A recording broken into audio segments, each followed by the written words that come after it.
The time is 11:05 a.m. The House Select Committee on Congressional Redistricting will come to order. The clerk will call the roll. Chair Vasut. Here. Vice Chair Rosenthal. Here. Representative Garcia. Here. Representative Guerin. Here. Representative Gervin-Hawkins. Representative Guerra. Representative Guillen. Here. Representative Hefner. Here. Representative Hickland. Here. Representative Hunter. Here. Representative Manuel. Here. Representative McQueenie. Here. Representative Metcalf. Here. Speaker Moody. Representative Pearson. Representative Spiller. Here. Representative Tepper. Here. Dean Thompson. Here. Representative Turner. Here. Representative Wilson. Here. Representative Wu. A quorum is present. The chair is pleased to welcome our guests attending today's meeting. The chair reminds our audience that signs, placards, and verbal expressions of support or disapproval are prohibited under the House rules. Now, I know some had signs in here earlier. I'm not asking you to remove them, just keep them down at your feet, and that'll be fine. You might even want to use it as a fan. Now, the chair has asked to lower the temperature in here, and we're endeavoring to do that, and I hope that will take effect soon. Yeah, both. Now, and also, you may see the members on the dais remove their coats. Just understand that's because we've got a whole bunch of lights in front of us. It might get a little warm up here. So I want to thank you for being here today and helping us preserve order and decorum at today's hearing. You know, really, what this is about is making sure that we hear from you. And so when we maintain order and decorum, it ensures that we're able to do that effectively. So thank you for that. Before we take up any revision to the Congressional Redistricting Plan or discuss such a plan amongst ourselves, we're of course here today in our second public hearing to hear about what revisions should be made, if any. As set out in the posting for today's hearing, we will take public testimony regarding a revised Congressional Redistricting Plan pursuant to the Governor's July 9th, 2025 proclamation calling a special session of the 89th Legislature. This hearing will focus on those counties of the state lying wholly or partly within Congressional Districts 2, 7, 8, 9, 14, 18, 22, 29, 36, and 38 for the 119th Congress. But the committee will hear testimony about any region of the state. Today's hearing will feature in-person public testimony only. For everyone in the audience, thank you for being here today. In order to testify in person today, you must register outside at the table that's outside those doors back there. We have staff there for you. If you have any questions, please ask the staff there. Be sure to fill out your blue sheet all the way through and make sure to sign it at the bottom. Some of you didn't sign, so when I call you up to testify, I might flag that for you, and we're going to need to have you sign it before you testify, if that's okay. We're going to be, as you know, we've had to kind of limit who can be in this room because of fire code. And so I want to say that if, after you testify, if you wouldn't mind exiting so that somebody outside can come in, that would be appreciative. We're going to be closing registration for in-person testimony today at 12:30 p.m. The chair will remind you all about that, and then we'll close that at 12:30, so make sure to register outside. For everyone wishing to testify, testimony will be limited to 2 minutes in length. I'll have a timer up here at the dais, and I believe there is one, yes, right in front of the 4 chairs up at the front here. The yellow light, I believe, will indicate 30 seconds, and then you'll have another chirp, I believe, at 15, and then it'll really be at the end. And then I'll kind of ask you nicely, please wrap up your testimony. That means basically kind of finish your sentence, and then we'll go on. Now, any questions you receive from the members of the committee or on the dais here today, that's not really an opportunity to just extend your testimony without end. That's for specific questions. The whole reason for that is we want to be fair to everybody in this room and reach as many people in this room as we can today.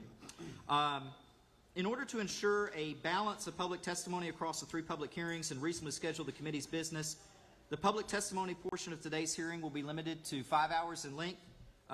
We may at times, we have a court reporter down front, she may need a break. Every now and then we might stand at ease for a few minutes, and that time will not count against that 5-hour limit. I want you to know that 5 hours is just for the testimony portion.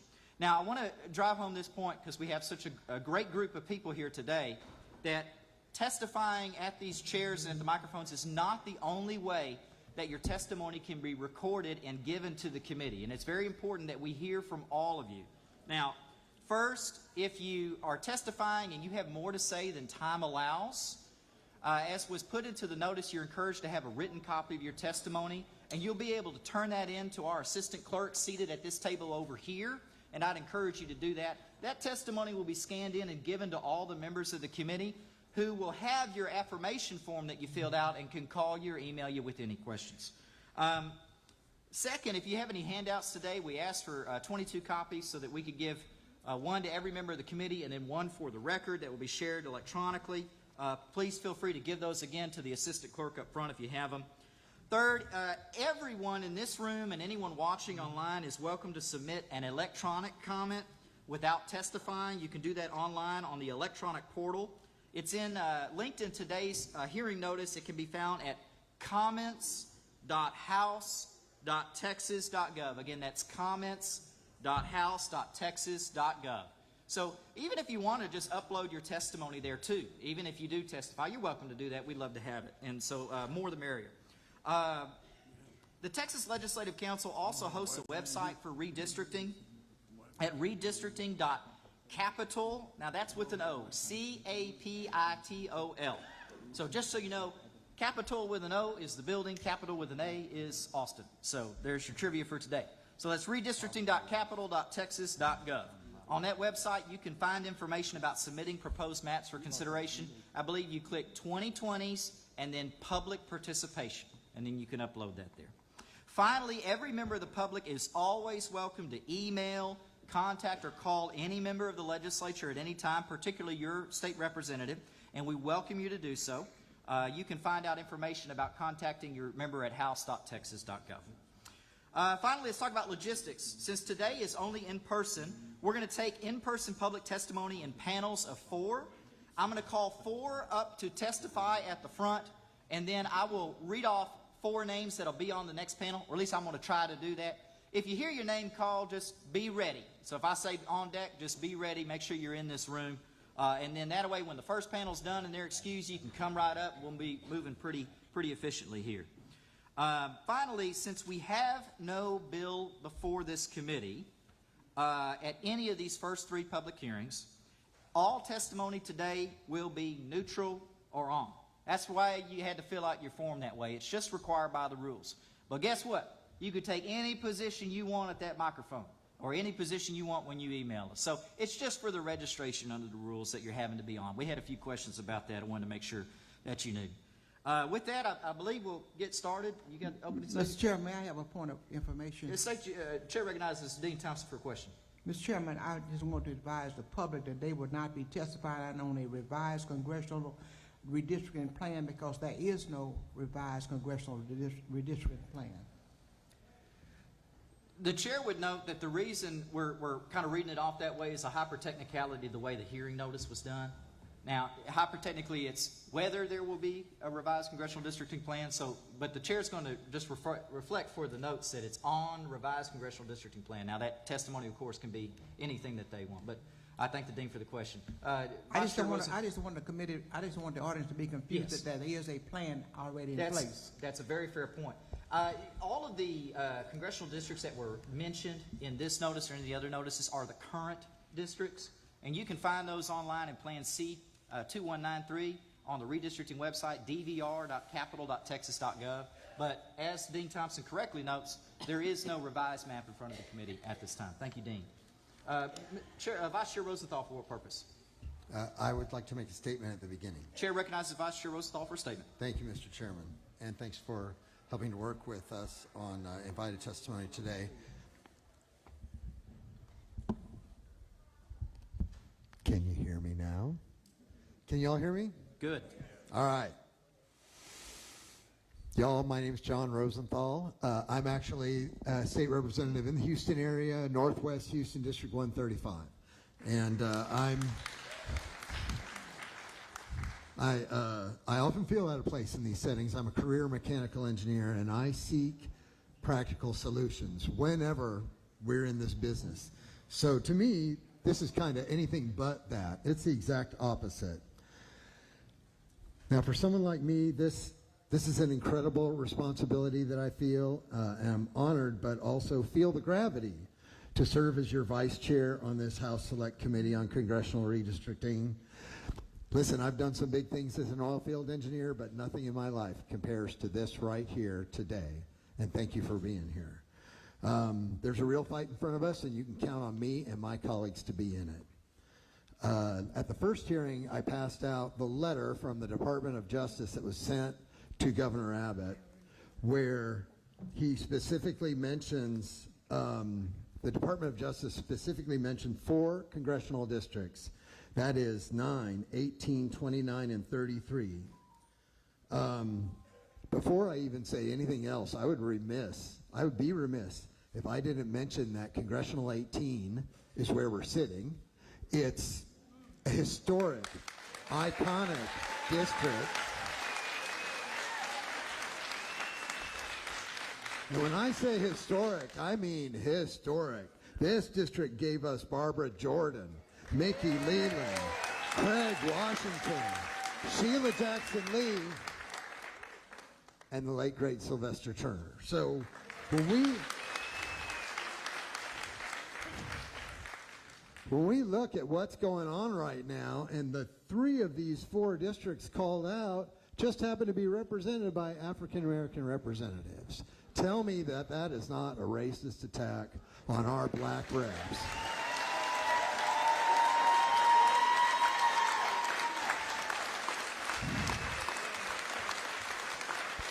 And I'll note it's black and brown. We got Sylvia Garcia here, who we're going to hear from in a little bit. Mid-decade redistricting is unusual. It's unnecessary. We actually are required every 10 years to redraw our district boundaries after the census, and we did that. There was a 2020 census, and we redrew the boundaries in 2021. So this process is not about making things fair, which is what it's supposed to be. It's mostly about removing districts represented by people of color. It's about taking power. It's about taking the voice away from black and brown communities. If they dismantle all 4 of these, that is like almost 2 million voices silenced. That already Congressional 18 will go more than a year without having a voice in Congress. So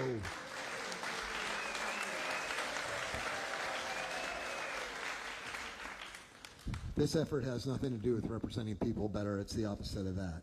Texas is growing. Between 2010 and 2020, we added almost exactly 4 million people, 3,999,994, according to the United States Census. I can call that 4 million for practical purposes. Of that growth, 187,252 were white, 550,887 were black, 1.98 million were Hispanic or Latino. So let me just say, if 4.5% of our 10-year growth was white, when we added the 2 new districts that was required because we had so many new people here, how did they manage to draw those both to be majority white districts? That is not the purpose of the exercise, right? We take the census and then we draw the districts to make sure everyone is fairly represented. So I'm just going to say, if these folks end up trying to take away seats, we will be fighting those. That is just stealing voices, plain and simple. So I'm going to point out, for those that haven't noticed, I'm a white guy, but I think it's especially important for people that look like me to speak out, because when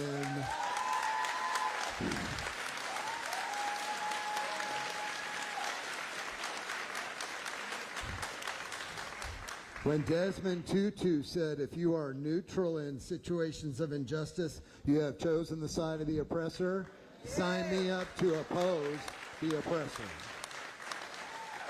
So it's on us, those of us, and you know who I'm talking to, the people that benefit from this system.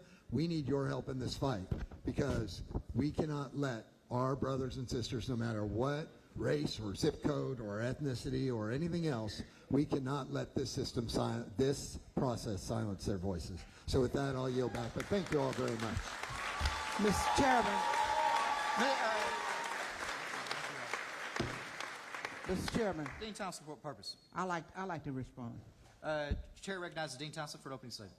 I'm the last person in the United States that need to defend Ken Paxton and Dan Patrick, but I'm going to defend them today. When we drew the lines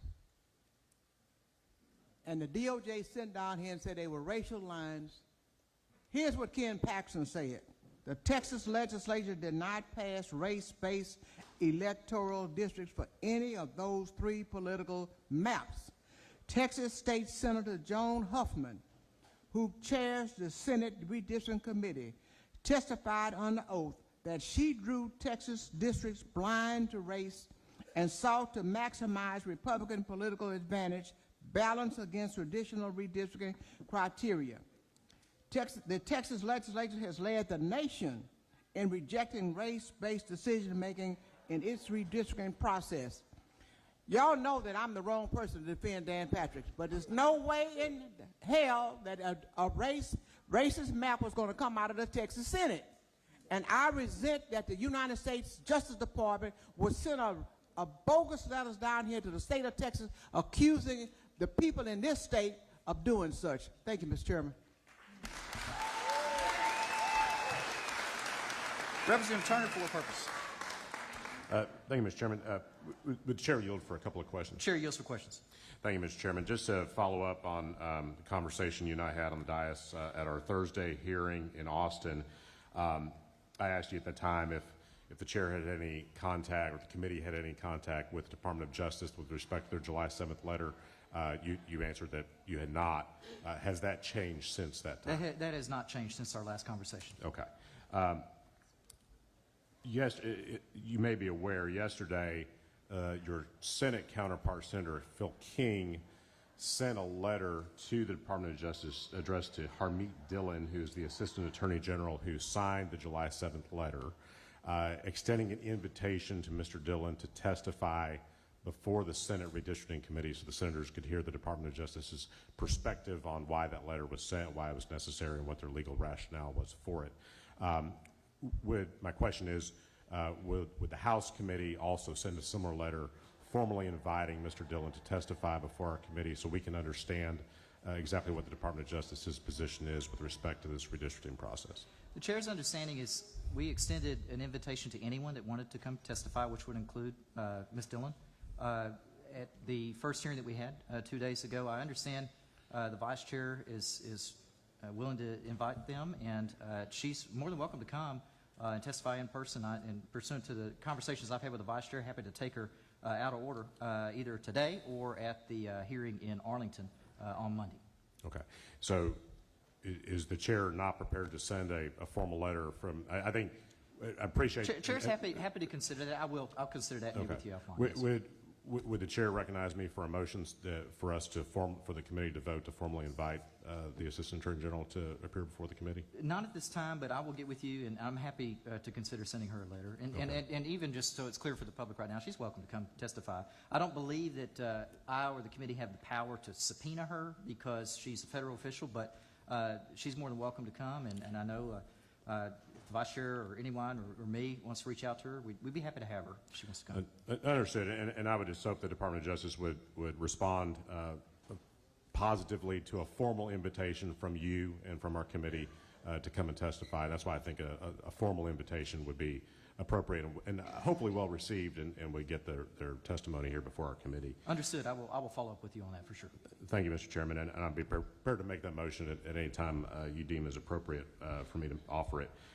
Lastly, you had indicated the other day that the House has retained a law firm for purposes of redistricting, Butler Snow, I believe you said?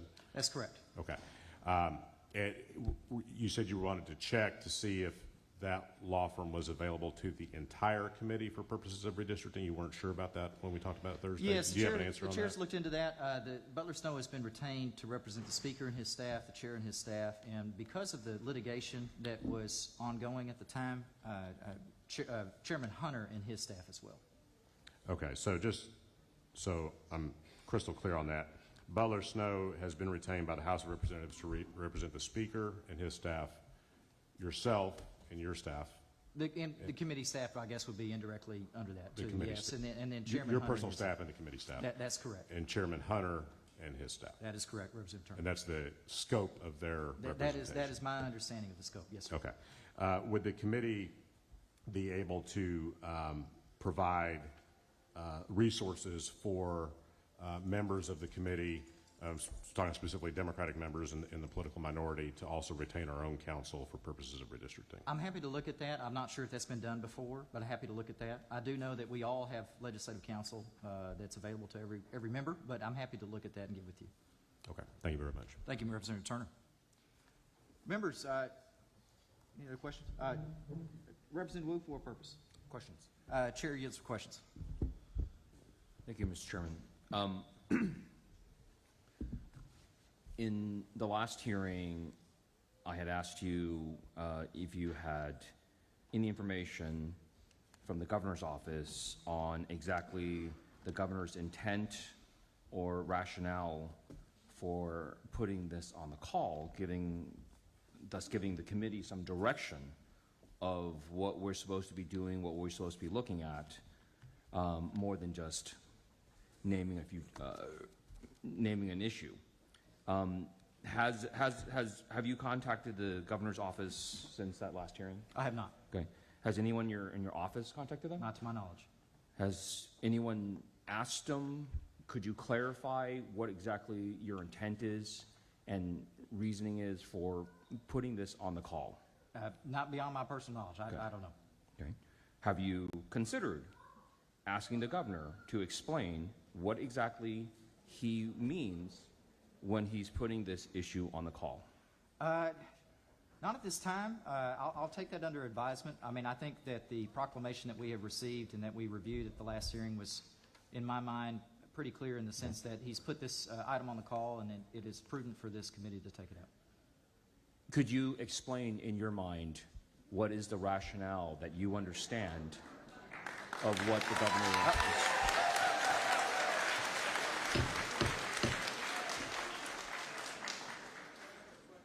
I'll give a little leeway up at the front. I just want to make sure that we understand that the audience is not to respond. And it's going to be particularly important when we get into witness testimony. I just want to make sure that we know that now. That's okay. If the gentleman please repeat his question.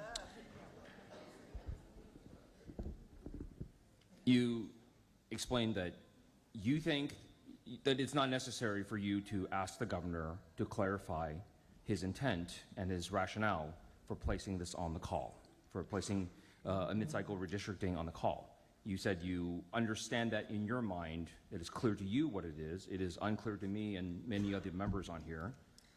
Could you explain, in your own words, in your mind, what you believe the governor's intent is in putting this on the call? I could not speculate what the governor's intent is. The chair's position is that the governor has put an item on the proclamation, and as is customary, when the governor puts items on the proclamation, the legislature responds with at least hearings. And so on that basis, the chair has set up these public hearings, including the one 2 days ago in Austin, the one today here in Houston, and one on Monday in Arlington. Okay. So now I'm even more confused, because just not more than 2 minutes ago, you said it was clear in your mind what the governor intended, what he wants, and his logic, even though you haven't talked to him. But now you're saying that we don't know, and that's why we're having these hearings. My statement was that the proclamation itself was clear as to the jurisdiction conferred upon the House of Representatives under the Constitution to take action or not take action under the Constitution. And on that basis, because the governor has put it on the call, as is customary, the chair was going to take it up. I believe that's the position that has been taken in the Senate as well. And it's customary that anytime we have a special session proclamation, we take up that legislation along with all the other items. Do you know whether or not the governor's true intent is to remove coalition districts from Texas maps? I do not. And I struggle to know anyone's true intent. I'm a mind reader. I haven't been able to read my wife's mind many times, and I can't read the governor's necessarily. Sure. So I can't speculate on what anyone's intent is. Would you be surprised if the governor specifically said point blank, quote, "We have the ability now to draw maps that don't have coalition districts," end quote. Are you aware the governor said that? Publicly. I'm aware of the governor making remarks. I'm not aware of the specific details, but I trust that you've done a quote. So on that basis, I don't have a reason to dispute the quote. But it's not the chair's intention to be taking action based off of the express words of the governor in a private setting. The governor's given a proclamation, and as the chair has indicated, the chair is going to act on that proclamation. Well, that's, again, brings us back to my original point. I'm not clear what the intent is and what the purpose of this is. And here, I've read the proclamation. The proclamation, to me, as an attorney, provides no basis of why we are redistricting under the law, under state and federal law, other than you can, or you have the legal ability to do it right now. But it has not provided to me, as a sitting member of the legislature, of why and for what purpose. So all the other legislation, the governor has provided information on what his feelings are, what his intent is, and what kind of law he would like to see passed. Now, he has not provided that in writing to any of us as members of this committee. Has he provided that in writing or verbally to you? He is not. Okay. So I would assume that you are not a mind reader, as you just said, that you are as in the dark as we are about this. I don't know if I'd use those terminology. The chair's position is that the proclamation was clear as to the jurisdiction conferred upon the legislature under the Constitution to take action on items put on the call, and it has been the intention and the practice of the House for the committees to take up hearings and action on the items put on the call. Now, you're an attorney as well. It's reasonable to say that there is a distinction between jurisdiction and a purpose. Would that be fair? I think that jurisdiction is obviously a legal terminology. Purpose would be in the eye of the beholder, of course. Sure. And just like the legislature has a jurisdiction to either increase school funding or decrease school fundings, you would agree that those are very different things. I would presume that those are certainly different things. Okay. Now, that would apply to this here. You have stated that we have the clear jurisdiction to be sitting here based on the governor's call, but we do not have any purpose in being here. Could you explain? The chair. Could you explain in your own words, in your mind, what the purpose is of this committee? What are we looking to do? The purpose of the hearings, as was announced 2 days ago, is a proclamation has been issued where the governor's put this item on the call. In accordance with the historical practice, we're going to take it up in 2 phases. The first phase is, of course, for the public to provide testimony on whether to revise the congressional plan or not, and if so, what are things that you would like to see or not see. And we've received testimony at the last hearing on that basis. I anticipate in a moment we'll be able to get to that here today and in Arlington on Monday. And then depending on that testimony, we may or may not take action thereafter. And so it's a 2-phase process. And I think it's always prudent when the governor puts an item on the call that we take it seriously and we look into it, and that's exactly what we're doing. So what you're saying is you don't have any idea of what you want to do, correct? I wouldn't say that. You're waiting for public testimony. Well, I think that my main purpose here today is to hear from the public. And I'd like to be able to do that. Obviously, we've got to get through these questions first to be able to hear from the people. And I'd like to be able to go into public testimony. Thank you.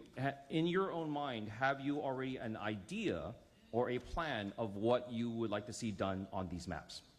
In the sense that whether we take action or not, I've heard testimony that would lead me to believe that perhaps some revisions are necessary. I believe there was testimony 2 days ago that some people didn't like the current maps. But whether or not we do that is still to be determined, and I'd like to get to the public testimony so we can hear that today and in 2 days.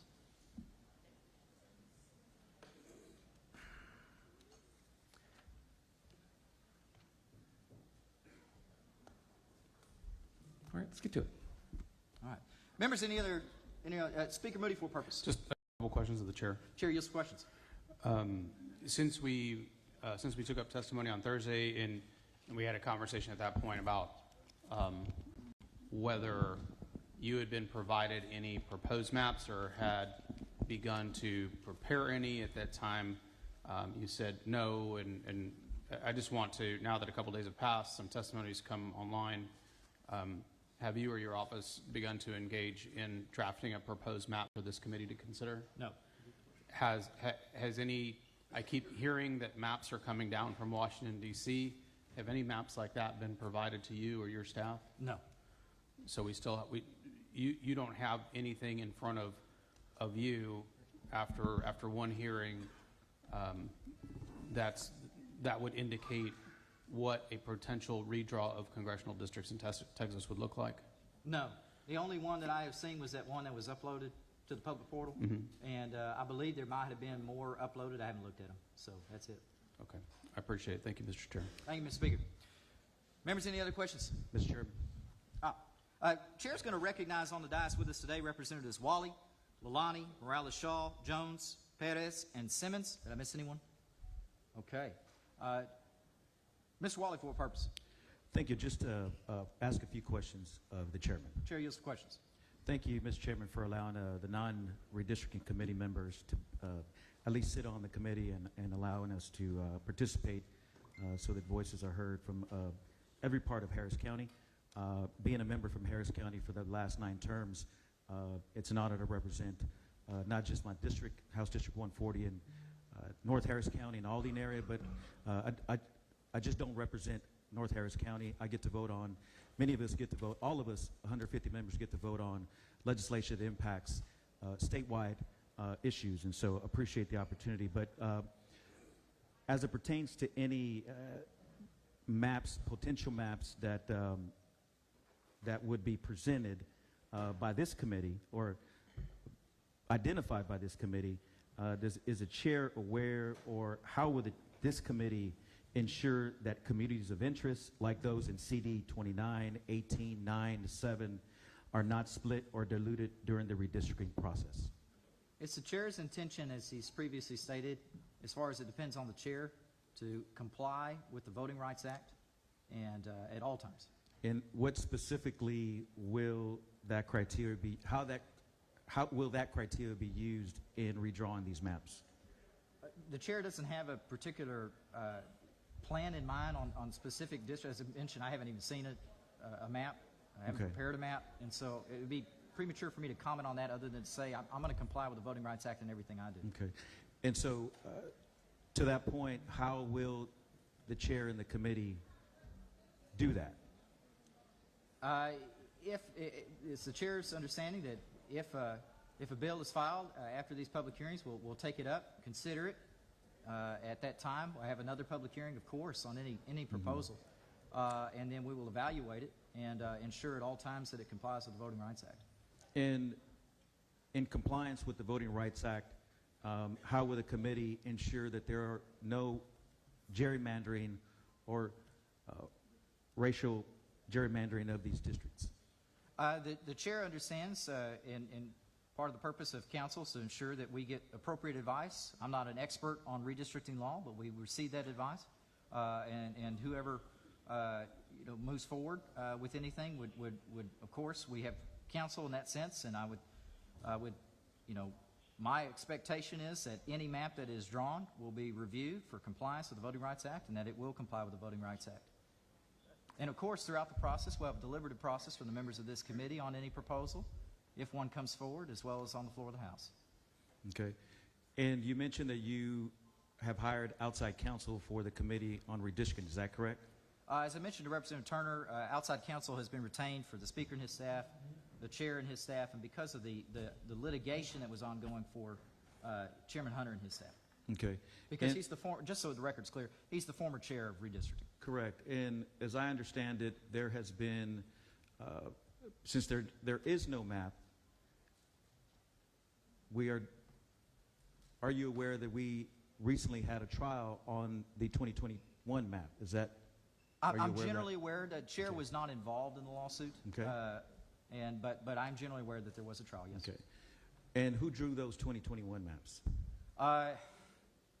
That's a specific question. I'm sure there was a guy that, in the computer system at Texas Legislative Council, did some of that. I don't know the exact people, but ultimately that map was passed by the legislature. Okay, and that map was passed by the Texas legislature, and who controls the Texas legislature? The people of Texas. No. What?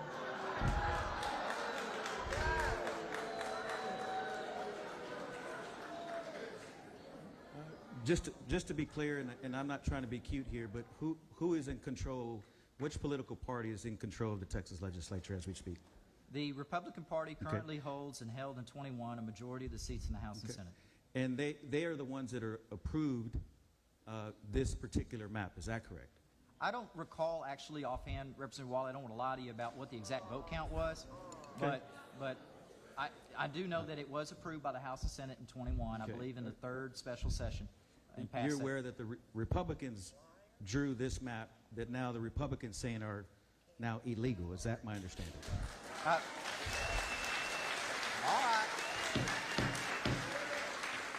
The chair will remind the audience that clapping or outbursts in response to statements is not allowed under the rules of decorum.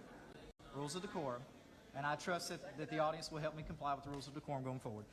To the gentleman's point, I apologize if I have forgotten the exact question asked. The votes in 21, I understand that Republicans voted for the map, me included, because I believed it complied with the Voting Rights Act. Whether or not individuals believe it does or doesn't, it is not the chair's position that the map drawn in 21 violates the Voting Rights Act. Okay, but it wasn't until you got the chair, well, the governor, Abbott, received the letter from the Department of Justice that now ironically says that these maps are now, I'm paraphrasing, are discriminatory in a particular way. Is that your understanding? I don't necessarily read into the proclamation that if the governor has made a statement, he'd have to defer to the governor, right? The chair has read the proclamation.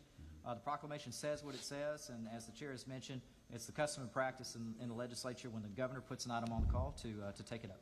Okay. Mr. Chairman, Mr. Chairman, Dean Thompson, for purpose. may I respond just a little bit to my colleague? The chair will recognize Dean Thompson for a brief statement. It just, Representative Wally, it just seems to me that the DOJ is accusing Texas of being racist.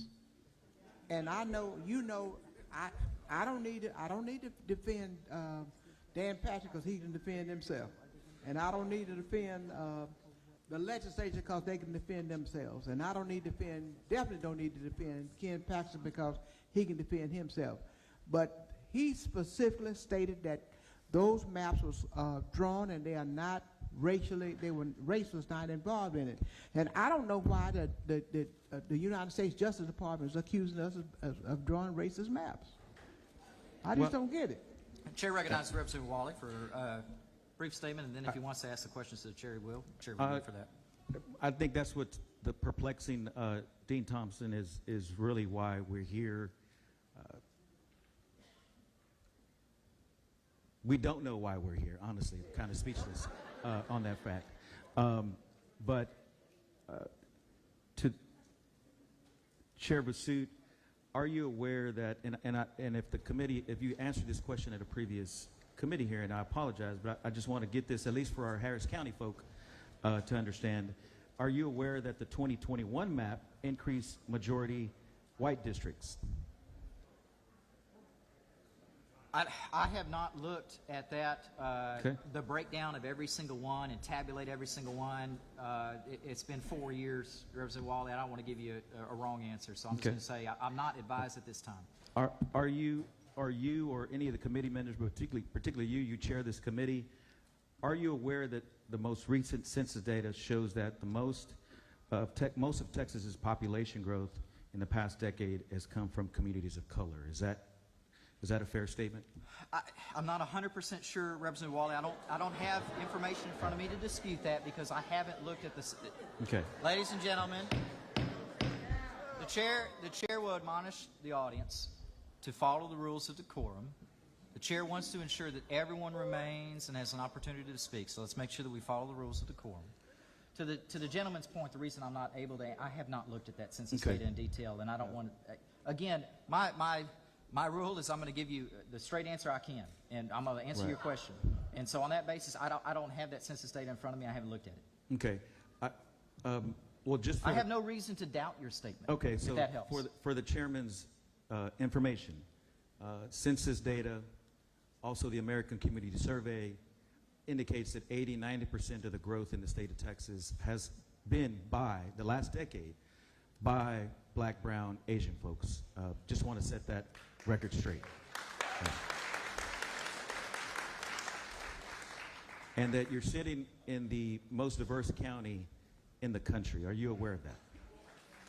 I believe, hyper-technically, Gentleman Representative Lalani might take issue with that, because I believe that Fort Bend County is the most And where's diverse. Fort Bend? Fort Bend County is very close by. It abuts Harris County, is that correct? In the Houston metro area. You're It's in the absolutely Houston right, metro Representative area. So this region is one of the most diverse communities in the country. Is that correct? Walker. I would assume so, and I think we're better for it. And that would be a strength. That diversity would be a strength because we're all Americans. Is that correct? Absolutely. I think that unity and diversity is the strongest principle that there is. Okay. And is the chair aware that this university campus is one of the most diverse university campuses, the University of Houston, in the country? That's the chair's understanding. As Representative Wally knows, the chair is a graduate of this institution.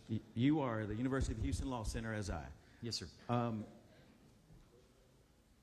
I appreciate the time you've given us to answer, particularly myself as a member of this body, and look forward to hearing from our members of Congress and the panelists. And I want all of you guys to know that you're being heard, and we're going to do everything we can to fight for you, your interests. You deserve it. We're all Americans. Godspeed. Ms. Jones, for what purpose? I have questions of the chair. Chair, yes, for questions. Chair, as you know, I represent this district, House District 147, where we are. That's the chair's understanding, yes. Yes, and I have 2 degrees from this institution, an undergraduate degree and a law degree. The chair understands that? Chair understands that. Chair understands that you might have been a track star here at some point in time. That too. And the chair would agree that when people are elected by their constituents, we know what's going on in our communities because we're here on the ground. Would the chair agree with that? I believe the Texas House, of all, whether it's compared to the Senate or U.S. Congress, is the closest to the people. And so on that basis, I'd of course agree with the Exactly. So my colleague brought up the 2021 maps. Would you agree that in 2021, the Black and brown communities and Asian communities were cracked and packed and baked into districts that diluted their voting power to create more Anglo-dominated districts, even though the majority of the growth came from people of color? Again, the chair has not looked at the census data for the districts that exist now. It's been 4 years since they were drawn, and back in 21. So I can't answer that question in the affirmative. And would the chair agree that we're repeating the same unjust process, only worse because it's mid-decade, mid-census? Would the chair agree with that? Chair would not agree. Chair's position is we're going to always follow the Voting Rights Act, and that's the chair's position. Always will be the chair's position. The chair's a lawyer, right? The chair has engaged in what is known as the practice, quote, of law. And the chair is familiar with due process, right? The chair is absolutely familiar with due process. And the chair understands that with due process, we're entitled to meaningful notice and hearing of rights that are being taken away from us, correct? Due process, the due process that is owed depends upon the action being taken, whether it infringes fundamental rights, but in all cases, due process is at the minimum notice and hearing. Right. So at a minimum notice and hearing, does the chair agree that the people that are coming to testify in this hearing, at least at this point, are unable to testify as to how they will be negatively or positively affected by any maps because there are no maps filed for anybody to testify to? The question that the members of the public will be able to address whenever we get to public testimony will be whether or not they believe the current maps are appropriate or if they'd like to see changes. Okay. So I cannot speak for the members of the public and what their opinion will be. I'd love to be able to hear it. Okay, so, to your point, once the chair hears what the public has to say as to whether they think we should change the current maps, if the chair believes that maps should be changed, is the public going to have the opportunity to have public hearings on the maps that are redrawn prior to us voting on them? And second part of the question, will the hearings after a map is filed be held across the state, not in 3 places like we have now?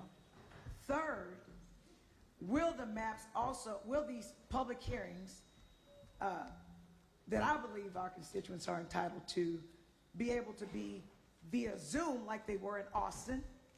Because I just find it curious that in Austin, where people didn't look like us, people were allowed to testify via Zoom, and here you have to be here present. And I'm concerned about our disabled people who actually have opinions about whether we should be mid-decade redistricting, don't have the opportunity to come before us because they can't get here or whatever. Will they have the opportunity to come before us and have us ask them questions? So those are the questions I have for now, Mr. Chair. The answer to your first question is 1,000%. The answer to your second and third Well, questions? wait. For purposes of the people who weren't taking notes, when you Yes, say, a compound question under Texas Rules of Evidence. I had to answer it. It would have been objective form if we were in a deposition, but I would we're say not in this. a deposition. The question that you asked, and correct me if I'm wrong, Representative, was will the public have an opportunity to weigh in through a public hearing and testimony on any proposal, if any, that this committee hears? And the answer to that question is 1,000%. The second questions that you asked about the method and the timing and the number of places, the chair will take those under advisement when scheduling the public hearings, which have not been scheduled at this time. right, so would you agree with me, Mr. Chair, that right now there's no new proposed map for anyone here testifying today to speak to? There is no proposed map pending before the committee at this time for which public testimony will be offered, but we will have a hearing if such a map is filed. And When, I'm sorry, I thought you were finished. Representative, I yield for question. Right, so when will the public receive the map of any proposed changes? The chair is not sure at this time, but the chair, as he previously announced at the first hearing, while the rules allow for 24 hours notice after a bill is referred to set it for hearing, the chair is going to give more notice than that. How much notice is the chair going to give? The chair's not sure at this time. It depends on the county. And so, again, But it once- will be more than 24 hours. You have the Okay. chair's word on that. Right, will the chair, in addition to giving more than 48 hours, give more than one hearing? The chair's not sure at this time. Maybe. I don't know. I haven't made a final determination on that. And where will that hearing be? The chair's not sure at this time, but I will take your suggestions under advisement as have been made by others as well. And I'll just say this, that some people have jobs to go to. Some people have to make arrangements to get places if it's not where they are. So I would respectfully request for the people that live in Texas that we be given sufficient notice, or they be given sufficient notice, so that they can make arrangements to come to any hearings that we hope are near them, so that they can give their testimony on the actual maps that will absolutely affect their rights and their representation in Congress. Thank you, Representative. Representative And Simmons. I'm sorry, I have just one more question. Oh, I'm sorry, Representative Jones is recognized for another Okay, question. so why are we not waiting to hold these hearings until after the current litigation about the 2021 maps are resolved? The chair has already answered the question that the governor has placed an item on the call, and the committee will respond to it. And along those same lines, in 2021, one of the proposed maps was going to consolidate CD9 and CD18, which would have wiped out one black district. Does the chair have any intention to do the same thing or attempt to do the same thing in this redistricting? The chair fiasco? doesn't have a map in front of him, hasn't seen a map in that regards, and so I don't have any, I can't tell you one way or the other, but I can tell you this. We will always follow the Voting Rights Act, and I would like to hear the public testimony to see what they'd like to do. Thank you, Mr. Chair. Thank you, Representative. Chairman, I have a procedural question, please. Point of parliamentary inquiry is stated by Representative Shaw. Please state your inquiry. Thank you, Chairman. We're sitting here in front of hundreds of my fellow Houstonians, happy to be here, many of which are the target of this mid-decade redistricting. And I just want to know, Chairman, is it your intent that as the individuals testify and if they leave the room, that the other members who have, other public citizens who have signed up to testify and are standing right outside of these chambers are going to be allowed to come in to give their testimony for which they've signed up for and are waiting outside the doors to give? It is the chair's intention, as he previously indicated, that when individuals testify, if you'll please leave the room so that individuals outside may be able to come in and take your seats, so we can extend that courtesy to our fellow citizens outside. Thank you, Representative Shaw. Thank you for that clarification, Chairman. Thank you. Representative Simmons, for what purpose? Thank you, Mr. Chairman. I just had a quick question. I know it's very important for us to get to the public Chair yields for questions. testimony. Thank you so much. Just for clarification, so typically when the legislature is charged with withdrawing maps, it is due to a census that has been taken and new information has been made available. In this case, this seems atypical, but has there been new census data that has been given or shared? Is there a new every 5-year census that has come out? I'm just trying to get clarification as to why or what new data will be used for these maps. Thank you. While the census does provide estimates, I believe on an annual basis, we have not, of course, received any new census. That is done every 10 years. And any map that is drawn, as my understanding, will be based off of the 2020 census. Thank you, Ms. Simmons. Mr. Chairman. Ms. Turner, for what purpose? It's been brought to my attention, Mr. Chairman, that apparently we've run out of witness affirmation forms outside the hearing room. Is the chair aware of that? Is there a plan to make sure we get more witness affirmation forms so people can sign up to testify? Chair's been advised that that is the case, and we're printing more. I thank you for bringing that to the chair's attention. Okay. There have been more already printed? They're printing them right now. On that basis, the chair will extend registration by 30 minutes to 1 o'clock p.m. today. Very good. Thank you. Thank you, Representative Turner, for bringing that to my attention. And Mr. Chairman, just a quick follow-up on Mr. Turner, for what purpose? Your dialogue with Representative Wally. You made mention of the fact that you believe the redistricting plans you voted for in 2021 comply with the Voting Rights Act. Do you believe that those plans comply with all applicable laws? Yes. All right. Thank you very much. Thank you, Mr. Turner. Any other questions? Mr. Wu, for what purpose? Just a brief statement. Chair recognizes Mr. Wu for a brief statement. Thank you, Mr. Chairman. And I was just going back over in my mind some of your comments from earlier. And you made a statement that members of the public had said that they were unhappy with the current maps. And I think you're intentionally conflating that, what is happening today with what is happening in the redistricting trial, or what has happened at redistricting trial, that there, by a lot of people on this dais and a lot of people in this room, accuse the majority leadership of Republicans in the 2021 redistricting of racial gerrymandering. In fact, that is why that map, those maps, the 2021 maps, went to trial in El Paso for 3 weeks.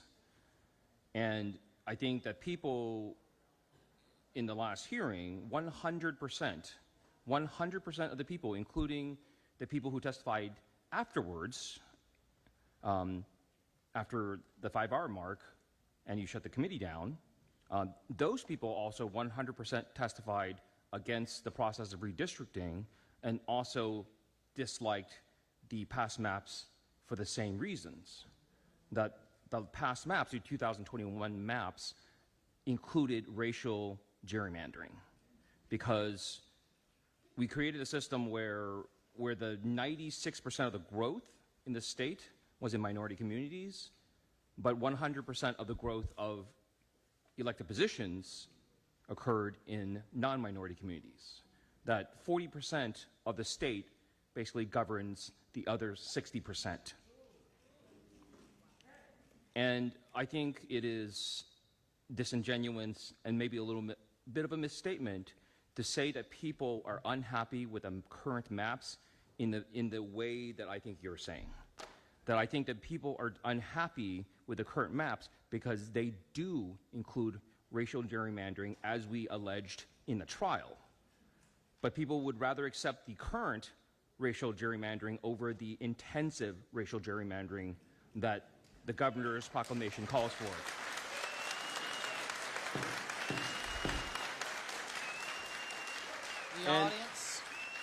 The audience will maintain decorum. If we get to the point where we're distracting from our time here today, I'd hate to have to take any action to maintain decorum. I don't want to. I want to hear from everybody. But did the gentleman complete his statement? No. Chair recognizes Mr. Wu to continue his statement. And I think it would be important for witnesses, when they testify today, that they can say that I disapprove of racial gerrymandering that I believe occurred in the past maps, and I especially disapprove of the future racial gerrymandering that's going to occur to make this five-seat Trump map occur. Thank you. So, any other statements or questions from members of the committee? Chair is none. We will now proceed to public testimony. I'll allow you to clap for that one. All right. Chair's going to call our first panel and then give information for the second panel. Again, if your name is called for the first panel, please come down to the front. If your name is called for the second, to be ready, please be ready. Chair calls Sylvia Garcia, Jasmine Crockett, Lizzie Fletcher, and Al Green.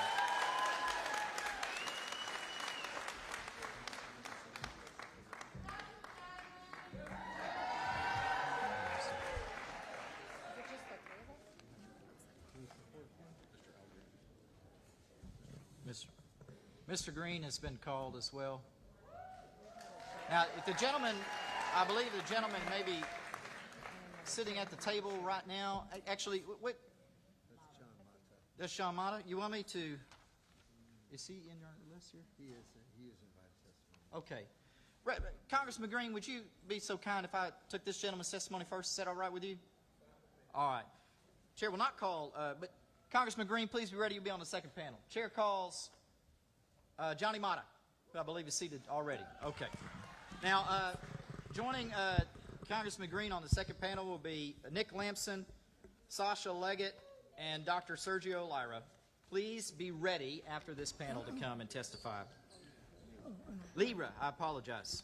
And if I mispronounce the name at all, please correct me. I don't intend to, and I want to make sure that we call you correctly here. I'm looking at these forms since we've done these in paper form. If I could have, could you take, Congressman Crockett, we need you to sign your information form. That's going to be brought to you momentarily. I'll come to you last so that we can get going here. Chair calls Johnny Mata. Mr. Mata, I show you registered as Johnny Mata, testifying on behalf of of Houston for greater justice. You are, as required by the rules, on the revised Congressional Redistricting Plan. And please, is that correct? I'm the chair of the Greater Houston Coalition for Justice. And did I read everything about your name and your registration correctly? I've been called all kinds of names, so don't feel bad. Chair will take it as it's accurate. Please give us your testimony, sir. Okay. First of all, I'm very interested, was listening to questions to you as chairman of why are we having this redistricting on a special session. Never heard an answer. But I will say that the issue is, as you know, biblically speaking, about greed and power. It's very funny. I've been doing this for over 50 years, participated in many redistricting, and we have to have, this is on a special session, when we just had a real major tragedy in the river, Guadalupe River, and a lot of lost lives, and a lot of people that still don't have their life together. That's where this session should be, not in redistricting. Furthermore, let us not fool ourselves. The governor, and for whatever intent this special session came, it came as a surprise. We've been preparing for other things as groups, civil rights groups.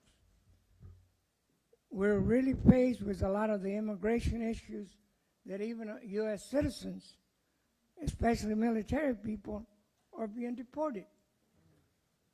And redistricting comes every 10 years. We weren't ready for this. And I think the message should be there should not be a special session on redistricting. Please finish your testimony. That message can go to the governor. I would call the governor because as a state judge, he made a decision on a man that was accused of taking a lawnmower. Thank you. Gentleman's time has expired. We may come back to you for some questions.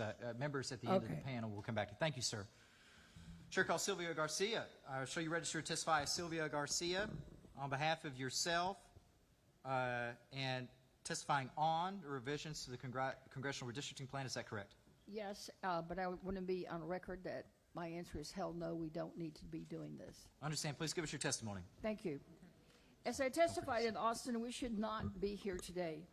You all should really be back in Austin passing legislation to support families in the Hill Country after the devastating flooding.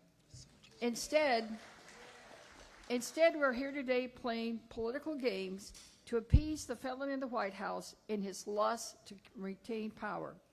We are pretending that the governor did not approve the very maps he is now insisting must be changed.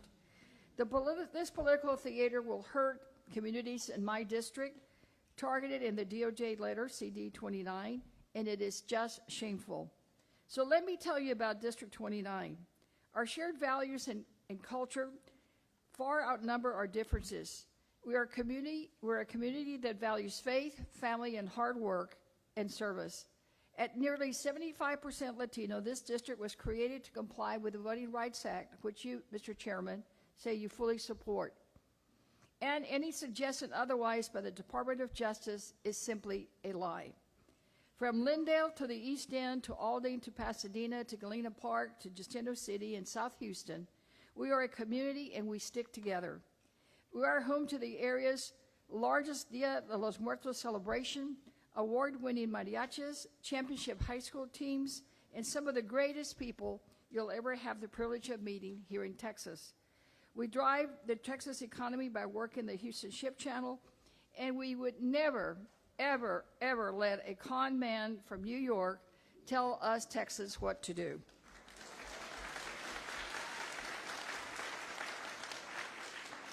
Ripping up the 29th district will silence the voices of this community, and that is a travesty.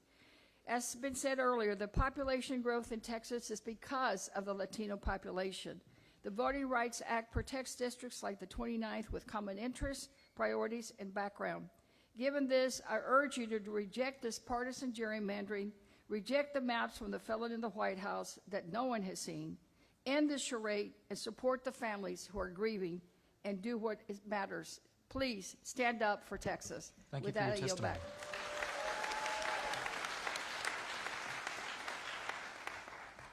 Chair calls Lizzie Fletcher. I show you register to testify as Lizzie Fletcher on behalf of yourself on the revised Congressional Redistricting Plan. Is that correct? It is correct that I'm here to testify on behalf of myself and the constituents of Texas's 7th Congressional District, who I represent. Is it okay if we keep your, and I understand your position, is it okay if we keep your registration on behalf of yourself just because that's not an organization, but in your elected capacity, which we understand? Is that okay? Yes, thank you. Understood. Please give us your testimony. Good morning, Chair Vasut, Vice Chair Rosenthal, and members of the committee. I'm Congresswoman Lizzie Fletcher. I have the privilege of representing Texas's 7th Congressional District, which is made up of diverse and vibrant neighborhoods from central Houston to throughout southwest Houston and Harrison, Fort Bend counties. Congressional District 7 is a majority-minority district where Black, Hispanic, and Asian American and other minority citizens have successfully elected their candidate of choice since this district was configured in 2021. I'm proud to be their candidate of choice. It is the honor of my life to serve the people of this district, and it is my duty to defend them against the harm that could come from this redistricting process. I'm disappointed to be here today for a hearing purporting to get the views of Texans on a congressional redistricting map and replacing it with a map that no one has seen. It is important for you to know, however, that all but one of the 13 congressional districts currently represented by a Democrat has a majority-minority population, including all 4 districts here in Houston. And in all 13 of those districts, minority voters elect their candidate of choice. And those 13 districts are the only districts where minority voters, who make up more than 60% of the population of our state, consistently and reliably elect their candidate of choice. To dismantle any of these 13 districts currently represented by Democrats would be intentionally diluting the voting strength of minority communities. You cannot do this without harming Texans, and you should not. It is against the law, and it is against the fundamental organizing principle of a democratic society that all citizens, not just the privileged few, have the right and the ability to have a say in our government. We have a long and shameful history of discrimination when it comes to voting in our beloved state. From poll taxes to white-only primaries, Texas has discriminated against voters of color for generations. Please complete your testimony. You have the power to reject that, to reject the pressure from President Trump and national Republican operatives urging you to offset their anticipated electoral losses elsewhere by redrawing the map in Texas to discriminate against minority communities. Thank you to for your put testimony. Texans first and not surrender them. We'll come back to you. Chair calls. Chair calls Jasmine Crockett. I show you registered, sir. I show you registered to testify as Jasmine Crockett on behalf of yourself on the revisions to the Congressional Redistricting Plan. Is that correct? Yes, Please as give us well your as. testimony. Okay, thank you. So I am Congresswoman Jasmine Crockett. I am also testifying on behalf of the people of Texas 30 and frankly all the people that have any sense or any compassion in the state of Texas. Now, it seems like we have consistently heard the refrain that Michael Jackson used to sing of why? And so I just want to be clear because I have an opportunity to see so many people that I served with. And unlike the chair, I actually do recall a number of things, such as the fact that the state was grown by 95% people of color. I also recall, and I'm old enough to remember, when Texas lawmakers took pride in not being D.C. I'm old enough to remember how you ignored the voices of people during the last redistricting. I'm old enough to remember that we were assured that we would have our own map done from the Texas House, yet we didn't. Instead, we took the Texas Senate map.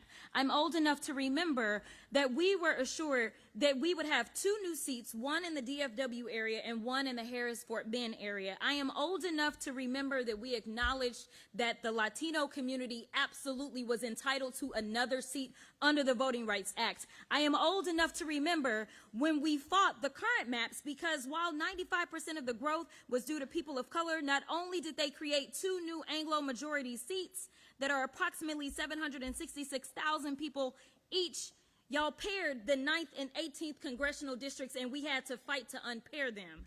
I am old enough to remember that I testified in court about a month ago and the state took the position that they didn't consider race when they created the maps that we're currently sitting under. I am old enough to remember that this legislature has consistently been found to be intentionally racially discriminatory in the drawing of its maps ever since the Voting Rights Act was enacted. I am also old enough to remember that it was a great Texan that signed the Voting Rights Act of 1965 into law. So, please finish your testimony. Yes, to comply with the Voting Rights Act, we should have 60% of the seats that allow people of color to elect their representatives. That would be 24 seats. Instead, we currently only have 14. The ultimate measure of a man is not where he stands in moments of comfort and convenience, but where he stands in times of challenge and controversy. I am asking you, in the words of MLK, where will you stand? Thank you for your testimony.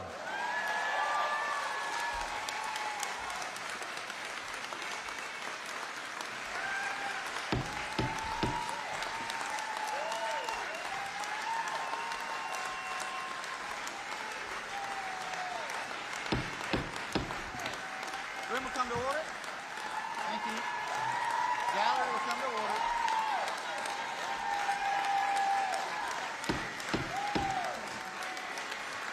The gallery will come to order, or the chair will have to clear the gallery. The gallery will come to order. The chair will have to clear the gallery. The chair does not want to do that. Remember, every time you're taken away from other people talking. Members of the committee, any questions for this panel? Yes. Representative Wu, recognized to question the panel. Thank you. This question is for everyone here. The preface is, we've been trying to find out why we're here. The chair says that he knows jurisdictionally what the authority is that we're here, but not exactly what we're supposed to be doing. The governor has not really said anything other than he wants to eliminate coalition districts. Could you tell us, do you support districts made up of coalitions of all races, that black, white, Asian, Latino, everyone together, coming together to pick their people, pick the person that they want, no matter who that person happens to be? Do you support that, and do you think that should be protected? Yes, Representative Wu, I do support coalition districts, and as I testified, all 13 districts currently held by a Democratic member of Congress are districts where a coalition of minority voters elect their candidate of choice. And therefore, if this panel does, as President Trump has suggested or stated, that he would like to remove 5 Democratic members and replace them with 5 Republican members, you will be intentionally dismantling coalition districts in violation of the Voting Rights Act and the needs and desires of the people of Congressional District 7 and districts throughout the state. I echo the points that were just made, but I want to say that while we've been talking about law and there's a number of lawyers that are sitting here, we understand what the Voting Rights Act stands for. We also understand that there's a little thing called the Constitution that some people in D.C. want to ignore. The reality is that we are simply seeking representation of all people in Texas. All 30 million people should have a voice in the policies that are made. And frankly, when you live in a democracy, if you have a problem because you don't want to answer to your poor policies, then maybe come up with better policies. But at the end of the day, we absolutely should not be going out of our way to do what this legislature is consistently been found to be guilty of doing, which is to make sure that they can do an overemphasis of Anglo voices in this state. Only 40% of this state is Anglo, yet somehow we have more than 60% of our seats that are elected by Anglo majority districts. As I said in 2021, as I argued against these maps, the math ain't mathing. Yeah, well, Representative, thank you for the question, and I totally concur with both of my colleagues, and I think that is the nature of the Voting Rights Act, and it would in fact be unlawful and unconstitutional to dismantle coalition districts. And I think it's interesting to note that the DOJ letter quotes the coalition district definition of a Supreme Court opinion. What they fail to tell you that it's a dissenting opinion, not a majority opinion, and it's a dissenting opinion by Justice Kavanaugh, who's never been, in my mind, a great warrior for justice. But the bottom line here is, when you ask yourselves why you're here because Donald Trump wants to remain in power. The big ugly bill that takes 17 million people off of Medicaid, the big ugly bill that takes food away from hungry children, the big ugly bill that cuts some veterans' benefits, that big ugly bill passed by just one vote. And that was his signature agenda, So he knows he's got to find seats somewhere in the country to offset some of their losses, because there will be losses. So he picked Texas because he can pick up the phone and talk to our governor and lieutenant governor, and when they call and he says jump, they simply ask how high. That's why we're here.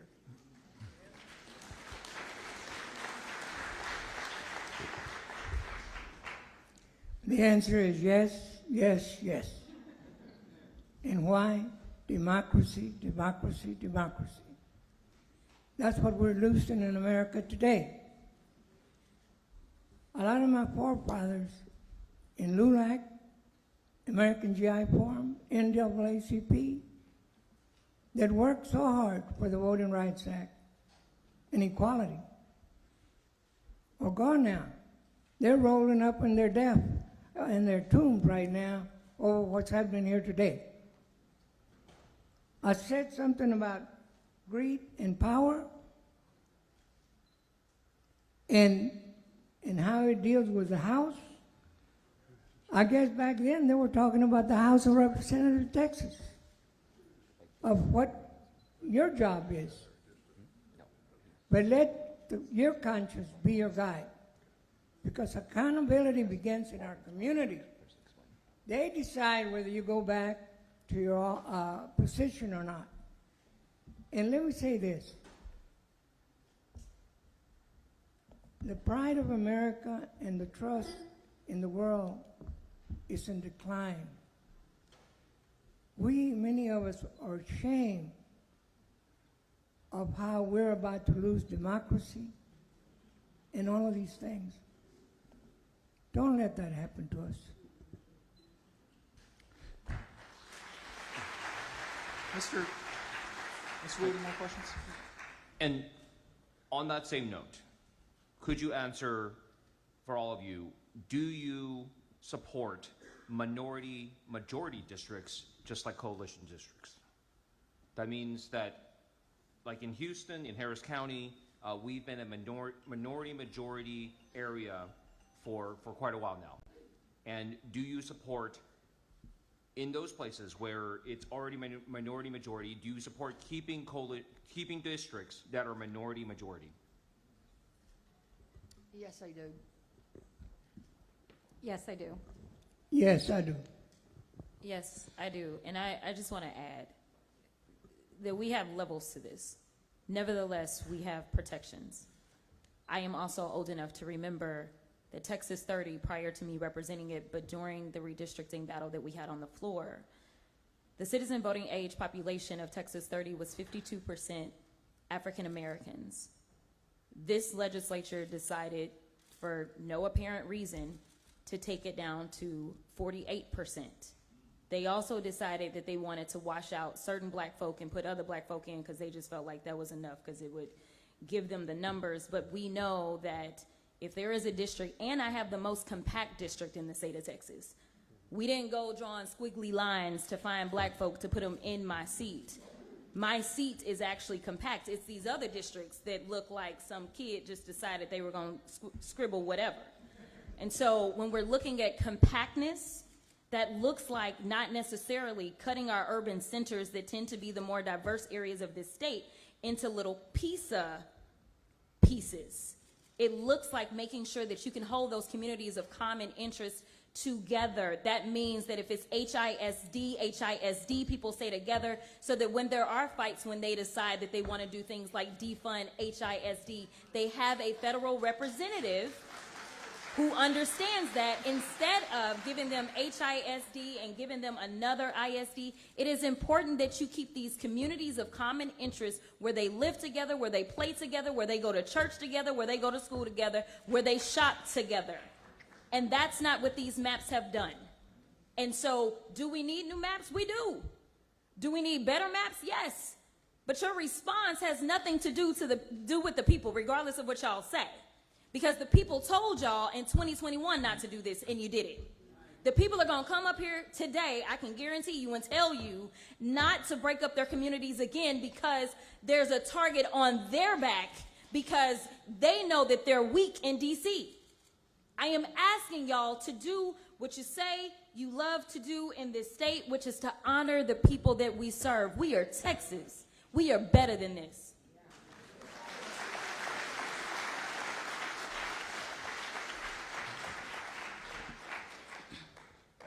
Ms. Garcia, for what purpose?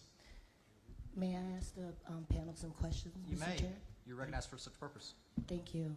Thank you so much, Congresswoman, for being here. I wish it wasn't under these circumstances. Do you know how many Texas cities are declared disaster areas? Or counties?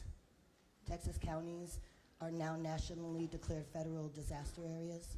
I don't, because I don't have any in mind currently.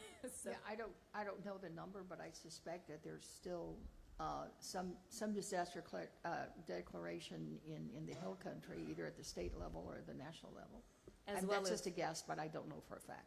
From federally, just to talk federally, is there any conversation about how many of our counties are declared disasters? No, but I can tell you that we are aware of, obviously, the fires that took place. We're aware of, obviously, the most recent flooding. We're aware of the fact that we've not been hit by any tornadoes recently. No.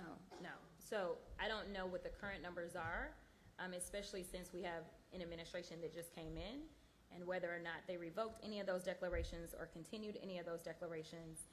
So I'm unsure, but I can tell you for Texas 30, I currently don't have any. Yes, And thank you, Representative Garcia, for the question. I think it's an important question. We do know that, of course, recently there has been the disaster in the Hill Country, and I know that Kirk County, and I believe there are 5 other counties that fall under that disaster declaration. We also know that we have ongoing disasters here in Harris County. We're continuing to recover from Hurricane Beryl last summer and the derecho, which were also federally declared disasters. We're still recovering from Hurricane Harvey back in 2017. So we have many challenges, and we know the importance of ensuring that there is an appropriate federal response, and that we have advocates in Congress who are fighting for our communities. Just this week, all the Democratic members of the congressional delegation asked for a full federal report from the GAO to examine the federal response from FEMA and the National Weather Service, NOAA, et cetera, to understand the federal response and where there were failures so that we can address those. And we also submitted just this week a supplemental disaster funding request to the Appropriations Committee for $15 billion to address the ongoing disasters in Texas. And how would redistricting impact that? Well, I would say that it would have an impact, because just listen to what Representative Fletcher said. She's still dealing with issues related to Harvey. So constituent work related to FEMA requests, requests from the national, insurance from National Flood Control, those are never end. I mean, it's not easy to just take care of the constituent question, in a week or two. It's ongoing. So when you have redistricting, if Lizzie's opened a file on Jasmine Crockett because she lost her home, then all of a sudden Lizzie gets put somewhere else. Then somebody else is going to have to start from scratch. The institutional knowledge, the network, the relationship with the constituent, all that goes away. Yeah. It's about constituent services and access to your member of Congress. People want to be able to know that you can go and say hello to them. You're going to run into them at the grocery store. You can't do that if you've got these squiggly districts that go from, Austin all the way to the Valley, or for me, from Houston to Orange, Texas. I mean, what relationship do I have with Orange other than wearing orange on Go Astro days? It just doesn't work. Yes, ma'am. And then be mindful, Representative Garcia, that the fellow in the White House has already said that he plans to do away with FEMA after this next hurricane season.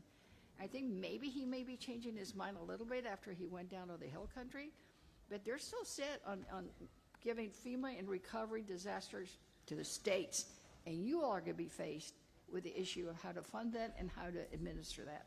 Are you aware that in my day job, I'm a disaster recovery humanitarian relief specialist? No, I didn't, but thank you for your service. Are you aware that I'm the first and only woman veteran to ever serve in the Texas House of Representatives? I heard you say that in Austin. Yes, ma'am. My team has been boots on the ground. We have over 1,000 search and rescue response personnel that I have organized through my military contacts and Military City USA, in which I represent, House District 124.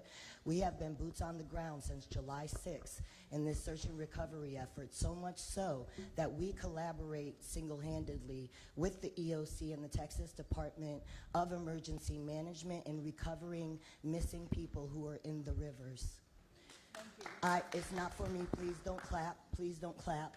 I'm saying this for a reason. Out of every elected official that represents the state of Texas, would it surprise you if I told you I've heard of none from Congress, 1 from Senate, and 3 from the House? Would it surprise you if I told you that my team's actions are being reported to the White House? Sit reps for those who aren't military are situational reports. Those are first-hand accounts of the bodies we find. First-hand accounts of the thousands of tons of humanitarian supplies that my network has put into the Hill Country in its efforts. We are the #1 collaborator of law enforcement first responders from all over this nation, and we have heard nothing. Now, that's not for me. But when I've been sitting here for 2 days while my team is out in the field depending on me because they're getting calls every day from residents who are saying, please come find my daddy. And we talk about political theater and all these fun words, you know, felon in the White House, political games, pretending, shameful. These are all words that we lovingly throw around. I'm not a politician. I am a U.S. Air Force retired combat veteran. And I'm the first for a reason. Because the politics you all practice does not translate to real service. And I love you all dearly. I respect all my colleagues here. And I can tell you, I can look you straight in your face and say, I can say with confidence that not a colleague up here would ever say anything bad about me to you. And that is because from the day I was elected 2 sessions ago, I remained mission focused. That mission is connecting the dots of resources, connecting the dots of policy, connecting the dots of relationships. Colonel Wilson, he is a Republican. I am a Texas Democrat.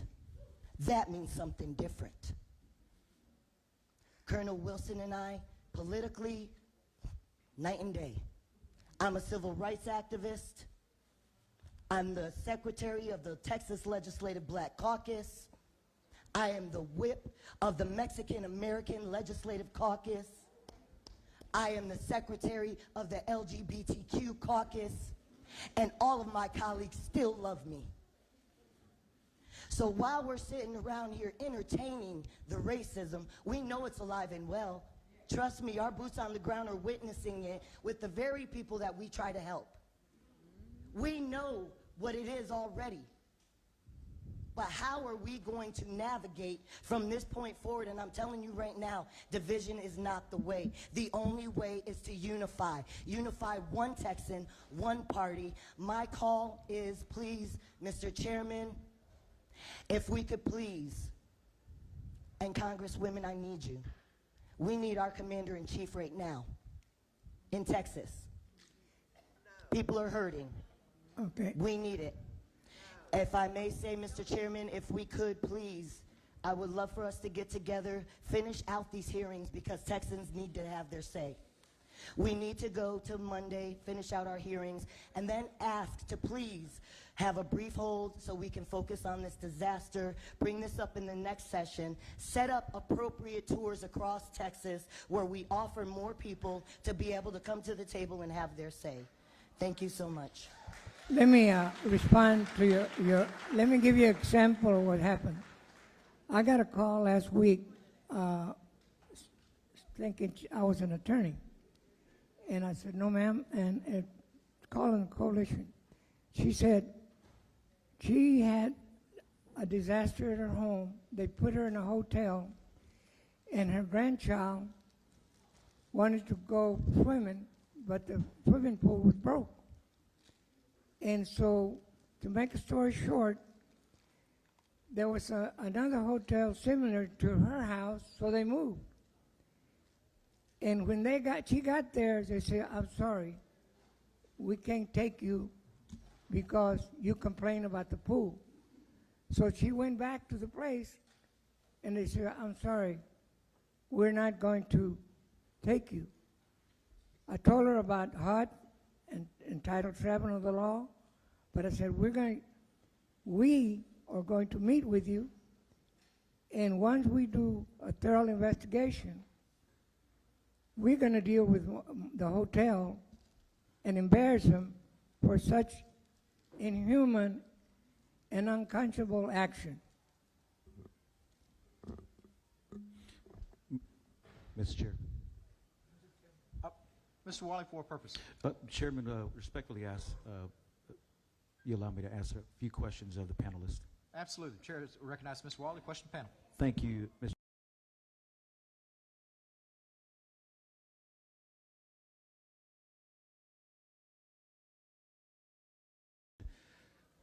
Some data about the creation of this CD29, and that was created after the 1990 census. Is that correct? Correct. And that 1990 census, based on the Voting Rights Act, mandated that we create CD29. Is that correct? Correct. And that was because of the growth of the Latino population in Harris County, particularly in these particular parts of Houston. Is that correct? Well, it's parts of Houston, but also, Representative, it includes parts of Galena, Pasadena, includes almost all of Galena Park, South Houston, Jacinto City, and then the upper part of the Aldine area. So it's more than just Houston. It's maybe about 30% of Houston. Correct, and that I was going to get to that because it's just not Houston. It was mainly at the time. Now, obviously, Latinos are everywhere in this county. You can't draw a map in Houston without touching the Latino community. Well, or you the can't Houston draw region, the Houston region, or the state. You can't. You can find a taco truck in every corner in Houston. Right or next Harris to the County. Starbucks. So at the time, the size and compactness of the Latino community was such that it mandated the creation of that district. Is that correct? And that was, as you mentioned, parts of North Houston, parts of the Aldine area, North Harris County, stretching over to East Harris County. Correct. Along the Ship Channel. Is that correct? The original went all the way to parts of Baytown that got removed this last census. Okay. And then it kind of meandered over, kind of hugged the Houston Ship Channel down to southeast Houston and the East End. Is that correct? Correct. And currently, you mentioned that the population of CD29 is 70% Hispanic. Is that correct? 74. Okay. But the citizen voting age population, to clarify, just to make sure that that's on the record, and I think it's been testified as such in many public settings here and in legal settings and courtrooms, that there's about 65% of CD29 citizen voting age population has a Spanish surname or they're Hispanic. Is that correct? Correct. And there's political cohesion in that CD29. Is that correct? Correct. And over time, they've also that community tends to vote as a block. Is that correct? I would generally say that, but Yeah. but a Republican candidate gets between 20 to 22, sometimes 15 to 20%. I don't think anyone's done better than that. Okay, and over time, that district has it's grown, but for the most part, it's been the northeast, East Harris County, southeast Houston, East Ends parts of Houston, and they've been pretty compact in there as a community of interest. Is that correct? Yes, as I said earlier, it's a lot common language, common culture, values. I mean, there's a true community of interest, not only between Latinos in Houston, but Latinos in Galena Park and South Houston. I mean, there is a lot of pride and a lot of strong work ethic and a lot of, frankly, trusting government. And they, and that community is primarily, it's grown with our Central American brothers and sisters, but it's primarily still a Mexican-American community that have been here for generations. Is that correct? Many generations. Okay. And that community, actually, that community, CD29 has elected you as their representative of choice. Is that correct? Correct. And just to note, I mean, you know, when I was elected together with Veronica Escobar from El Paso, we were the first Latinas to ever be elected to United States Congress from Texas. Okay. And one distinction that I'd like to also add, Congresswoman, and for the committee to be aware that in the creation of CD29, did that community of interest, who did they elect at the time? It was not a Latino. It was not a Latino. No, the districts are meant to give someone the opportunity Correct. to elect someone of their choice, and it's their choice. So, again, I was the first Latino, the first Hispanic elected in District 29. And then how long have you been in office as a member of Congress? This is my 7th year. Your 7th term. No, and 7th year. Your 7th year. And prior to that, where did you serve? I served in the Texas State Senate. And then prior to that, I understand you were a county commissioner. I was the Harris County Commissioner. Okay. And you were the first Latina to be elected in that position, correct? First Hispanic, yes. Hispanic, period. And then you were also a city controller. I was elected citywide in the city of Houston back in the 80s. And then you were a municipal court judge, correct? Yes, I was a judge before that. And then you were, I understand, a social worker. Is that correct? Yes, sir. Okay. And I'm like a cat, have many lives. and I want to focus, particularly your story is compelling in that obviously you and Representative Escobar in El Paso were the first two Latinas, but your story has been emblematic of the district as well. Is that correct? Yes, sir. Okay. And the distinction in the creation of the district was that the district, that community of interest that was majority Hispanic, elected an Anglo-Democrat in that primary. Yes, sir. I, in fact, was in that race. I came out 3rd. Correct. But I kept trying. Yeah. I didn't give up. But regardless, that community, majority Hispanic, Mexican American, they elected Gene Green for 20 plus years. 20 plus years, correct? That was their candidate of choice. Correct. And now you're their candidate of choice. And since we're talking about numbers, your district is a majority Hispanic opportunity district, correct? Correct. And I know we're talking about the power of Congress and the powerful forces in the White House. But to the average American, the average Texan, the average person that lives in CD 29, why does that matter? Why does it matter to the average family that's trying to put food on the table, to the average mother that's trying to get health care, to the average worker that's trying to get a job, maybe at the ship channel and doesn't have maybe adequate resources, or child care that we need? Why does it matter to those families? Well, it matters, especially in our district, because they want to elect someone who shares their values, shares their communities of interest, shares their culture, shares their language, and it makes a huge difference. I know it was pointed out to me when I was working on the investigation to the first missing and later, of course, discovered that she'd been murdered, Vanessa Guillen case. We always use this as an example of her mother was able to come and speak directly to a member of Congress that was accessible, easy to get to, someone they could identify with, and sit down and talk in Spanish and hear her complaint, which was something the Army had never done. And it was, I who insisted that we go to Fort Hood and see what was going on. It's possible that someone who had not been able to share her values and her language and her culture and her being able to just sit down and put yourself in their shoes is just critical when you're doing constituent services. you shouldn't just brush it off and just say, oh, well, no, the Army said this and it's the Army. We can't question them. Or, oh, no, Social Security said you're not disabled, so that's it. Sorry. So I think it matters when it's someone who's committed to putting, people over politics and just fighting for them. People want us to be out there and fight for them, and I think that's what your candidate of choice will do. And you mentioned Vanessa Guillen, and for the panelists, I know those of us in Harris County know who she was, but who was she? Well, she was just she was a young soldier here from our neighborhood.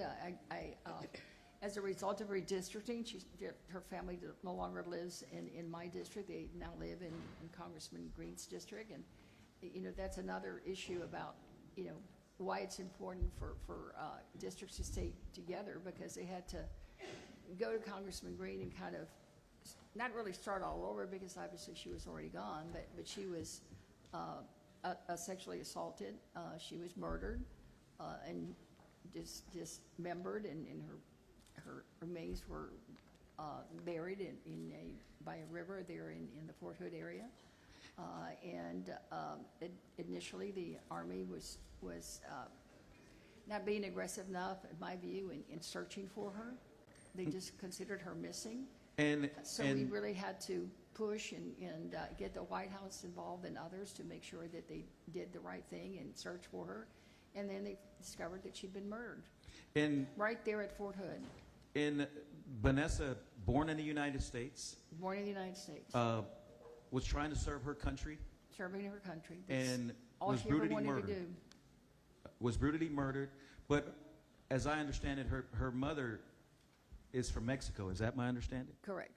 And she came from a mixed status family. Is that correct? Correct. And many mixed status families live in CD20, not just in CD29, they live everywhere. Is that correct? Correct. So it would be important to have representation, not because maybe they look like you, but they at least share and can fight for their issues, and they can come to their member of Congress, Ms. Crockett, or Ms. Fletcher, or Mr. Al Green, because they at least have empathy to go to the DOD and fight for somebody that looks like Vanessa Guillen. Is that correct? Correct. Okay. Representative Fletcher, you have a district that's considered a coalition district. Is that correct? That is correct, yes, Representative Wally. And then that district, majority, minority, as mentioned, and what does that mean? Because we throw that around, but what does that mean? Well, the Texas's 7th Congressional District may be the most diverse district in the entire United States. It covers Southwest Houston, and it includes communities, Black families, Latino families, Asian American families. If you think about what we all know in sort of Southwest Houston, it goes everywhere from the historic heart of the LGBTQ community to Gulfton, down to Sugarland, A-Leaf, Mission Bend. We have the heart of the Jewish community in Meyerland. We have so many different communities that come together, that work together collaboratively, and so more than it's close to 65% of the citizen voting age population is non-white. Right. But we have an incredible coalition and community that works together to support people throughout Southwest Houston and the greater Houston area. And prior to your election, CD7, who was elected to that position? So I was elected for the first time in November of 2018, and the prior incumbent in that seat was John Culberson, who had been the representative since the year 2000. And we redrew that district since then, is that correct? That's correct. The district as it's currently configured was configured in the 2021 map. Okay. And that's the current map that you distinguished members of Congress are running under, is that correct? Yes, that's correct. Okay. And that district, CD7, rich in diversity, rich in language, different types of languages being spoken in that community, correct? That's right. Not just Spanish? Not just Spanish. As Right. many people know, throughout the city of Houston, there are more than 140 languages spoken in our city, and the 7th Congressional District includes one of the most one of the most diverse areas where the most languages are spoken. I get to represent the community in Gulfton, which is its own version of kind of our Ellis Island in Houston. There's so many languages spoken in Gulfton, and in the 7th Congressional District, about 38%, give or take, are people who are born outside of the United States, which is more than twice the average in the state of Texas. And so there's an incredible diversity of experience. I've worked closely with folks. It's a big refugee resettlement area, which is, of course, really struggling under this current administration and cutting off the refugee resettlement funds and the organizations that work in our district and across our community. But there are people from all around the world who call the 7th Congressional District their home. And that part of Houston, CD7, rich in diversity, rich in culture, rich in languages being spoken, rich in food. Yeah, I was going to say great restaurants. Yes. They have collectively, in their size and compactness, in their political cohesion, and they've voted as a bloc to elect you as their candidate of choice. Is that correct? That is correct. Obviously. And so at the end of the day, it's not so much about you individually as members of Congress. It's the people. People that have elected you as their candidate of choice. Is that correct? That is exactly right, Representative Wally, and I think it's the most important point that we can take away from these hearings. This is not about any particular member of Congress. It's about the voters. It is about the people we represent and giving them the opportunity to elect their candidate of choice and to have a real opportunity to do that. And when we talk about what historically has happened with redistricting efforts in Texas and elsewhere, there are conventional ways that people break up the voices of those communities, either packing them tightly into very compact districts and minimizing their ability to have a voice throughout multiple districts, or cracking them so that they have such little presence in various districts that they can't have enough political power to choose their candidate of choice. And so that's why this conversation about coalition districts, that's why the conversation about why it's so important to give people that opportunity. I believe, as Representative Crockett said, and in my original testimony, more than 60% of the population of this state is non-white, and yet the Anglo population determines about 65% of the congressional seats in Congress. And so it's very important not to further dilute these districts. And as I said, the 13 existing congressional districts under this map all have representatives who are elected by minority communities as their candidate of choice. It's not about the member, it is about the voters, and it is about the people choosing their representatives rather than politicians choosing their voters. And thank you.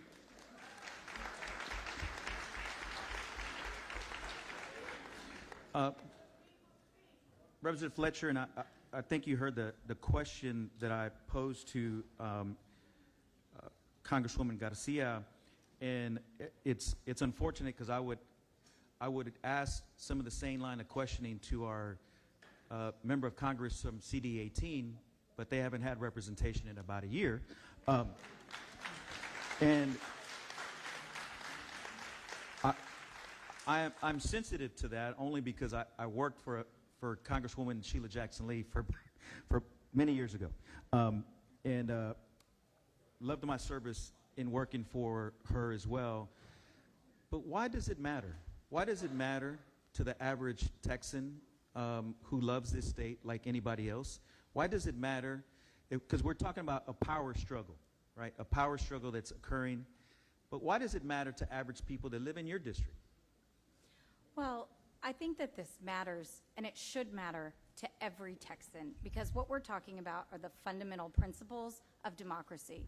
It's about all of us having not just the right to have a say, but the ability to meaningfully cast our ballots for the people we want to represent us, and to be able to know who they are, as Congresswoman Garcia was saying, to be able to reach out to them, to be able to know that they're there to help you with all the kinds of things we members of Congress can help with, whether it's with problems with the IRS. We've certainly helped people with FEMA and with the Small Business Administration following disasters, with veterans benefits, with the many things that members of Congress can do to help. And it takes a long time to build those relationships, to know who your representatives are and to be able to contact them, reach out to them, and know that they're there and that they're listening to you.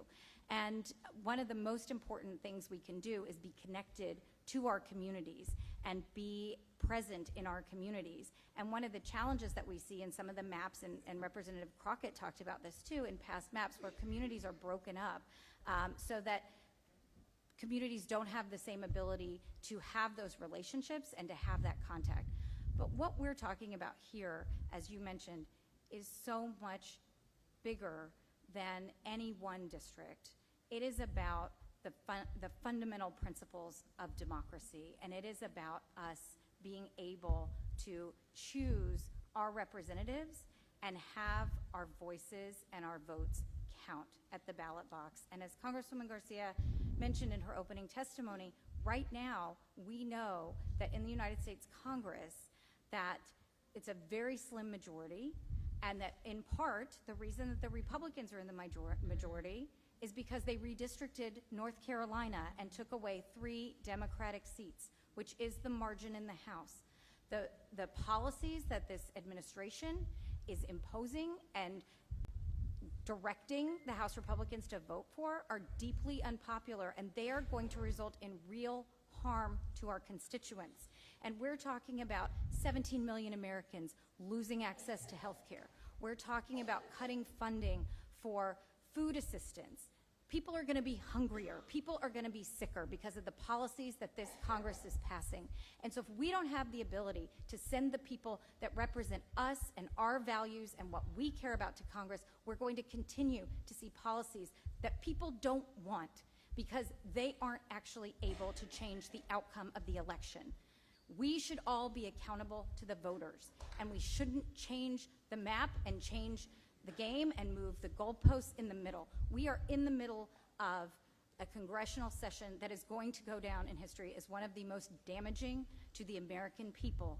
And we need to be able to respond at the ballot box next November and beyond. And this effort is about taking away our ability to do that. Representative,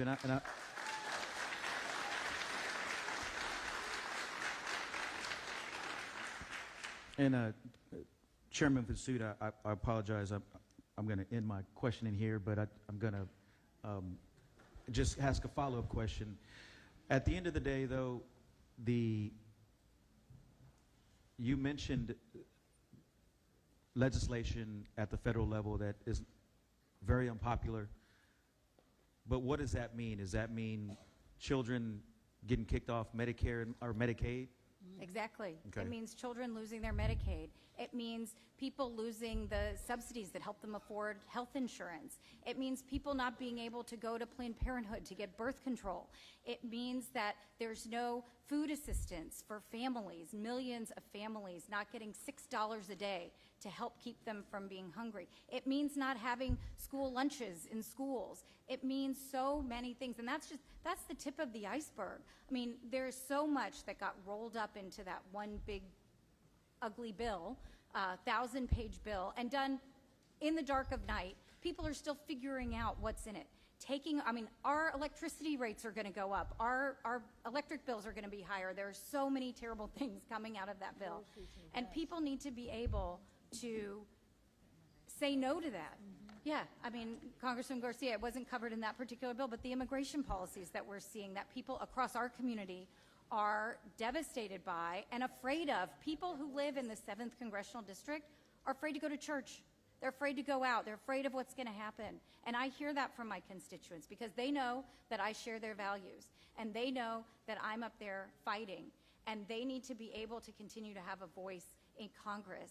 And we are talking about taking away their voices. It's not about me. It's not about my voice. It's about taking away their voices and minimizing the number of people who can carry the message from Texas that we don't like what they're doing and that we're going to change things.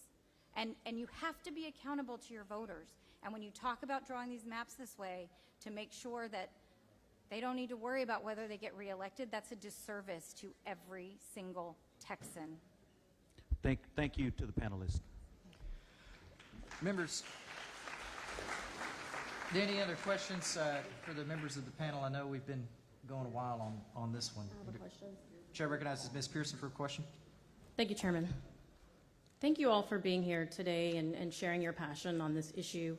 I will say Representative Wally fleshed out a little bit of what my question was, but not all the way. I'm a little confused because at the beginning of the testimony I heard about, and my question is for you, Congresswoman Fletcher. Your colleagues testified earlier that it was important for people of color to have people who look like them. Your other colleague mentioned that it's important to have the same language and same culture.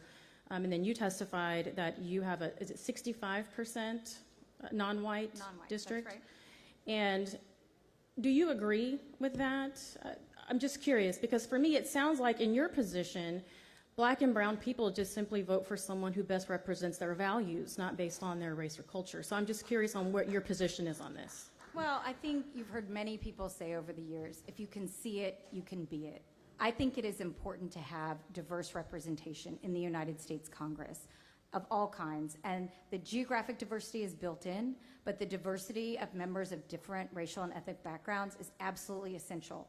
It's critical that we have women in Congress and more women in Congress. Congresswoman Garcia and I came into the largest class of women ever elected to the Congress, and there will be more. It is important to have diverse voices, and that matters. In our congressional district, it's an incredibly diverse district. There is no one person that can be everything that the 7th Congressional District is.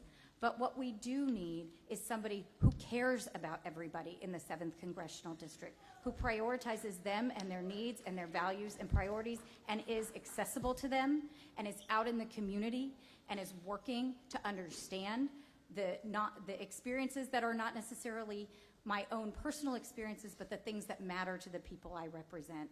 And so I do agree absolutely that we need diversity of representation. But the most important thing that we're talking about today is giving the people the opportunity to choose that person.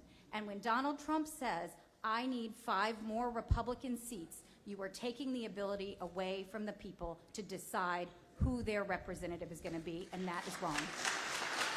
Well, thank you. Thank you for that response. It sounds like you agree that minorities vote for the person that best represent their values, not necessarily based on their skin color. So I appreciate that. And since you mentioned Donald Trump, I wasn't going to, but since you did, he actually won the majority of the Hispanic vote in the state of Texas. President Trump has actually increased his numbers in Black and Hispanic and Asian voters since 2016. So my question for you now, since you mentioned it, I don't believe the statement is true. My question for you now is, do you believe that those voters should be accurately reflected in the state of Texas? I'm not sure I fully understand your question, but I don't think anyone's contesting that Donald Trump didn't win the state of Texas. I don't have the breakdown. I'm speaking minority voters only. Well, I think overwhelmingly minority voters across the state of Texas elected or voted for Vice President Harris as their candidate of choice.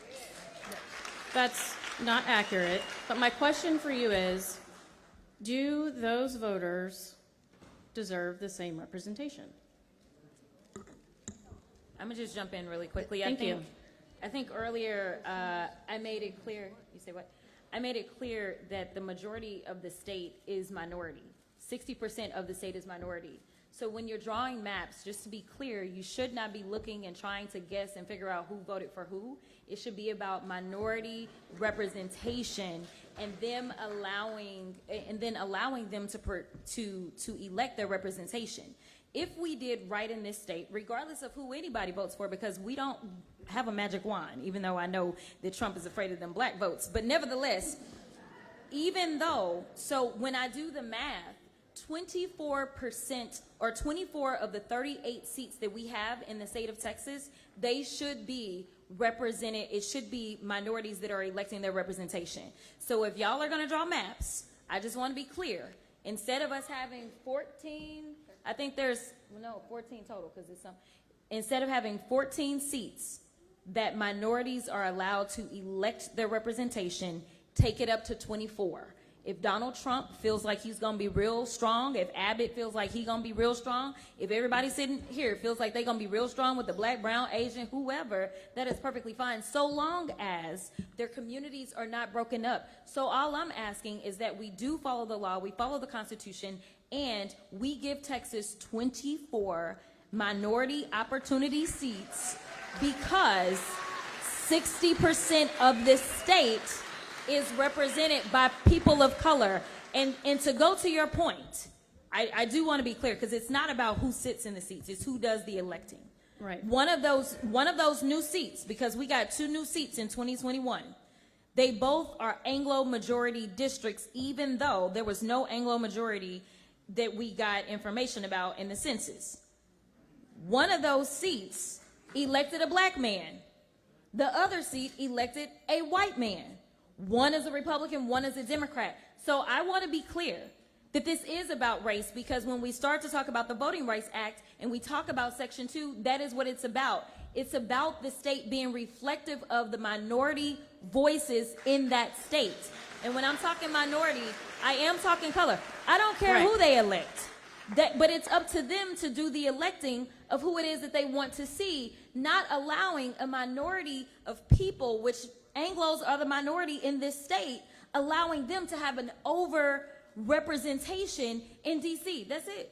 Well, I agree with you 100%. Let me just finish. Let me add to I that. agree with you 100%. That is actually my point in asking the question, because we have a majority-minority district who did not elect a minority.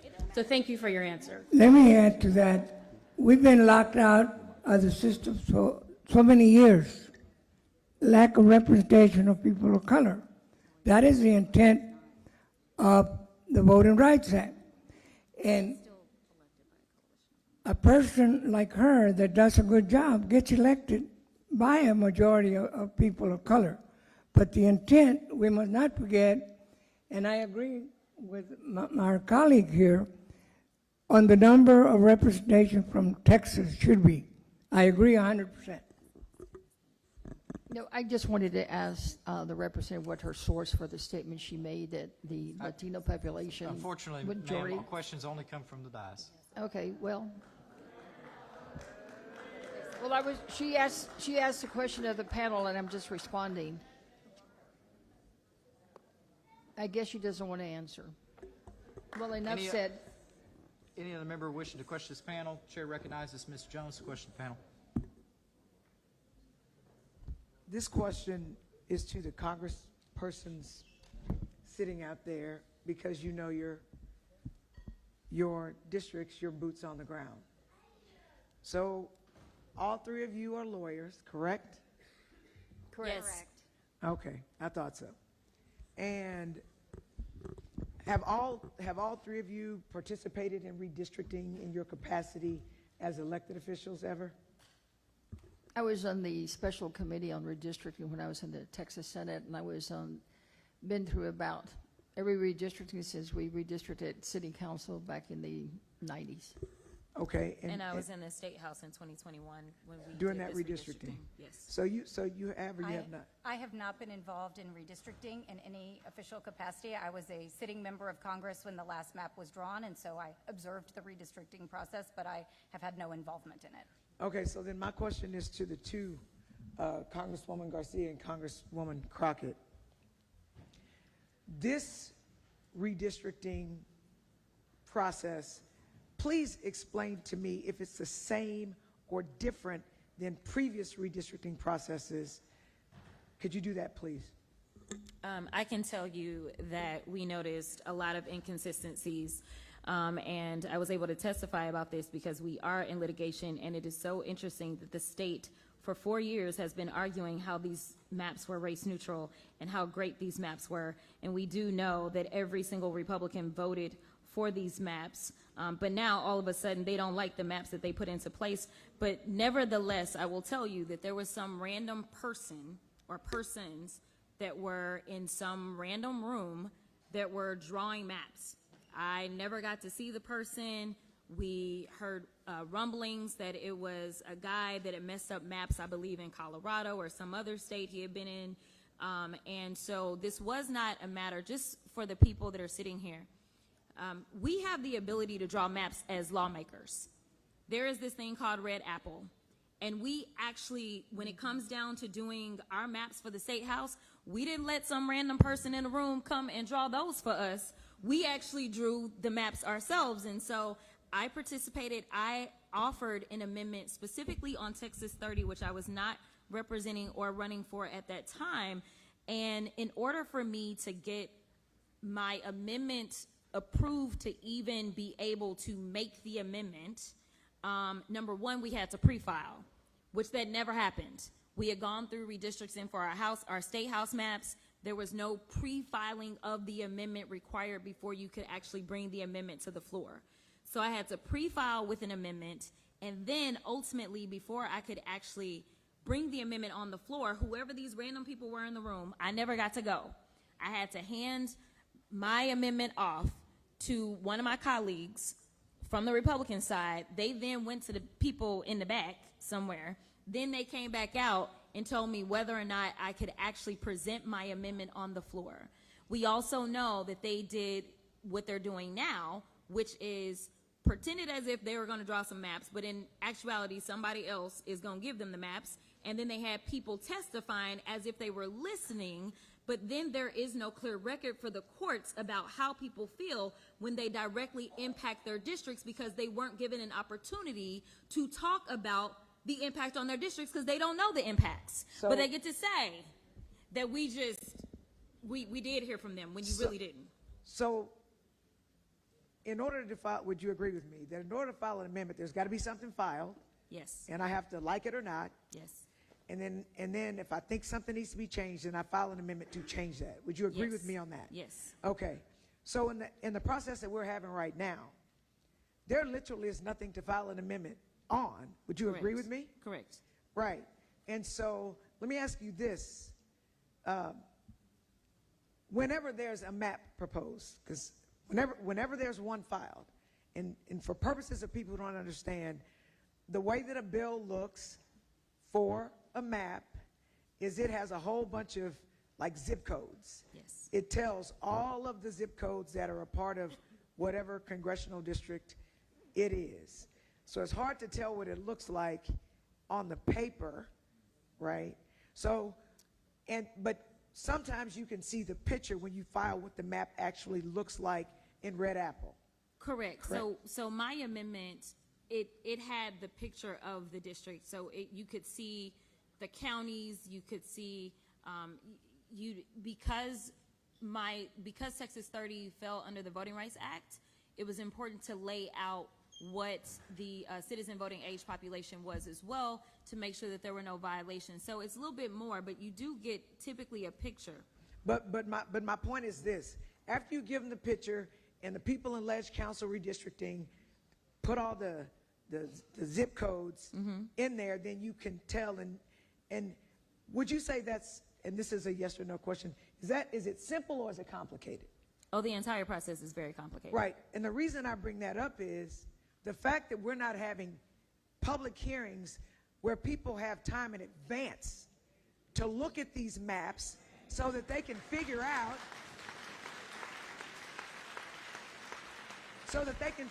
where all these zip codes are, to see how it affects them, is definitely a lack of transparency for the people that are fighting for their rights to stay together. Would you agree with that? Yes, I would.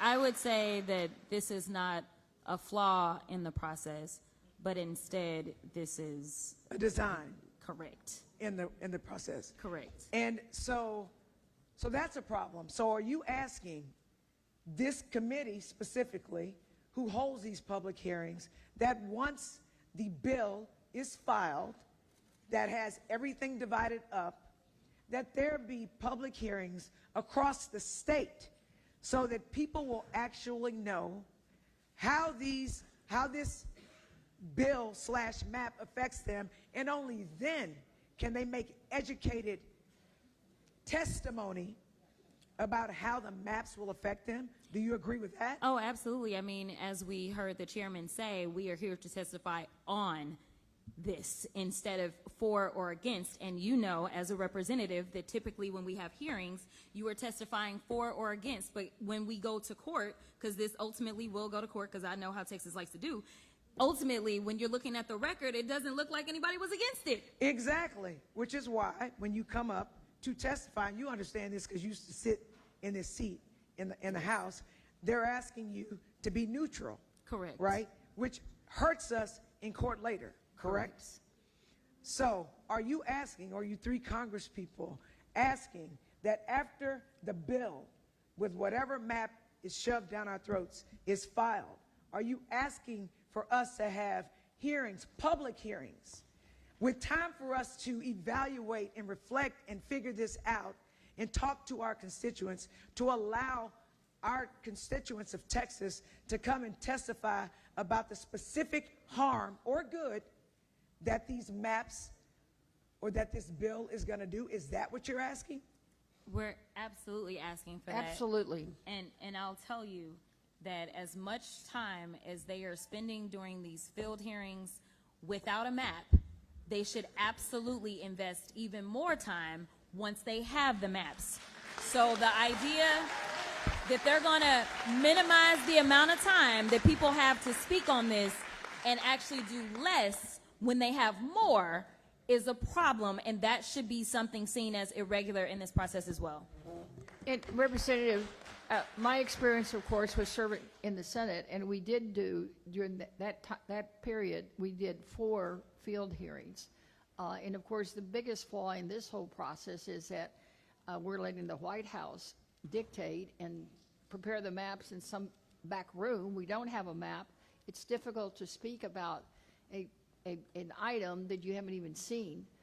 So that, I think, is probably the biggest flaw. And secondly, I think there should be robust field hearings, particularly in those districts that are going to be impacted. But keep in mind, 4 districts were named in the DOJ letter. But once you go in there, the domino effect of what other districts are impacted, because you move something here in Houston, it may create a movement somewhere in Fort Bend County or Galveston County. So it impacts all of us. So they should be robust. There's no reason why, in my mind, that you couldn't have had a field hearing in the Rio Grande Valley. It's a 5-county region with over 1 million people, really important to our economy. El Paso, even San Antonio doesn't get one. You know, what about the Port Arthur Beaumont folks? I think it's just a disservice to Texas that we're not allowing all Texans to be heard. And speaking of, because you talked about it before, communities that have similar experiences. Absolutely. Right? So we talked about that, and we talked about already why it's important to have someone who understands what you're going through. For example, for you, Congresswoman Garcia, and maybe everyone, because there are mixed status families everywhere, don't you think that in a, I'm trying to look at you as I speak.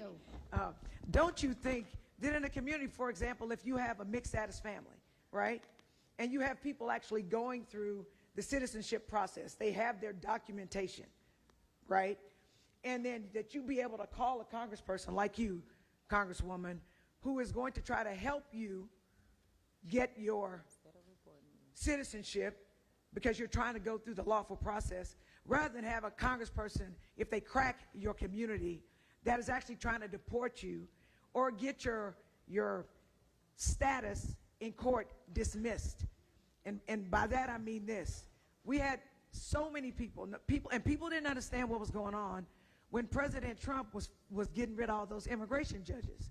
But now we see he wanted an immigration system where they could dismiss the cases and literally create undocumented people because they no longer have a case where they're here documented. Don't you think your constituents are entitled to have someone like you who understands the struggles and who's going to try to help them get to a path to citizenship, as opposed to if they call their congressperson in a racially gerrymandered map that is going to try to deport them and break up their family?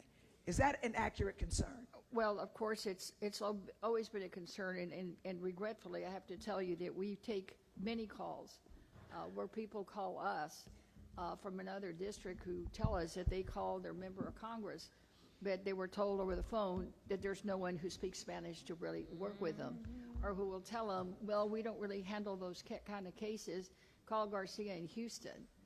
So we do get those kind of calls, and I say regrettably because it's shameful that those members aren't doing full constituent services, number one, but we have strict rules in Congress that I can only spend resources, time, and personnel within my district, which really limits some of the things that I can do.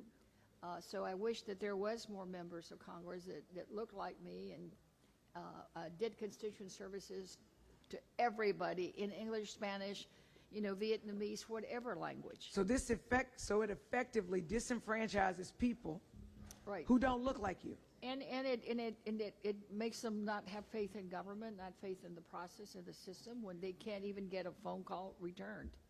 And I'll say this too, would this be accurate? The only way to create a majority Anglo district, right, when you have a majority of minorities, is to literally crack or split the majority minority. So what you'll have is you'll have urban areas where minorities flock to because they see discrimination against themselves in their little towns that they're from. And so they'll get black or brown or Hispanic or whatever minority you are, and they'll drive it all the way out to the rural areas. That's majoritarily Anglo. Is that accurate? I think you're very close to accurate. Yes, ma'am. I'm sorry, say it again. I think you're pretty accurate. Right. I'm gonna say you spot on. That was one of the. That's what it is. That was one of the issues that existed with my district. Just to be clear. Okay. While my district's numbers remained the same, what they did was my neighbor Jake Elzy, who's CD6. Jake Elzy represented 3 counties. They ended up taking Jake Elzy's seat and making it about maybe 7 counties or so. But what they did over in Tarrant County was Tarrant County, in one city, Grand Prairie, they decided that Grand Prairie was getting a little too colorful for them to potentially maintain control over it. So what happened is this one city got split into 3. 1/3 came to me, 1/3 went to Elzy, 1/3 went to Burgess. And so they cracked that community of one city, and the next thing you know, they're paired up with people that have no idea of what their struggles are in Grand Prairie versus what they are dealing with in, say, farming areas of Texas. Right. So, and that's my last question. But what the point is that's how they're able to create majority Anglo districts. They crack the minority areas, and then they put a small number of minorities in a district with people who look nothing like them, and that's how they're able to hijack, to terrorize, to kidnap the United States Congress, and it's just right. It's just not right. Yeah. Thank you for explaining that. Thank you. And thank you, Representative Jones. I just wanted to say, people say for the record all the time, but this time truly for the record, I agree with my colleagues that we should absolutely have more hearings on the maps for precisely the reasons they just outlined. People need to see what a new map is going to do to their community and be able to come to all of you and talk about why it should or should not, and most likely should not happen based on the things that we've seen. So it's really important that once there is a bill and a map, that the public has an opportunity to see it and to meaningfully give you all input before you proceed. And I would ask that you not proceed, that you make the decision whether to do this or not, that you choose to end this process and focus on the real and urgent needs of our fellow Texans and our great state. Thank you. You so much. Absolutely. Members, Chair will show Representative Barbara Gervin Hawkins is present. She was actually present at 12:45. So, Barbara, good to have you. Any other questions for this panel? Hearing none, the panel is excused. Now, for all in attendance... Thank you, Mr. Chairman. You're welcome. We had the witness affirmation forms were printed, and individuals were able to sign those. The chair, though, didn't get an opportunity to announce that they were closed. So what we're going to do is we're going to stand at ease for about 5 minutes to give our precious court reporter a break here. And just to remind everybody, when we come back to, I'm going to close registration at that time, so that's your warning. So on that, the House Select Committee on Congressional Redistricting will stand at ease for 5 minutes.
Yeah, I saw you. Yeah. Hey, I saw him when he first got here. Excuse me. No, you're fine, sweetie.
House Select Committee on Congressional Redistricting will come to order.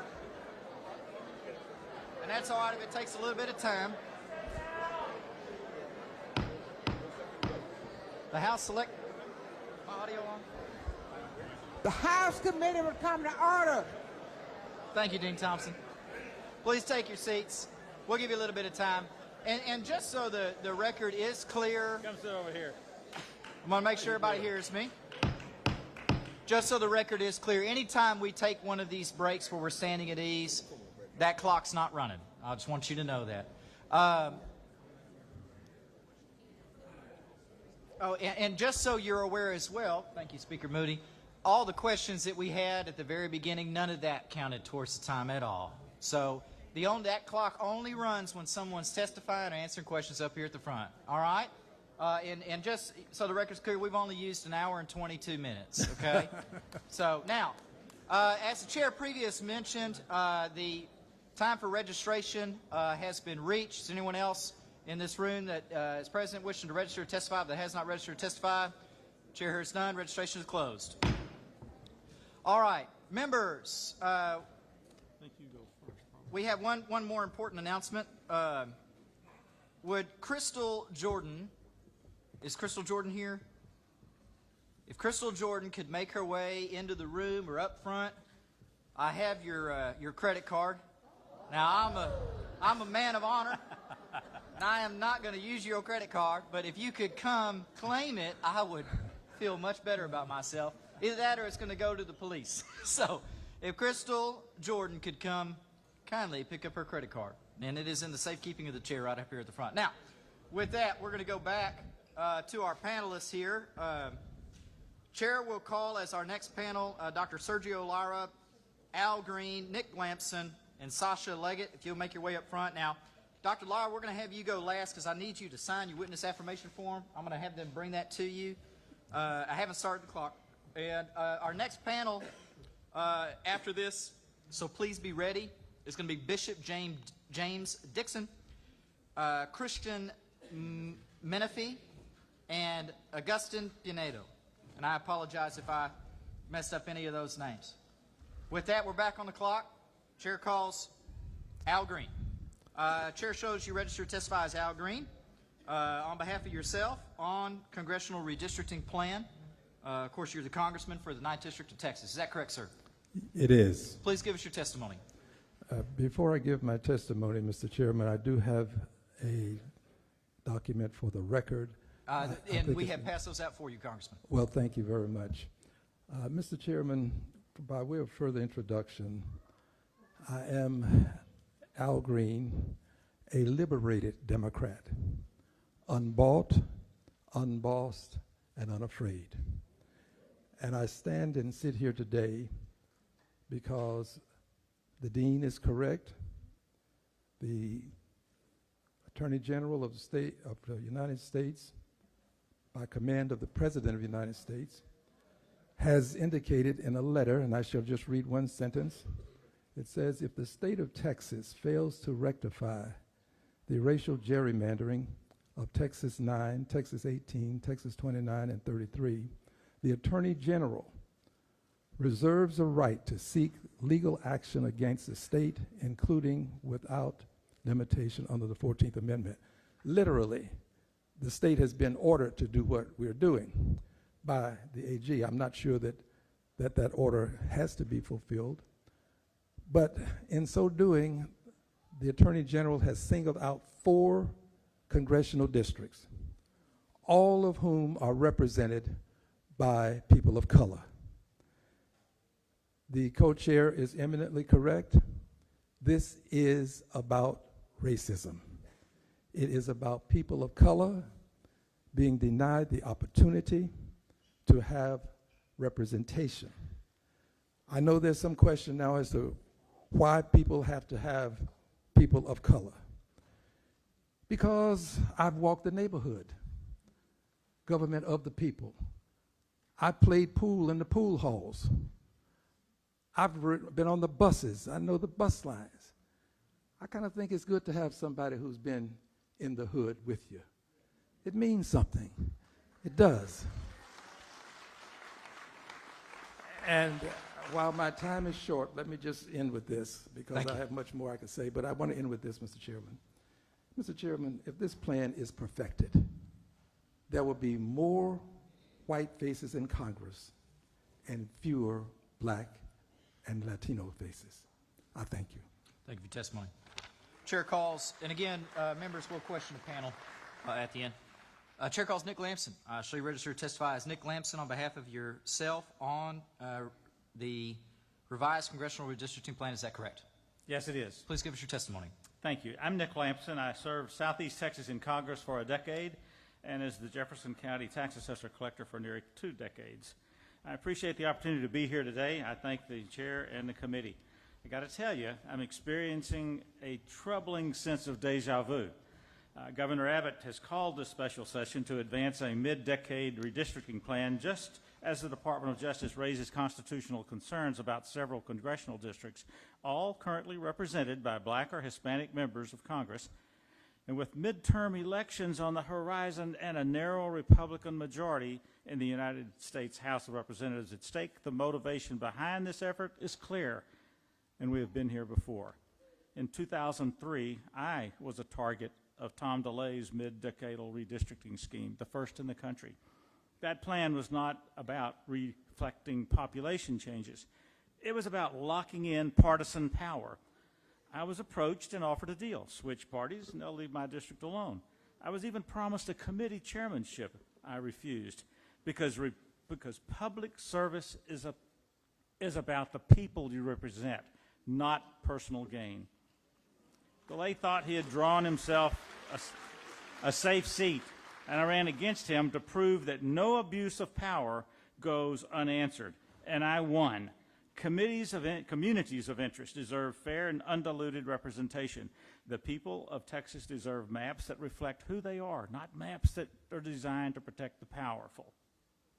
Now, 20 years later, the same playbook is being reopened, and Jefferson County, once an anchor of a congressional district, still lives with the consequences. Our influence was stripped away, and we have yet to recover. This is not just about redistricting. It is about equity, accountability, and whether Texans choose their representatives or politicians continue choosing their voters.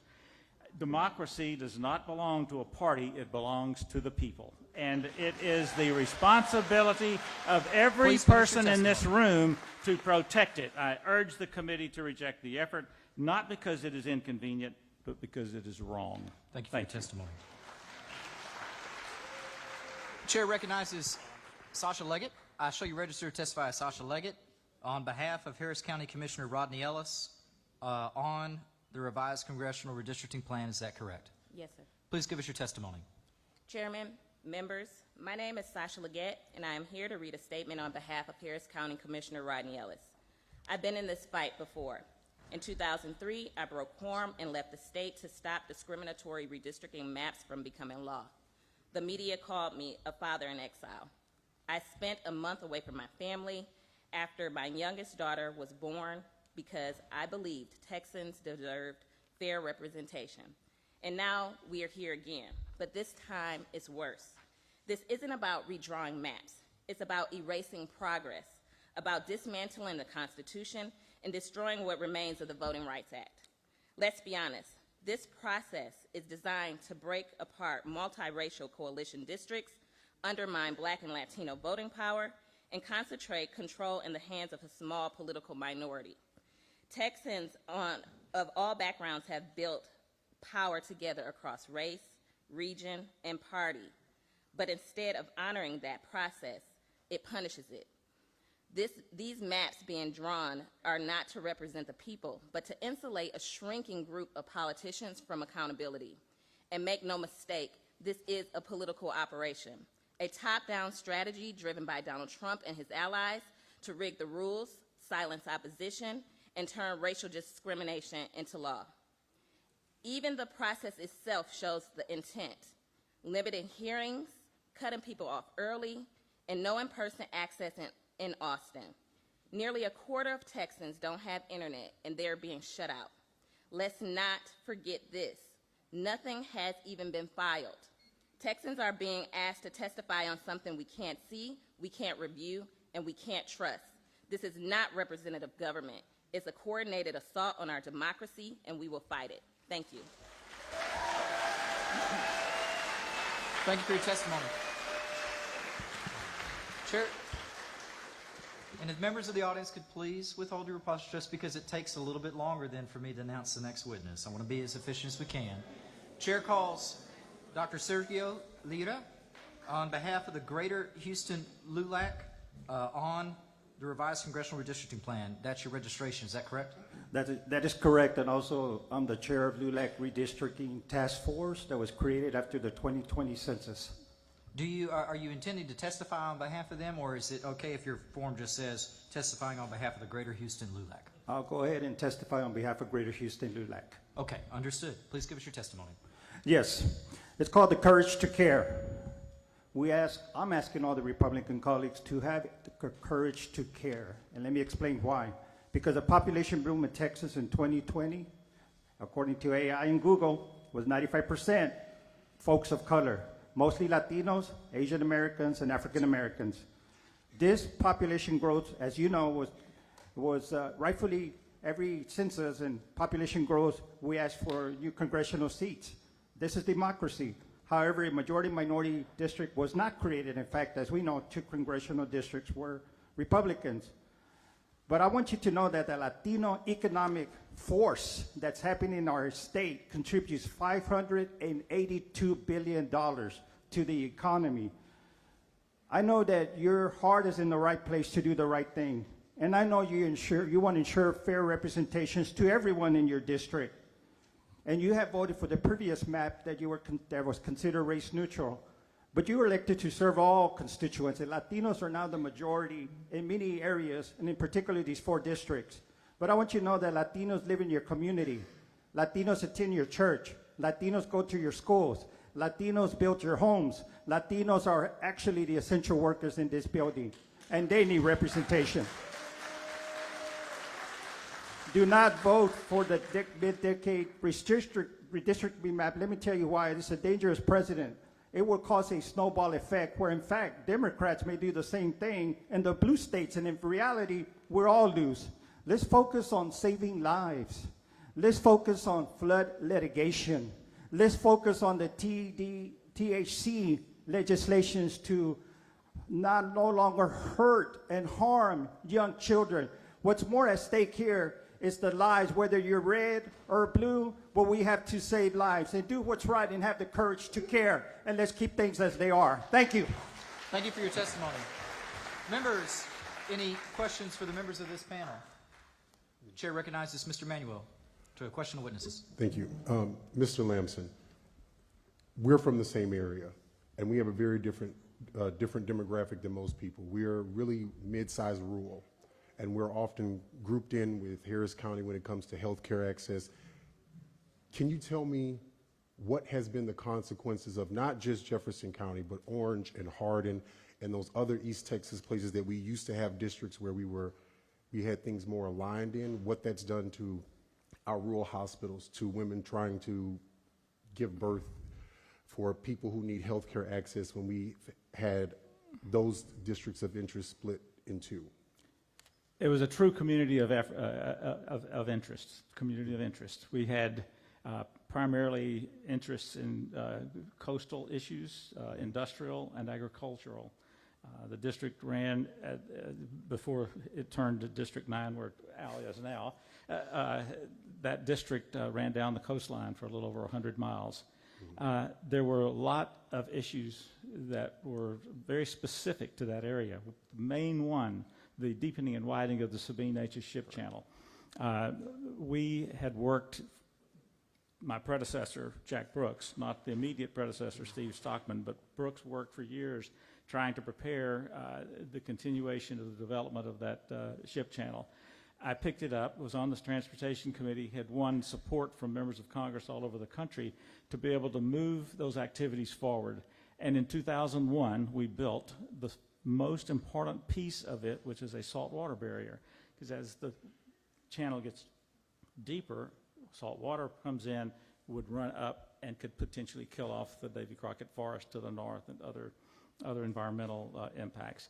That $53 million project was completed, and we were set to do the others. So the redistricting then set that economic development project back by at least 20 to 25 years. It has just been put back on the list of the Corps of Engineers for activity. That kind of chaos. The community of interest that we were attached to, Northern Beaumont was attached to North Houston, a white-collar retail district. I won't say a word about the negative word about the member that took over the activity in that district when I left. He is a good person, but he had a whole different focus. I can't say he didn't care about the Neches River, but he was not there to understand what the problems and the needs and the concerns of industry, which is the economic driver of the entire of East Texas, including Orange County.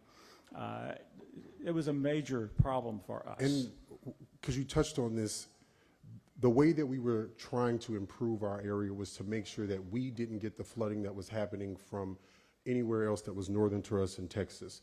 But it was also helping, unless I'm wrong, it was helping cities like Houston and Dallas where they wouldn't have so much flooding, because what would happen is we had done all the work for all of the water to come down faster, but without flooding our area as well, and a lot of that stopped, unless I'm incorrect on that one.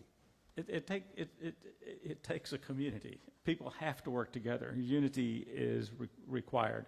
And yes, the things that we were doing in the 9th Congressional District worked very closely with the folks, the old 9th, worked very closely with the people here in Houston. The 9th District had the southeastern portion of Harris County in it at the time. You're correct. There are many, many issues that affect it. I now work for a hospital system. That hospital will be impacted because of decisions that are going to be coming out of the Congress over the next several months. One of our major demands were a rural critical access hospital in the middle of a rice field. And if it goes down, most of our patients are Medicaid patients, and if that goes into effect in the manner in which we think it will, it very likely could drive this company into bankruptcy, which is what we took it from 11 years ago.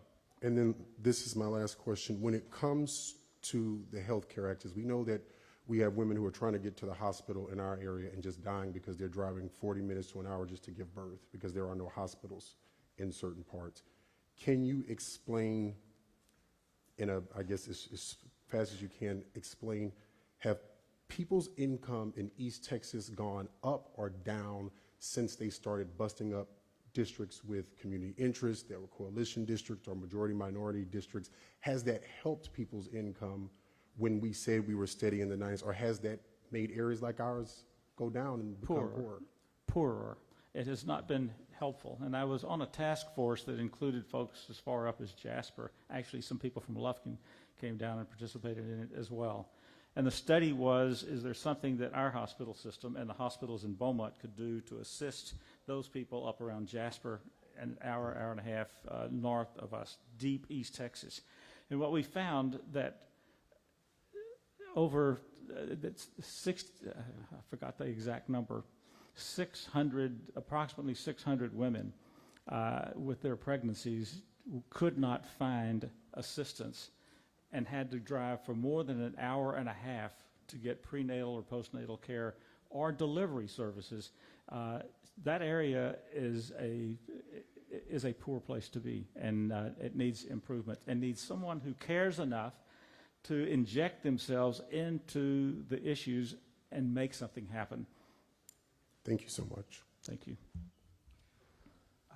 Ms. Jones, for what purpose? To ask one question to Congressman Green. So recognized. Congressman, can you tell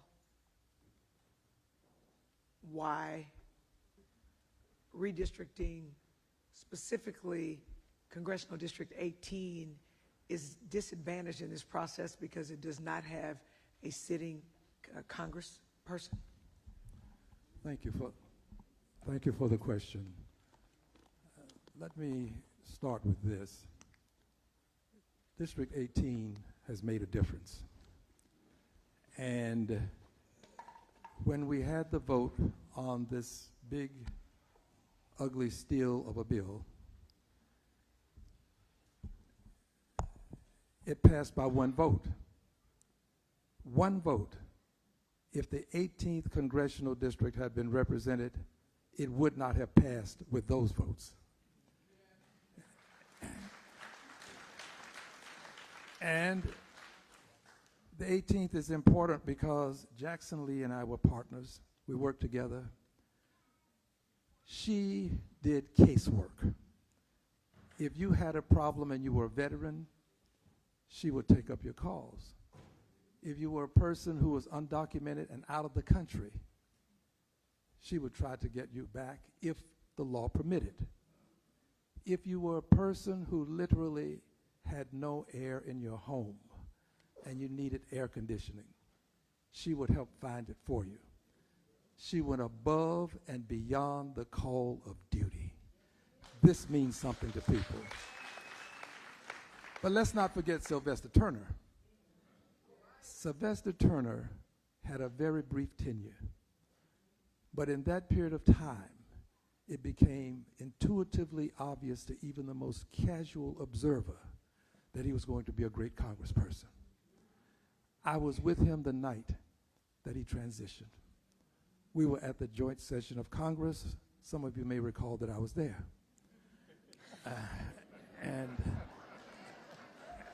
And after he and I talked, he traversed his way up the aisle, and I saw him no more. He was no longer there. But I want his legacy to be important too, because he didn't control that part of his destiny. But what he did in Houston as mayor was indicative of what he would have done in Congress as a United States congressman. So yes, the 18th Congressional District means a lot. It does. Mr. Chairman. Thank you. May I add one thing, Mr. Chairman? It's heard. Not at this time. Members, any other questions for the panel? Mr. Chairman, I'd like to make a... Ms. Thompson, for what purpose? Mr. Chairman, a lot of people are here to testify, and I know my colleagues have a lot of questions. If they can shorten some of those questions and get to the public testimony. Understood. Thank you, Dean. Members, any other questions to this panel? Seeing none, thank you for your testimony. The panel is excused. The next panel, as we previously mentioned, if you'll make your way up, Bishop James Dixon, Christian Menifee, and Augustin Pinedo. While they're making their way up, the chair recognizes Vice Chair Rosenthal for a brief announcement. Thank you, Mr. Chairman. And thank you all really for bearing with us. So first, housekeeping item, we've confirmed that if you need to get up and like go to the restroom, get a water break, whatever, they will let you back in. You won't lose your seat. So that's first. Second, we want to move through this next panel quickly if we can, because we came here to listen to you and we want your testimony. So I'll be moving at the end of when we reach 4 p.m. I'll be moving to extend time. We'll take a vote on the objection to adjourn and stuff. Should that end up being voted down, or even if we do extend time, so many people have signed up to testify today that we have arranged for you to speak directly to us. We're going to reconvene outside of the formal hearing at Wheeler Avenue Church. So when this is over, anybody who has not been able to be heard yet, you are invited to come speak directly to us. We will live stream it. We will record it. The gym at the church. Wheeler Avenue Baptist Church Gymnasium after this. Okay. Thank you very much. Thank you, Vice Chair. And as our panel is up here, our next panel, so please be ready to come up after this one. Lenita Robinson, Eric Ross, Emily Rain Eatman, Deborah Allen. Please be on deck. All right. Turning now to our panel here. Chair calls Augustin Pinedo. Is Augustin Pinedo here? Chairperson Augustin Pinedo registered to testify on behalf of LULAC District 18 on revised congressional redistricting plan, but not testifying. Okay. Chair calls Christian Menifee. And before you testify, Bishop Dixon, I have a signature on your form here, but it's on the line that I'm supposed to sign. Do I have your permission to put a little arrow up from your signature to the line you were supposed to sign? No, just sign yours under mine. There we go. Got it. You got it. Thank you, Bishop. Mr. Menifee, I show you registered to testify. It's Christian Menifee on behalf of yourself on revised congressional redistricting plan. Is that correct? That's correct. Please give us your testimony. Good afternoon. I'm Christian Menifee, and I'm here in the protection and defense of the districts that were named, the minority, the black and brown districts that were named by the Trump DOJ to try to steal their political power. I'm here to say enough is enough. Do not steal the political power of these districts. Now, I live in the 18th Congressional District, and the folks who live there know that historically, the reason that that district is what we've known it to come to be is because of the severe racism that existed in this country. Black folks in this country couldn't register to vote, couldn't vote, and if they did, they faced violence, and in some instances, even worse. But despite that, we know that over time, just because time has passed, that doesn't mean that that racism has gone away. You got redlining. You got blocking people's access to Capitol. And over time, you've seen that the relics of that racism still exist today. That's why if you go throughout the 18th Congressional District, you'll see food deserts. That's why there are communities in the 18th Congressional District that have 9 or 10 concrete batch plants in a mile of a single community. That's why you have lower life expectancy, and that's why you got cancer clusters all across the 18th Congressional District. Now, despite all that, the governor in the state of Texas has targeted this district. When we lost our Congressman Sylvester Turner, the law says that the governor is supposed to call the special election immediately, but he set it for November so that people in this district are going to go more than a year without congressional representation. That means that when there are votes on the floor, nobody's there to vote for our district. That means that when immigrants and veterans need their cases worked, nobody's here to do that work. That means that when SNAP benefits and Medicaid are cut, there is no voice for this district. I'm here to say enough is enough. State leaders have targeted this district for far too long, and it's time for you to do the right thing. Do not strip these folks of their political power. Do not adopt a redistricting plan that does that. Thank you. Thank you for your testimony. Chair calls Bishop Dixon. Thank you, Mr. Chairman. Mr. Dixon, I'll show you registered to testify on behalf of the NAACP and Ministers of Houston. Is that correct? That's correct. And it's on the revised congressional redistricting plan. Yes, sir. Please give us your testimony. Thank you, Mr. Chairman. And to all of the representatives here, welcome to Houston, and thank all of you for being here today. I represent the Houston NAACP, and I'm also privileged to speak for the state NAACP, along with, of course, pastors across the city of Houston and the Community of Faith Church, which has been in District 18 long before it was a district. Our church is 150 years old, founded by the formerly enslaved Reverend Jack Yates, for whom the area high school is named, who helped purchase Emancipation Park in District 18. I want to say that because those individuals who are making decisions about the future of District 18 and 9 and the other districts mentioned need to really understand the richness of the history and the value that representation has added not just to people of color, but to everyone who resides in the greater Houston and Harris County community. That's very important. We're here today under unfortunate circumstances, as it's been articulated multiple times. We have a census every 10 years, the data from which should dictate necessary changes to the maps for congressional representation. That is a common sense plan. We're here today not because the data has dictated it. We're here today because there is a decision that the people of this state don't deserve to elect their own representatives. And it's proven that political and racial gerrymandering proves that the elected chooses their voters as opposed to the voters choosing their elected. And whenever that occurs, the people always lose. I want to say to us very quickly. Yeah, please finish your testimony. I will. very, very quickly that what is being done is oppressive, it's racist, and we need to be clear on this, that it's unconstitutional and immoral. And speaking as a prophet, the Word of God says in Zechariah chapter 9, chapter 7, when you oppress God's people and your hearts are too hard to change, the wrath of God will come. This is a warning to Texas. Don't play with God's poor, oppressed people, taking their insurance, their Medicare, and their health care, because there is a God who's bigger than anyone in the White House, the Texas Senate, or the Congress, and judgment shall come. Thank you for your testimony. Members, I have one.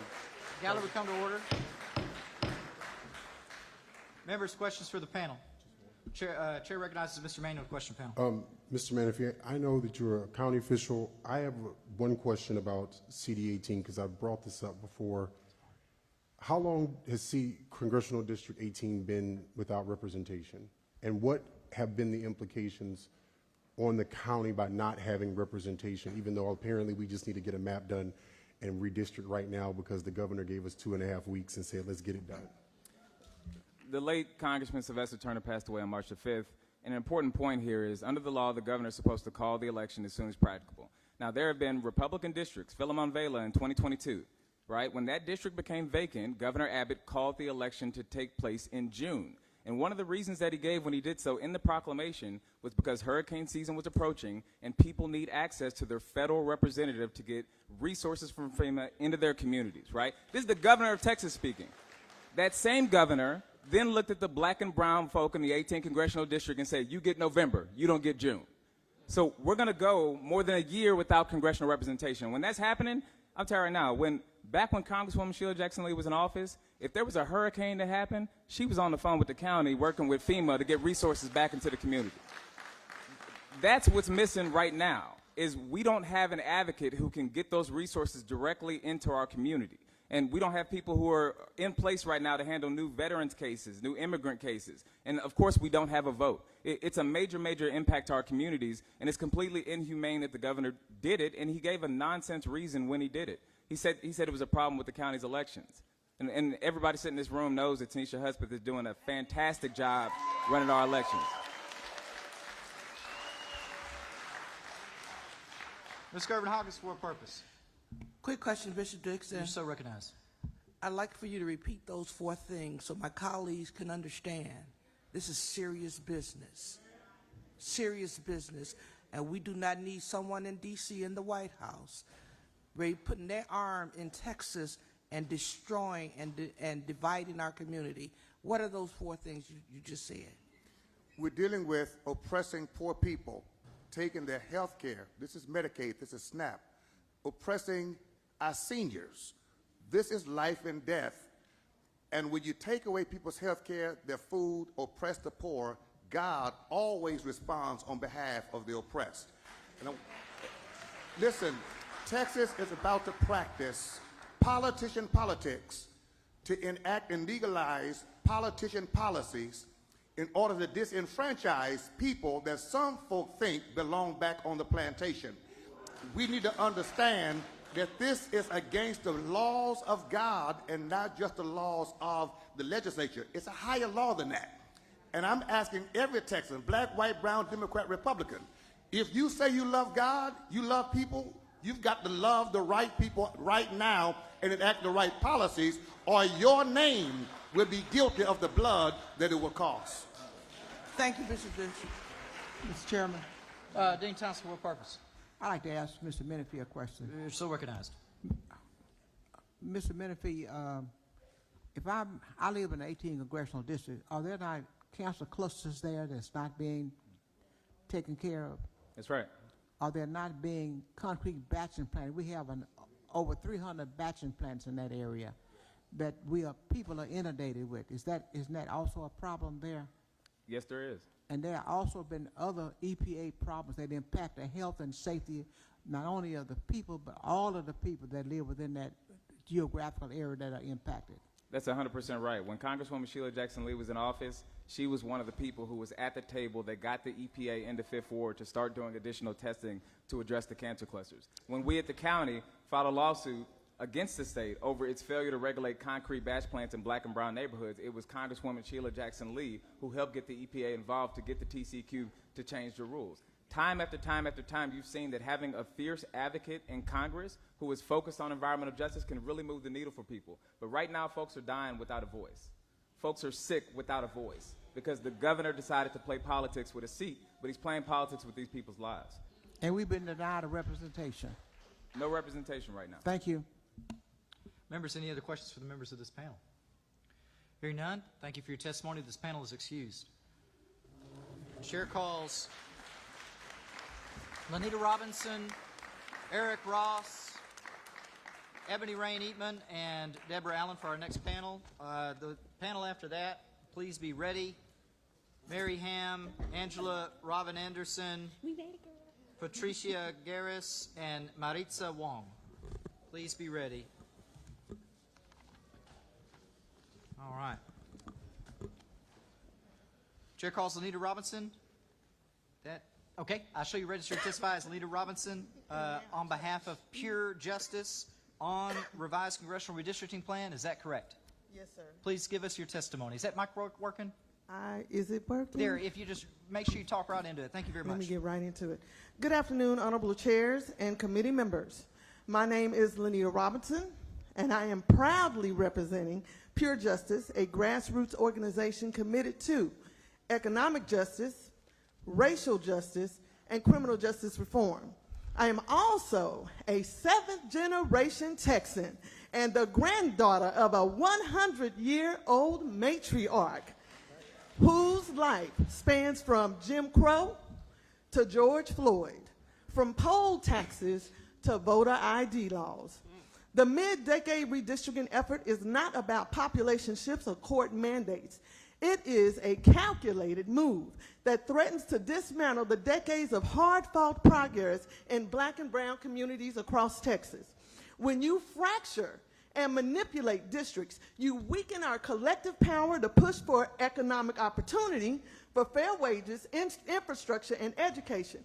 You undercut racial justice by silencing the very voices that continue to call out discrimination in healthcare, housing, and policing.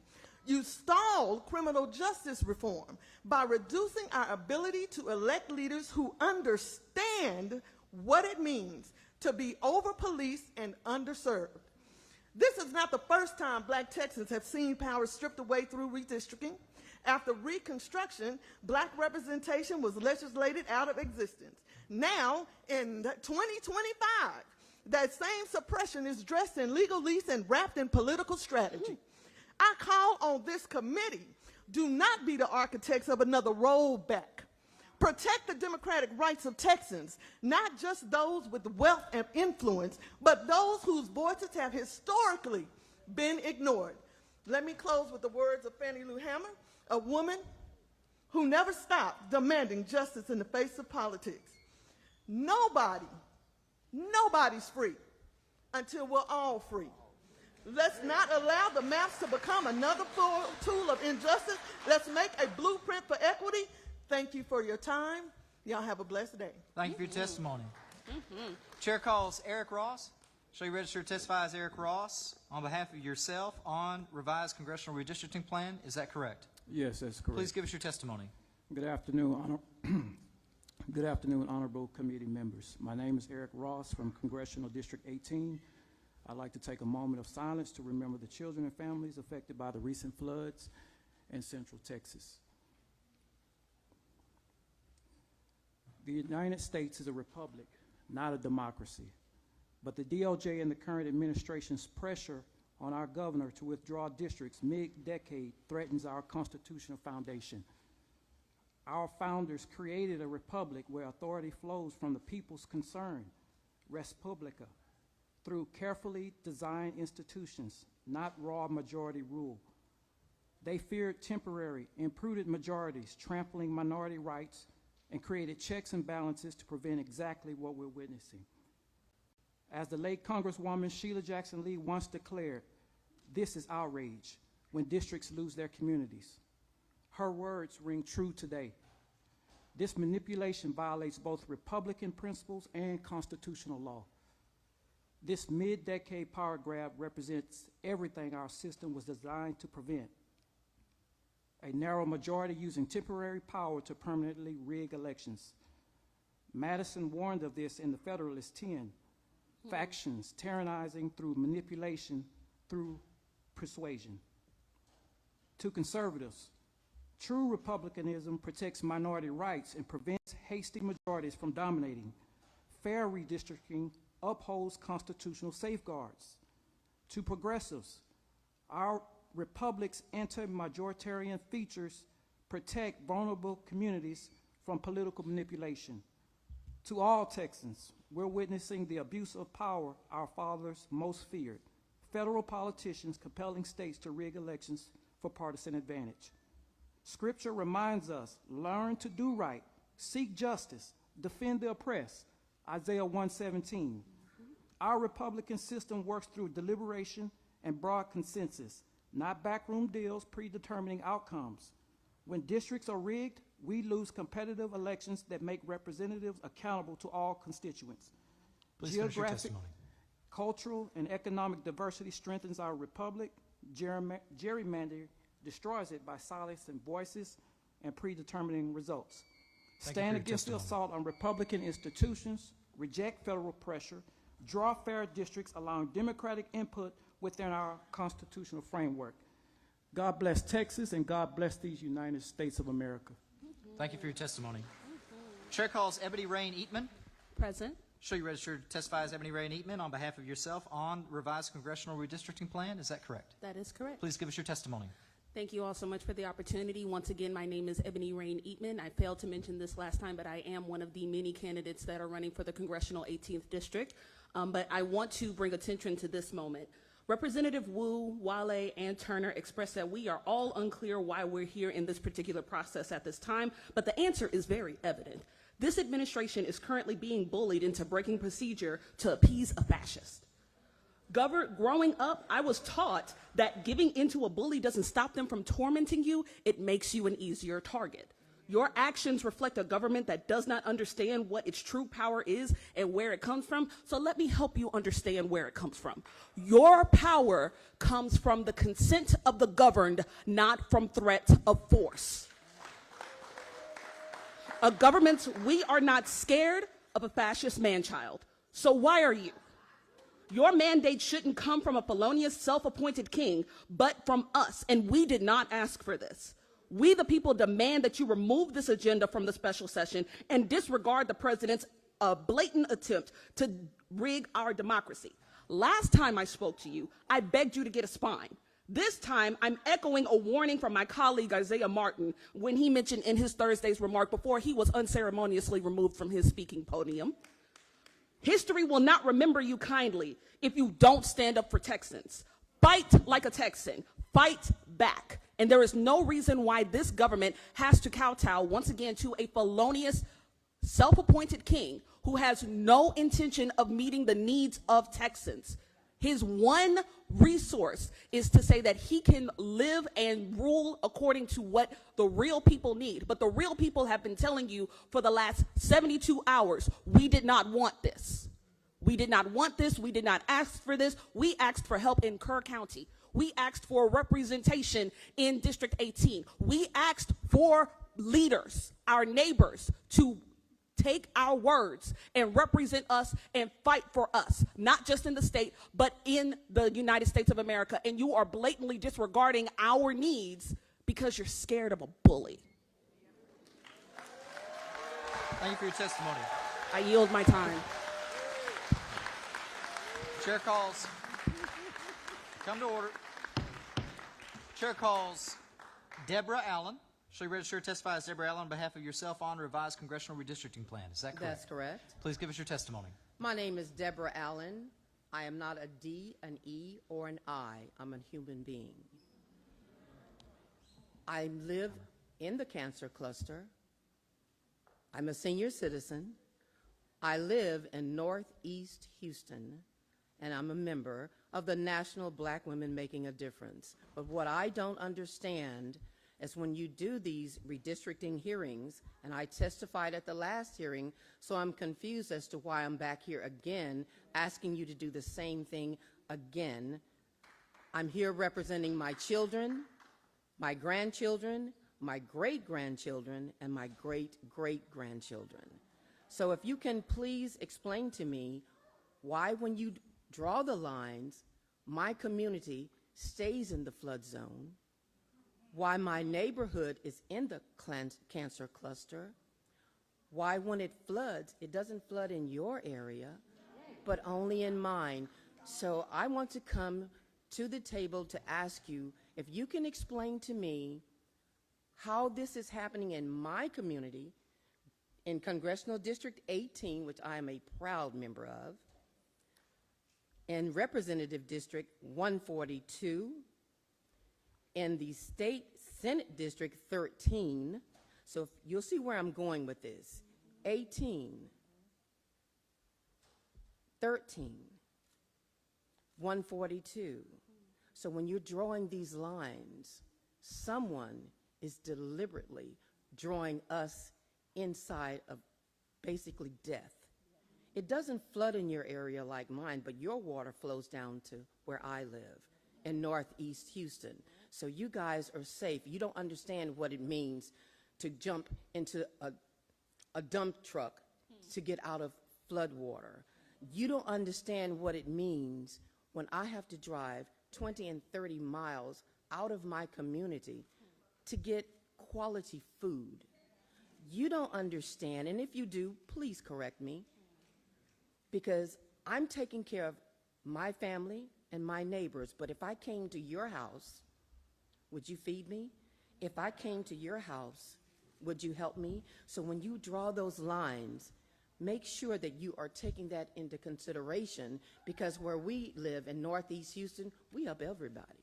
We don't care if you're black, blue, brown, or green. Thank you. We help everyone. Thank you very much. Thank you for your testimony. Members, any questions for this panel? Seeing none, the panel is excused. Thank you for your testimony.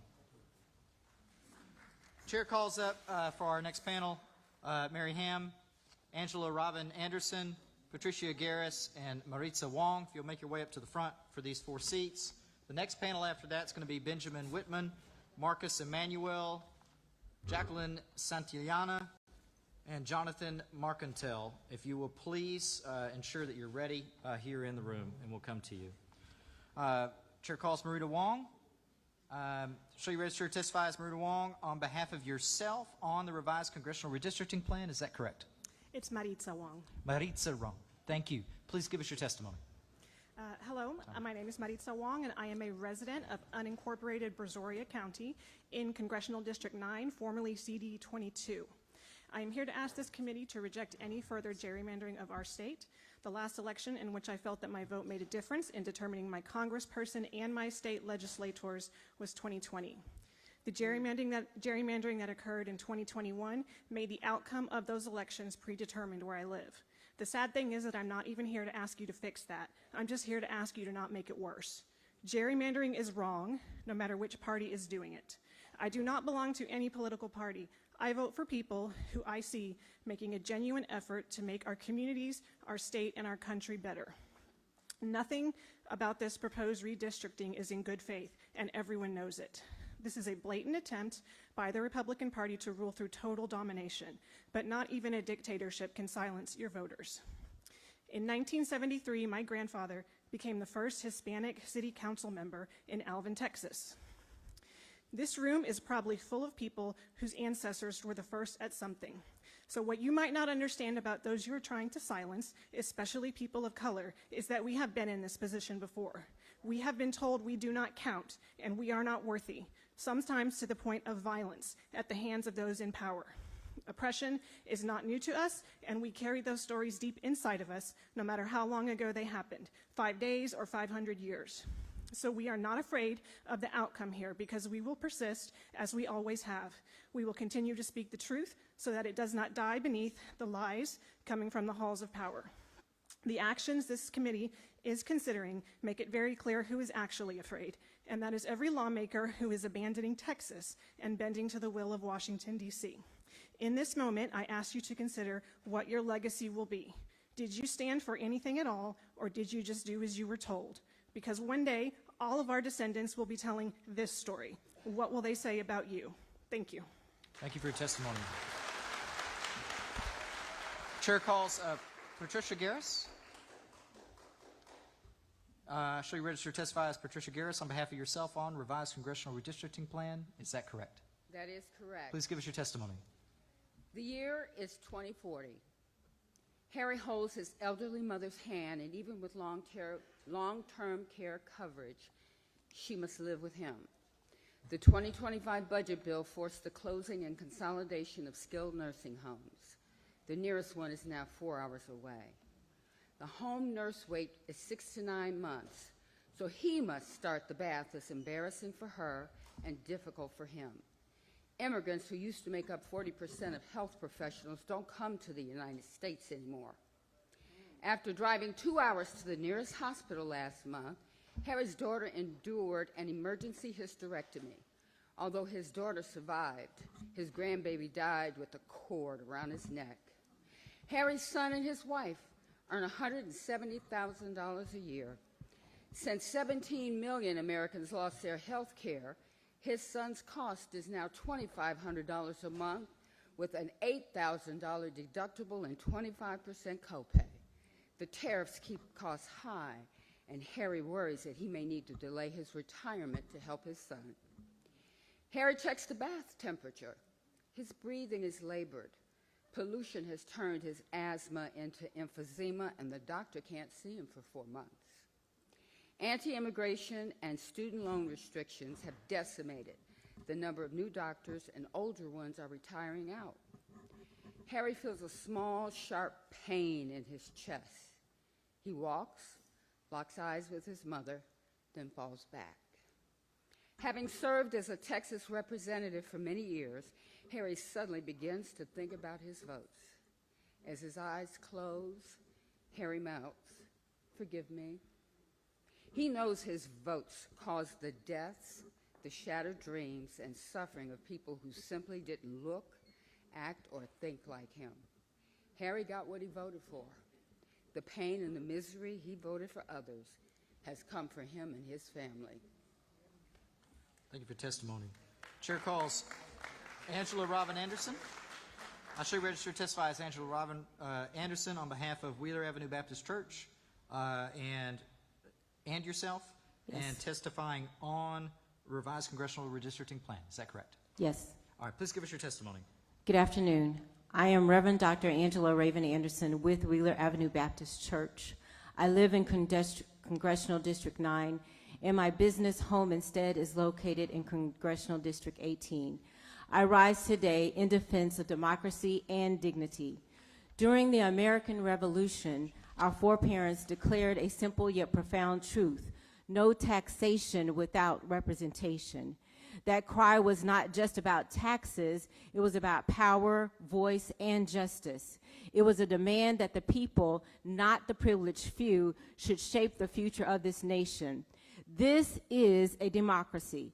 We decided a long time ago that no king, no one person, no ruling class would govern over us. We would govern ourselves through fair and free representation. Today, in 2025, that same cry echoes in our hearts as we confront the deliberate, racist assault on Congressional Districts 18 and 9 and others like them, districts that have long served as platforms of power for Black and brown communities. Let's be clear. Every line that is drawn on a map determines more than political boundaries. It determines the flow of resources, the funding of schools, the protection of civil rights, and access to quality health care. These lines either open the door to progress or slam it shut. The proposed redistricting isn't about fairness. It's about fear. It's about racism. It's about diluting the voices of communities that have historically been denied power and are now standing in it. We see the tactic, we know the playbook, and we refuse to be silent. We pay taxes, we serve this country, we build this economy, and we demand that what we have earned, which is fair representation. So to close, I close with this call: stop the steal, hands off our districts, let the people choose their leaders, not the other way. We demand fair maps. Thank you for your testimony.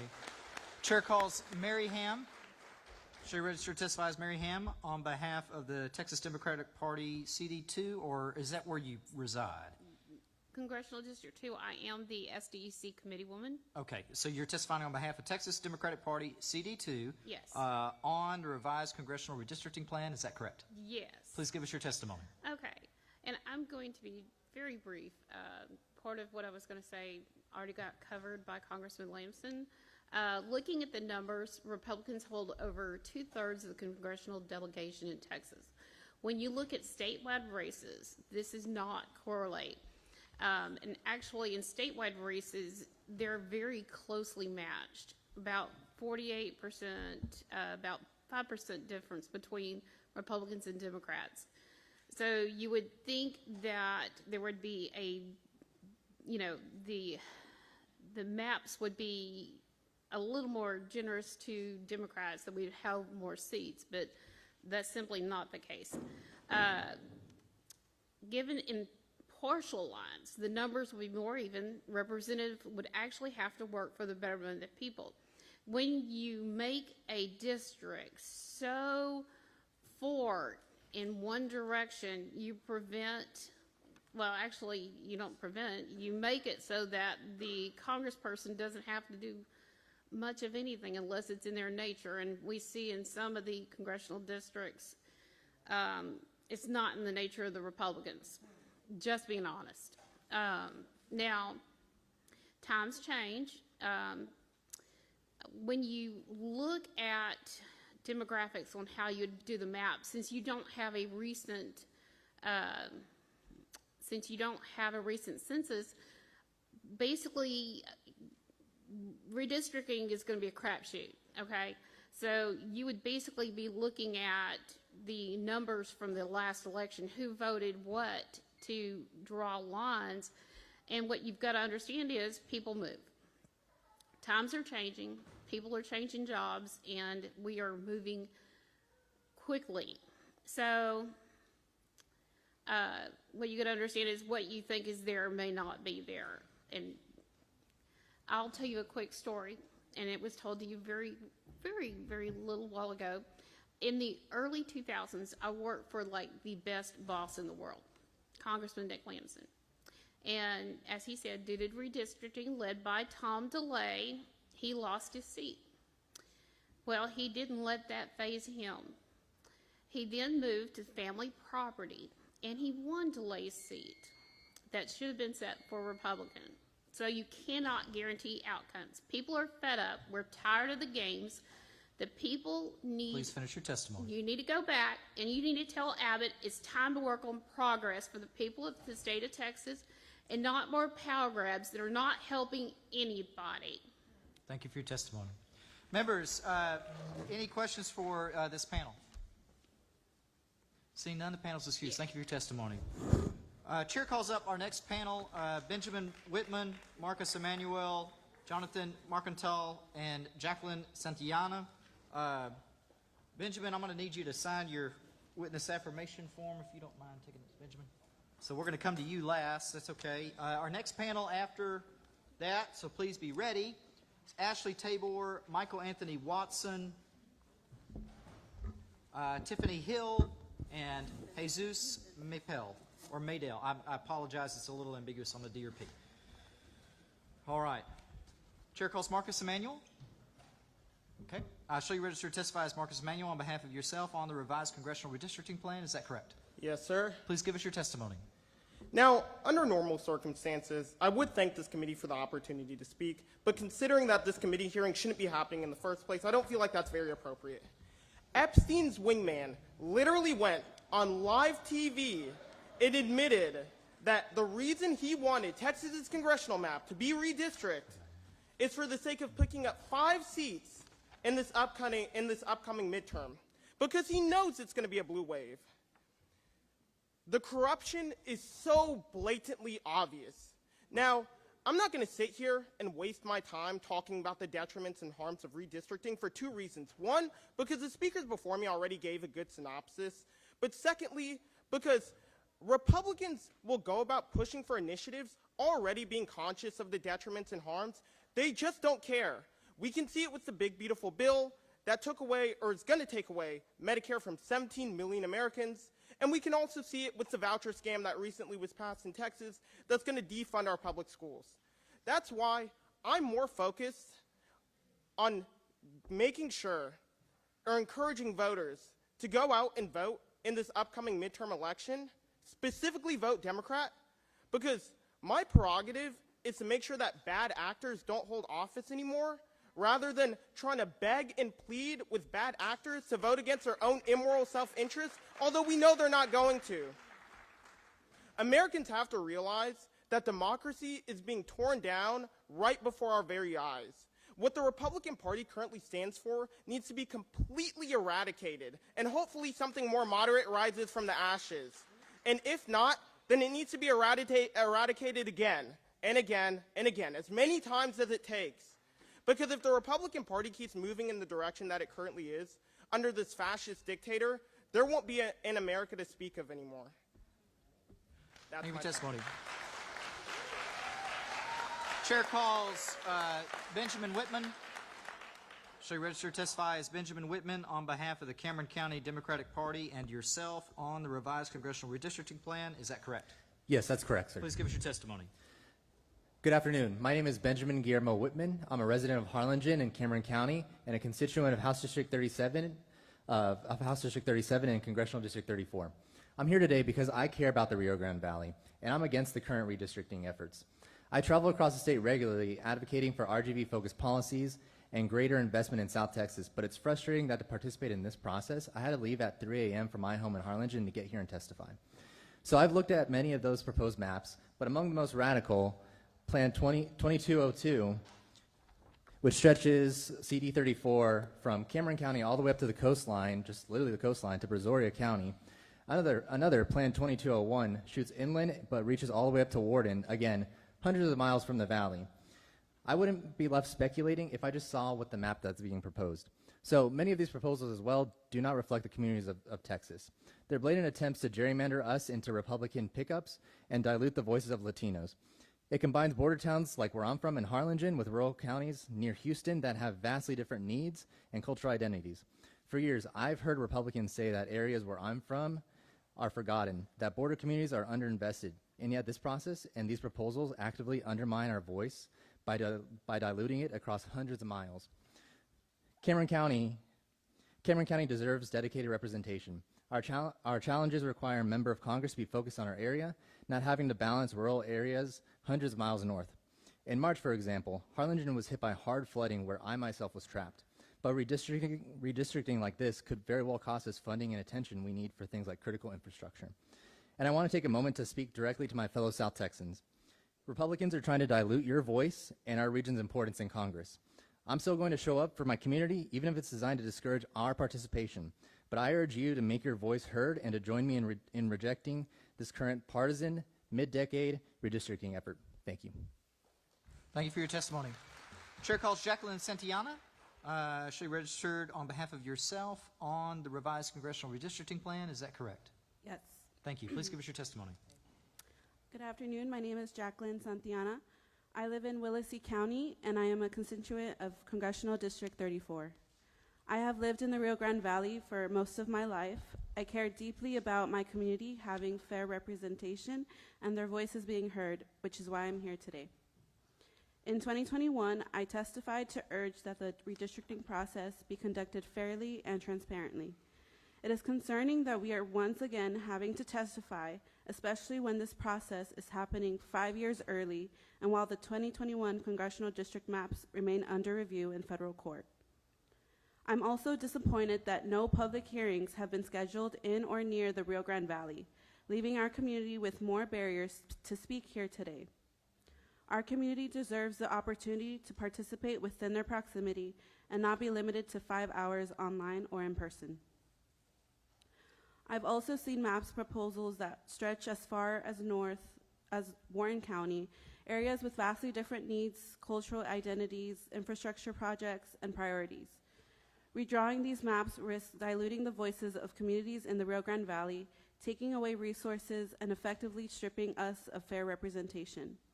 We should be able to elect leaders who have the same lived experiences and understand our needs.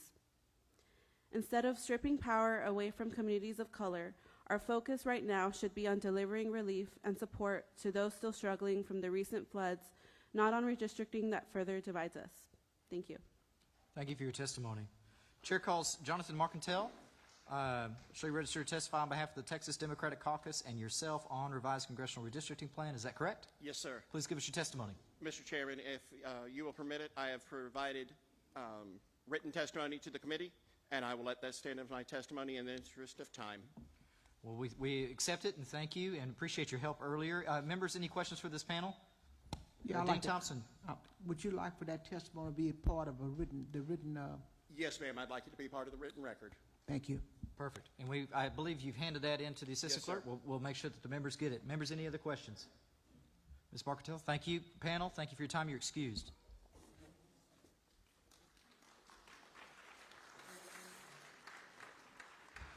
Chair calls up our next panel, Ashley Tabor, Michael Anthony Watson, Tiffany Hill, and Jesus Medel, or Maypel. I apologize, I'm not sure which one. Our next panel, just so you'll be ready, is going to be Karen Knapp, Jerome Wald, Christopher Campariel, and Victoria Sullen.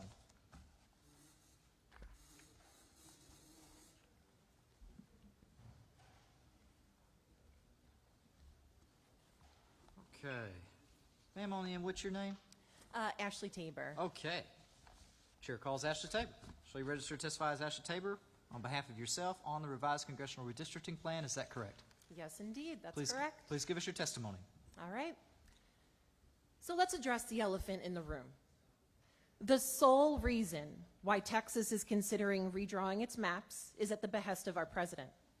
It's also true that many people voted for this man because they believe him to be a good businessman. I'm not a politician, but I know a thing or two about business. I've been with the same employer for almost 11 years, and I've traveled around the globe in order to do my work. I can tell you that what's happening here and what our president and governor hope to achieve is the antithesis of good business. At its core, good business is customer-focused.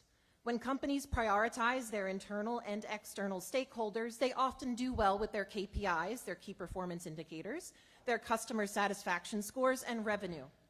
On the flip side, when your company's leaders cater to the whims and delusions of the CEO, trust in the system begins to erode, and the mission of the business can no longer be one of integrity. We live in a country that celebrates crony capitalism, but let's make one thing clear. Good businessmen and women embrace the free market. They welcome competition because they believe that their ideas have merit and are innately persuasive. As soon as they start to cheat, one has to wonder whether their mission was ever noble or in the best interest of their stakeholders. I need everyone in this room, regardless of your political affiliation, to understand that what is happening in Texas and the country at large is business that is rotten right through to its roots. Politicians who are in favor of redrawing the maps are doing bad business and would rather cover for poor leadership than be accountable to their constituents. They are content to cook the books and not win you over with good ideas, but with force and potentially intimidation tactics. They would rather rig the market and sacrifice accountability in order to appease a corrupt and irreparably immoral CEO. The message I have here is for the dais, but also for everybody in this room, especially my fellow Texans. If you believe in the business of our democratic republic, do not let the politicians forget the mistakes that they might be making by redrawing these political maps. Hold them accountable every chance you get at every turn. Thank you for your testimony. Thank you. Mr. Watson?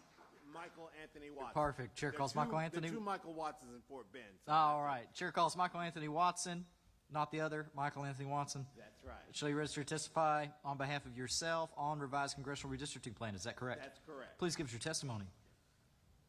Good afternoon. My name is Michael Anthony Watson.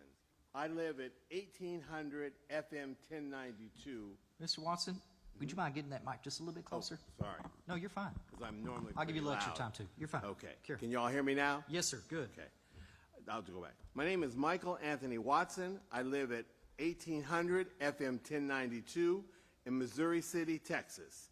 That's TX9, House District 27, and Senate District 13.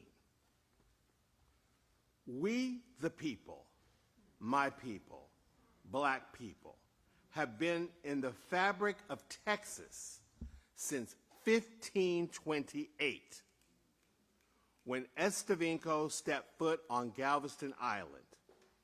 He was an African Moor and a very skilled ship navigator, according to the Texas Historical Society. Voting is the essence of our democracy. The 15th Amendment enshrined the right to vote for African Americans at the rebirth of our nation.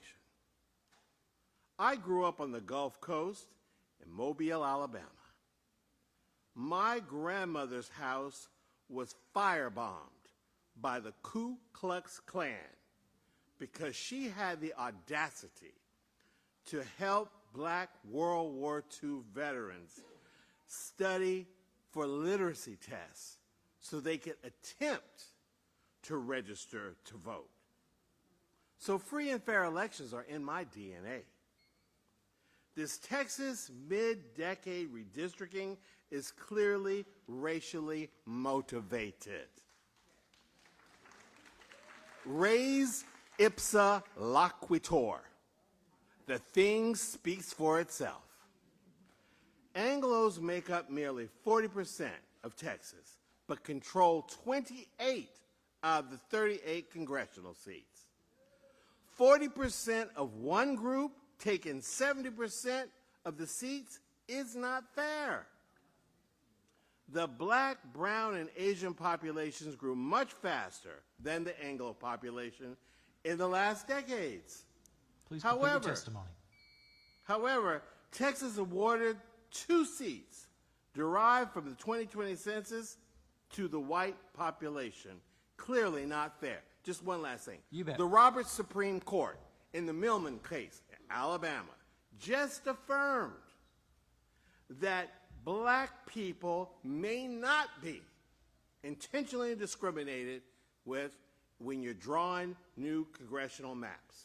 So my people are merely asking for the opportunity to be heard and to secure the blessings of liberty in this nation.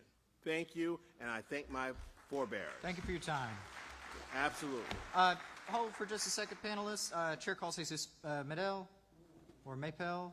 Is he here? Chair will show him registered to testify on behalf of LULAC, but not testifying on revised congressional redistricting plan. Chair is going to call Tiffany Hill. Tiffany Hill here. Chair will show Tiffany Hill registered to testify on behalf of herself on revised congressional redistricting plan, but not testifying. Members, any questions for the members of this panel? Ms. Jones is recognized to question the panel. I don't remember your name. What's your name again, ma'am? Ashley Tabor. So this is what I want to say to you. Yeah. Donald Trump is running this country the way he ran his bankrupt businesses into the ground. And I appreciate the clear and powerful way that you explained why this redistricting is wrong and racist in a way that people pay attention to business could understand. Thank you. With all due respect, I have been living in Texas for 5 years. I'm originally from New Jersey, and I know all too well that he is not the good businessman that people think he is. So you can put that on the record. 2 casinos gone bankrupt. Yeah. Atlantic City speaks for itself. Right. Members, any other questions for the members of this panel? Chair hears none. Thank you for your testimony. Panel's excused.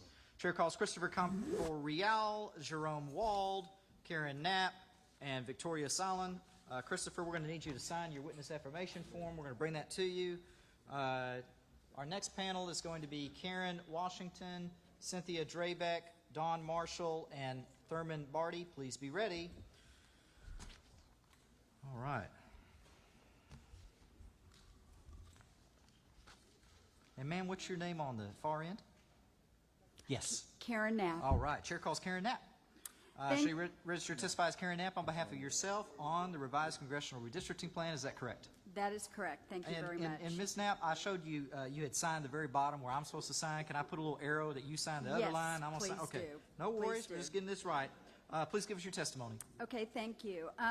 As a resident of Congressional District 18, I have a message for Donald Trump and Greg Abbott. If you want to flip this district, earn our votes. Don't steal them. Listen to all of your constituents. Abbott has silenced CD18 for months now to serve Trump's agenda. CD18 is a majority black and brown district. As our other Harris County districts you're targeting, we see exactly what you're doing. Make our streets safer. Poll after poll shows that the majority of Texans are tired of gun violence in this state. Fully fund public education. Stop destroying it. Get out of HISD and stay out. Feed hungry children in the summer. Texas can fund summer meal programs for children all by itself. No federal funding needed. Keep people healthy by making health care affordable and accessible. Stop passing laws that put Texas at the top of the medically uninsured states in this nation. Get out of OB-GYN offices and delivery rooms. Strengthen environmental protections. Stop favoring polluters over human beings. Fortify the grid. Hold CenterPoint accountable for their negligence. Stop making us pay for their failures. Stop putting up barriers to voting. And by the way, you're making it harder for Republicans to vote, especially elderly Republicans. Support LGBTQ youth and their families. Don't persecute and criminalize them. In fact, support all families and children. Stop abducting people off the streets who aren't criminals. And finally, stop teaching Texas children that the only way to get what you want is to cheat. Thank you for your testimony. Chair calls Victoria Saline. Thank you, Chair. Victoria Salin. Salin, and I shall you register to testify on behalf of yourself on revised Congressional Redistricting Plan. Is that correct? Yes, sir. Please give us your testimony. Greetings to the committee. My name is Victoria Salin. I come from College Station. What's the rush? We don't have a map. After people and experts get the map, please, I ask you to provide notice and hearings so that everyone can carefully consider the redistricting issue. I understand the time in this special session is really short, but I encourage the legislature not to use time constraints as an excuse to exclude the public from deliberations. And we can really only fairly make deliberations once we have the map. If you do go forward, what will be the impact? The time spent now on redistricting, and it's your time as our representatives, takes away from considering other really important issues such as flood recovery and improving flood prevention, not to mention all the other issues.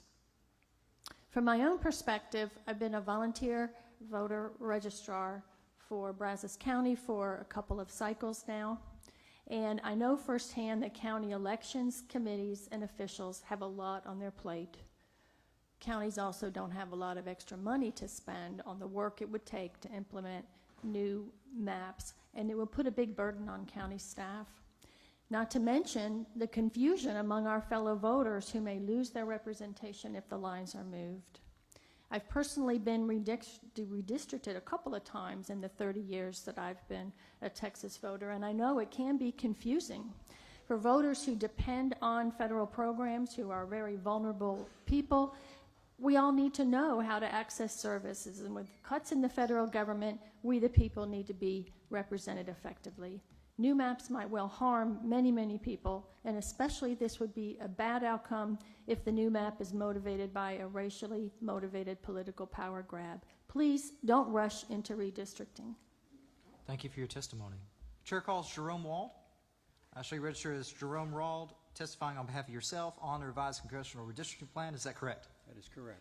Glad to have you here today. Good to see you again. Please give us your testimony. Thank you. So again, good afternoon, committee members. I thank you for this hearing. My name is Jerome Wald, and I'm a native Houstonian. I am a retired Texas State employee. I'm 75 years old, and I've been involved with politics since I was 14. And so I am a proud constituent of Congressional District 7. As a Texan, I wish that this legislature were working on redistricting fairness rather than gerrymandering. Instead, I'm here to testify against this harmful attempt to redraw our congressional districts in the middle of the decade. I have about 7 talking points I'd like to address. I hope I get to them all. First of all, one is show voters the maps by holding a public hearing, as you're doing now, with testimony on any proposed maps they have been drawn, but before they are voted on. Point 2, do not discriminate against voters of color. It's a blatant racial discrimination. Number 3, do not limit public testimony to 5 hours. Our voices deserve to be heard. People have taken time away from their work and their families so they can address their representatives. Point 4, we need at least 5 days to review the maps. Maps must be made public at least 5 days in advance of any public hearings during a special session or votes in order to allow sufficient time for the public to review the maps, prepare testimony, and propose alternative maps. Number 5, we also need at least 5 days to review any proposed changes in the maps. Any amendments or changes offered to a map proposal must be presented at least 5 days in advance of any vote to allow for public to analyze the proposed amendments and advocate for or against them. Point 6, provide an analysis of how the new maps impact historically disenfranchised communities of color and VRA protected language minorities to elect candidates of their choice. My last statement, which is not going to be included, number 7, but I will say to remember to do unto others as you would have them do unto you, because the tables can turn. And that's quotations from the Talmud and Leviticus 19:18. Thank you for your testimony. Thank you. Chair calls Christopher Campo-Real. Don't see him. I'll show Christopher Campo-Real registered to testify on behalf of himself on the revised congressional redistricting plan, but not testifying. Members, any questions for the members of this panel? Chair hears none. Thank you again all for your testimony. Panel is excused.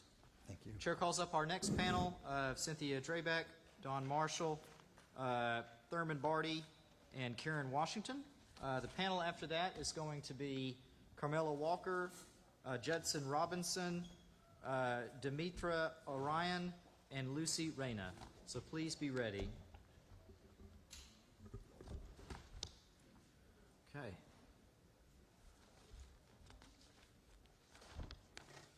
Chair calls Thurman Barty. Yes, sir. Good to see you again. Okay. First, I'd like to say good afternoon to this august body and this great panel. Let me make sure I get your registration right. So you registered to testify as Thurman Barty. You have Citizens of Port Arthur. I know you were former mayor there, Yes. but I think since that's not an organization, theoretically or technically, we have to say on behalf of yourself on revised Okay, well, congressional I would say I redistricting plan. represent myself and a great number of individuals who may not want to be recognized at this point. Sure. So is it okay if I have your registration show that you were testifying on behalf of yourself on the revised congressional redistricting plan? Yes, sir. All right. Please give us your testimony. Okay, and again, as he stated, I am Thurman Bill Barty, former mayor, past mayor of the great city of Port Arthur, Texas. They just stepped down, termed out a few weeks ago. And I'm speaking, however, as a resident of Congressional District 14, which is situated in a very large portion of Jefferson County, Texas, and Port Arthur, Texas happens to be a part of Jefferson County, the second largest city there. And again, I represent unofficially a very significant population situated in Congressional District 14. And with that in mind, I pray upon each of you for consideration to not, please do not, gerrymander the district any more than it already is. Presently, a large portion of the population is systematically disenfranchised because of political ideology interference. There are certain other issues that this special legislative session can actually be addressing besides polluting the political atmosphere with more disgusting maneuvers. So please consider not changing the description, the boundaries, or anything that deals with Congressional District 14, and for that reason, any of the congressional districts here in our great state of Texas. Allow Texans throughout this great state to be proud participants of the governance in our great state without regard for political, ideological interference on all levels. So again, I pray upon you. We've learned to live with what we have since 21. Don't change it. I cannot remember in 71 years that we've gone through a change in 4 years or 3 years simply because it might be constitutionally correct. But just think, it's not morally proper. And for sure, it's not politically sound to do this right now and hurt this country. And might I add, to hurt minorities, to hurt blacks and browns, just because you have a leader or we have a leader who doesn't care about anybody but himself. Because if you think he cares about you, get in the tight. God bless you. Thank you for your testimony. Chair calls Cynthia Drabeck. Okay. I show you registered to testify as Cynthia Drabeck on behalf of yourself on the revised Congressional Redistricting Plan. Is that correct? That is correct. Please give us your testimony. Absolutely, and thank you for your time today. American attempts to tailor district lines for political gain stretch way back to the country's very origin. Patrick Henry, who opposed the new Constitution, tried to draw district lines to deny a seat in the first Congress to James Madison, the Constitution's primary author. Henry assured that Madison's district was drawn to include counties politically opposed to Madison. The attempt failed, and Madison was elected, but American gerrymander had begun. Here are my districts. I'm in a United States Rep District 2, and then here are my other two gerrymandered districts, as you can see. They look like pieces of a puzzle. These maps should reflect communities, not be driven by racial quotas or political manipulations. Based on the population growth and the problems currently presented in the currently drawn districts, redistricting into neighboring districts should be considered. These hearings should continue. I'm humbly asking for representative districts to be concise, to adequately represent contiguous neighborhoods, schools, businesses, infrastructure, and constituents. Thank you for your time. Thank you for your testimony. Chair calls Don Marshall.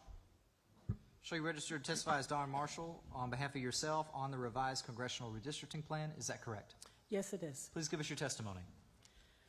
My name is Don Marshall, and although I'm running for the Texas 10th U.S. Congressional District, I'm here today to give testimony, as is my right as a citizen of Texas, in opposition to this unconstitutional redistricting proposal. Our elected officials are not rulers.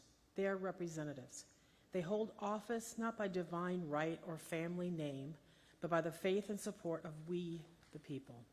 And that faith must be earned and re-earned through transparency, accountability, and a profound respect for our will. Freedom means that we, the people, choose our leaders, and we must terminate their employment when they no longer reflect our values, our struggles, or our hopes. It means that no one, no governor, no senator, no president is above the law or beyond the reach of a ballot box. But freedom only works when we exercise it, when we show up, when we raise our voices, when we hold elected officials accountable for what they do, not for what they say, for how they vote, who they protect, and whether they stand with the people or stand in our way. So let us be very clear. In a free country, democracy doesn't end on Election Day. It begins there, because freedom is not a gift. It is a responsibility, and the will of the people is not a whisper, it is a force. I urge this committee to do what they know to be right. It is time to do your job and not just keep your job. say no to the gerrymandering and stop the redistricting. Thank you for your time. Thank you for your testimony. Chair calls Karen Washington. Show you registered to testify as Karen Washington on behalf of yourself on the revised congressional redistricting plan. Is that correct? That is correct. And I had you sign at the bottom. Is it okay if I do a little arrow up there and I sign under you? That is fine. All and right. if you'll also notice on that application, I did not agree with neutral. Understood. So I checked that I am against redistricting. Understood. I want that to be noted. And absolutely, as part of your testimony, it will. Technically, for the minutes, it'll have to just say neutral, but again, that's just because the rules require it, and I understand completely. Please give us your testimony. So this morning at 7 o'clock a.m., I am a part of an organization that gathered to collect items to send to Kerr County. I was not available to participate in that because I had to be here, because I vehemently do not agree with what's happening here today. I wanted to work with my grandchildren because I'm teaching them to learn to be a volunteer regardless of, and helping others in our community regardless of race, color, or creed. It is important to me that we help one another. That is what I teach my children. I teach them integrity, and I teach them to have morals. So with that being said, I'm wondering why we're here today, because it appears to me that someone did not have the intestinal fortitude to say no. There are no maps. What are we looking at and what are we discussing? So when that event occurs that we do get redistricting maps, I certainly want to be here to talk about it again. All my life, I've had to fight. I'm not stopping now. Normally, I roll up my sleeves, but this time I'm taking the jacket off. I'll be considering calling all of my friends in all of the districts where you guys sit and say, listen, we've got to get people who are going to speak for us. That is very critical to the survival of democracy. You guys were voted into position to speak for us. We shouldn't have to sit at this table and beg you to speak on our behalf.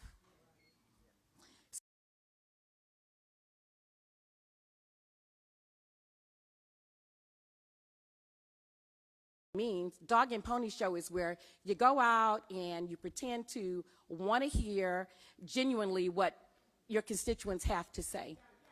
And then all along knowing what the plan's going to be. Just so you know and are very clear, we know what that is, and we're not going to sit back, lay back, and allow that to happen. We'll be back here. And what I like about what's happening now is that strategically, you guys are forcing us to lock arms. You know, before the last election, we were divided. But now, we're collectively joining together to say this will not happen. We are against gerrymandering. It is racist. It is racist. It is racist. Please finish your testimony. So with that being said, I'd like you to know that it's a tactic that we're not, it's divide and conquer. We're not going to allow that to happen. 100 years from now, history is being written today about you and your stance. What will it say? That you had a spine or spineless? Thank you for your testimony. You write that. Members, any questions? Any questions for this panel? Chair recognizes Representative Jones. Question of panel. Mr. Chair, this is actually a question for you. I'd like to Chair, know. you have a question. Yes. Mr. Chair, why wasn't this hearing set up to let witnesses speak their truth for or against instead of forcing them to say they're neutral? As the lady should be aware, that's required by the rules. Well, because the rules require when there is no bill before the body at a hearing that the testimony is always on. right. So I guess that's my question. Why are we having hearings before we have a bill where we can actually say for or against? The chair has repeatedly answered that. It has always been the practice of the Redistricting Committee, to my knowledge, to first have hearings before even considering a map, and then to have a hearing on the map. And that is for that reason we're doing it this way. Okay, so all I'll say is this. Slavery used to be legal, and it's not anymore. Just because something was done away doesn't mean we should just do it that way. And I believe that people are really struggling here with being forced to say that they're neutral because of how we, the legislature, decided to have this hearing, when we could have done it where they could actually put how they truly feel about what's going on and know in advance of hearings how potential maps will actually affect us. Thank you. Members, any questions for the members of this panel?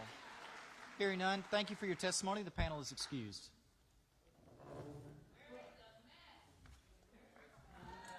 Gallery, stay in order. Chair calls Carmela Walker, Judson Robinson, Demetra Orion, and Lucy Reyna.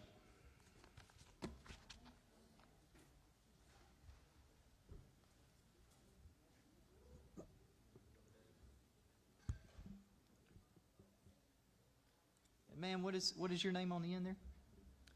Carmela Walker. Okay. Chair calls Carmela Walker. Shall you register to testify as Carmela Walker on behalf of yourself on the revised Congressional Redistricting Plan? Is that correct? Yes, it is. Please give us your testimony. Thank you to the chair, vice chair, and members. Really appreciate this opportunity today. I worked in the 83rd legislative session with Honorable Sylvester Turner through the legislative internship program under Senator Ellis when he was senator. Now he's commissioner. And, you know, he was a master at bipartisanship. But what we're seeing today is not bipartisanship.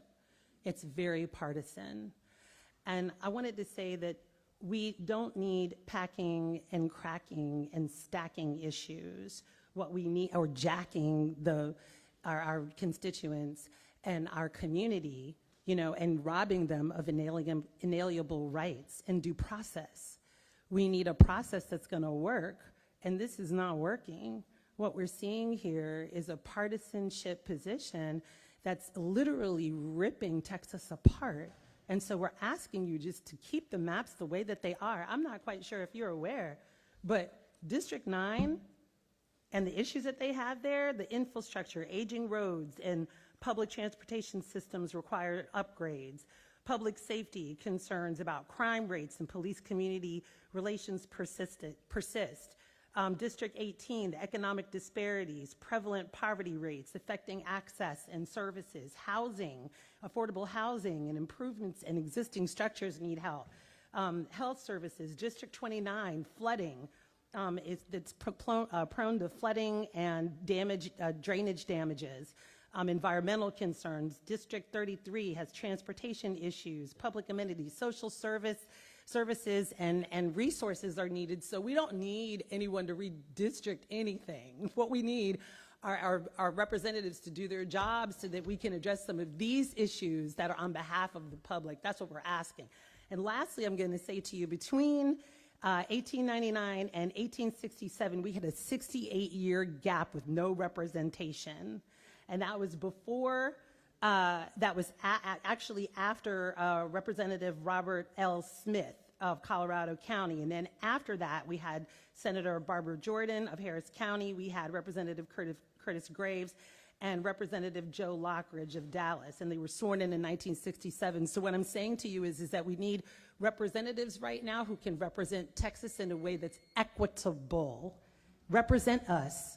Do the job. Thank you. Thank you for your testimony. Chair calls Judson Robinson. Shall you register to testify on behalf of, is it Hall? Yes, the Houston Area Urban League. Houston Area Urban League, short for Hall. Okay. And on the revised Congressional Redistricting Plan, is that correct? Correct. All right. And do I have your permission to write out the, what was that title? Houston Area Urban League. Correct. Okay. Is it okay if I update your registration to spell that out? Correct. All right, perfect. Please give us your testimony. Mr. Chairman, thank you. Members of the committee, thank you for being here and listening to this testimony. I think you've heard kind of conclusively where this audience stands, where this city stands, where this district 18, 29, 33, and 10 stand as it relates to redistricting. We don't want any redistricting. We are comfortable with the lines as they are drawn. We don't want to make a decision on a new map that we have not even seen. We don't want to do it within 30 days. We don't want redistricting in our community. We are built on a community that has seen Barbara Jordan rise to a position of prominence that has made the 18th Congressional District something to be proud of. I come from a small community called Pleasantville. Many of the people from Pleasantville are here. I've seen members of our guild that are here. I've seen members of the Urban League Young Professionals that are here. Many of those folks have lived in Pleasantville. When Pleasantville was formed, we didn't have street lights. We didn't have a bus stop that came to that community. But thanks to the 18th Congressional District and Barbara Jordan, she was able to work with people like Judson Robinson Jr., who was the first African American to be elected to Houston City Council since Reconstruction. But it took people working together, people who had common likeness, common causes, common experiences, that could understand why it was important to have streetlights in a community like Pleasantville when our current council member didn't think that was important. When our current council member didn't think it was important that we have a bus line so that people could get to work. When our current council member didn't think that it was important that we have a health care center in the neighborhood that we could get to when we need it. You see, it takes experiencing and walking in the shoes of others that you have common ground with to appreciate where they come from, to see things through their lens. I hope that you as our leaders will put yourselves in the shoes of others. Put yourselves into the shoes of the people that are here. Walk in our shoes. See things through our lens. It's fair. It's important. And that's what we elected you to do. Thank you for your time. Thank you for your testimony. If the panel remain right there for a moment, Chair calls Lucy Reyna. Lucy Reyna here. Chair will show Lucy Reyna register to testify on behalf of herself on revised congressional redistricting plan, but not testifying. Chair calls Demetria Orion. Demetria Orion. Chair will show Demetria Orion register to testify on behalf of herself on revised congressional redistricting plan, but not testifying. Members, any questions for the members of this panel? Chair has none. Thank you for your testimony. Panel is excused. Thank you. Chair will call our next panel. Kia Baptist, Manuel Cohen, Bill Robinson, and Patrick Logan. Please make your way up to the front. The next panel after that, which we'll do one more after this next one, and then we'll take another little break. Andrea Hubert, Lisa Hunt, Mackie Thomas, and Stephanie Foy, please be ready. Okay. Chair calls Patrick Logan. Patrick Logan here? Yes, I'm here. Okay. I'll show you register to testify as Patrick Logan on behalf of yourself on the revised congressional redistricting plan. Is that correct? That is correct. Please give us your testimony. Thank you for the opportunity to testify in front of this hearing committee. My name is Patrick Logan. I am a U.S. Navy veteran who served on 2 different aircraft carriers. So if I can't hear some of your responses, it's probably because of jets and flight decks and noises and other stuff. Anyway, I live in Congressional District 18 in an unincorporated neighborhood. My neighborhood, Greenwood Forest, has almost 1,600 families, and that neighborhood also is almost 50 years old. It's so large that we're split into 2 different precincts. However, we're a single community. As a member of the Greenwood Forest Social Club, I help plan events for the entire neighborhood. We have an Easter egg hunt for the children, with family movie night, family game night, and on the 4th of July, we have a parade that stretches almost a mile long that goes down the boulevard that divides the 2 precincts. And the streets are lined with neighborhood people. We had over 1,000 people this year. Our swim team is also comprised solely of residents at Greenwood Forest and competes regionally and recently won the district championship. The reason I'm here is I'm concerned about this process because we don't know what the new districting map will be. If you draw a new congressional map, you need to ensure you do not divide communities such as mine. I'm also testifying because I've reviewed the more than 40 different redistricting maps that have been proposed. they appear to have one thing in common. The people who drew these maps have absolutely no understanding of the Texas Constitution. Every map that I've reviewed is complete garbage and is openly violating Section 26 of the Texas Constitution. Knowing these proposals will not pass even the weakest of court challenges, I have to ask, why did you even propose these ridiculous maps in the first place? You know your policies are unpopular, you know your proposals are unfair, and you know you will be swept from power if you do not rig the vote. Thank you for your testimony. Chair calls Manuel Cohen. Show you registered to testify as Manuel Cohen on behalf of yourself on the revised Congressional Redistricting Plan. Is that correct? Yes, sir. Please give us your testimony. My name is Manuel Cohen. I'm a longtime resident of Congressional District 9, represented by the Honorable Al Green. In my first election that I ever voted for, 2024, I already knew I was going to be represented in a gerrymandered district. That's been the history of this state, as long as I know, is gerrymandering, gerrymandering, gerrymandering. But even still, the people of the 9th District chose to elect someone that represented them.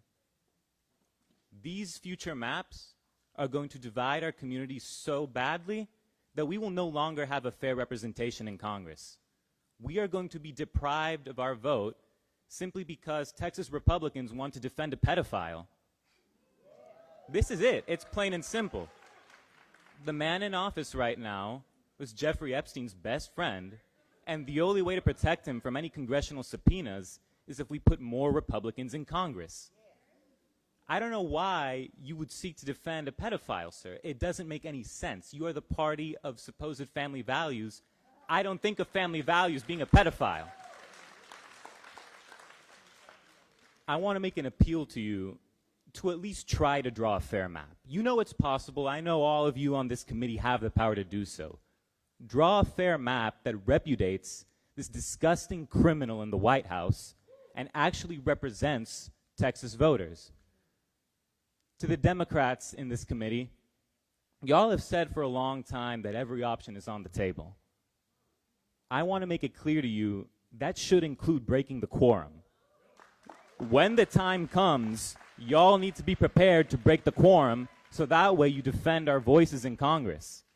We understand that the Republicans here are going to do everything in their capacity to gerrymander the state more and more, and y'all are in the minority. The one thing that y'all have left is to break that quorum.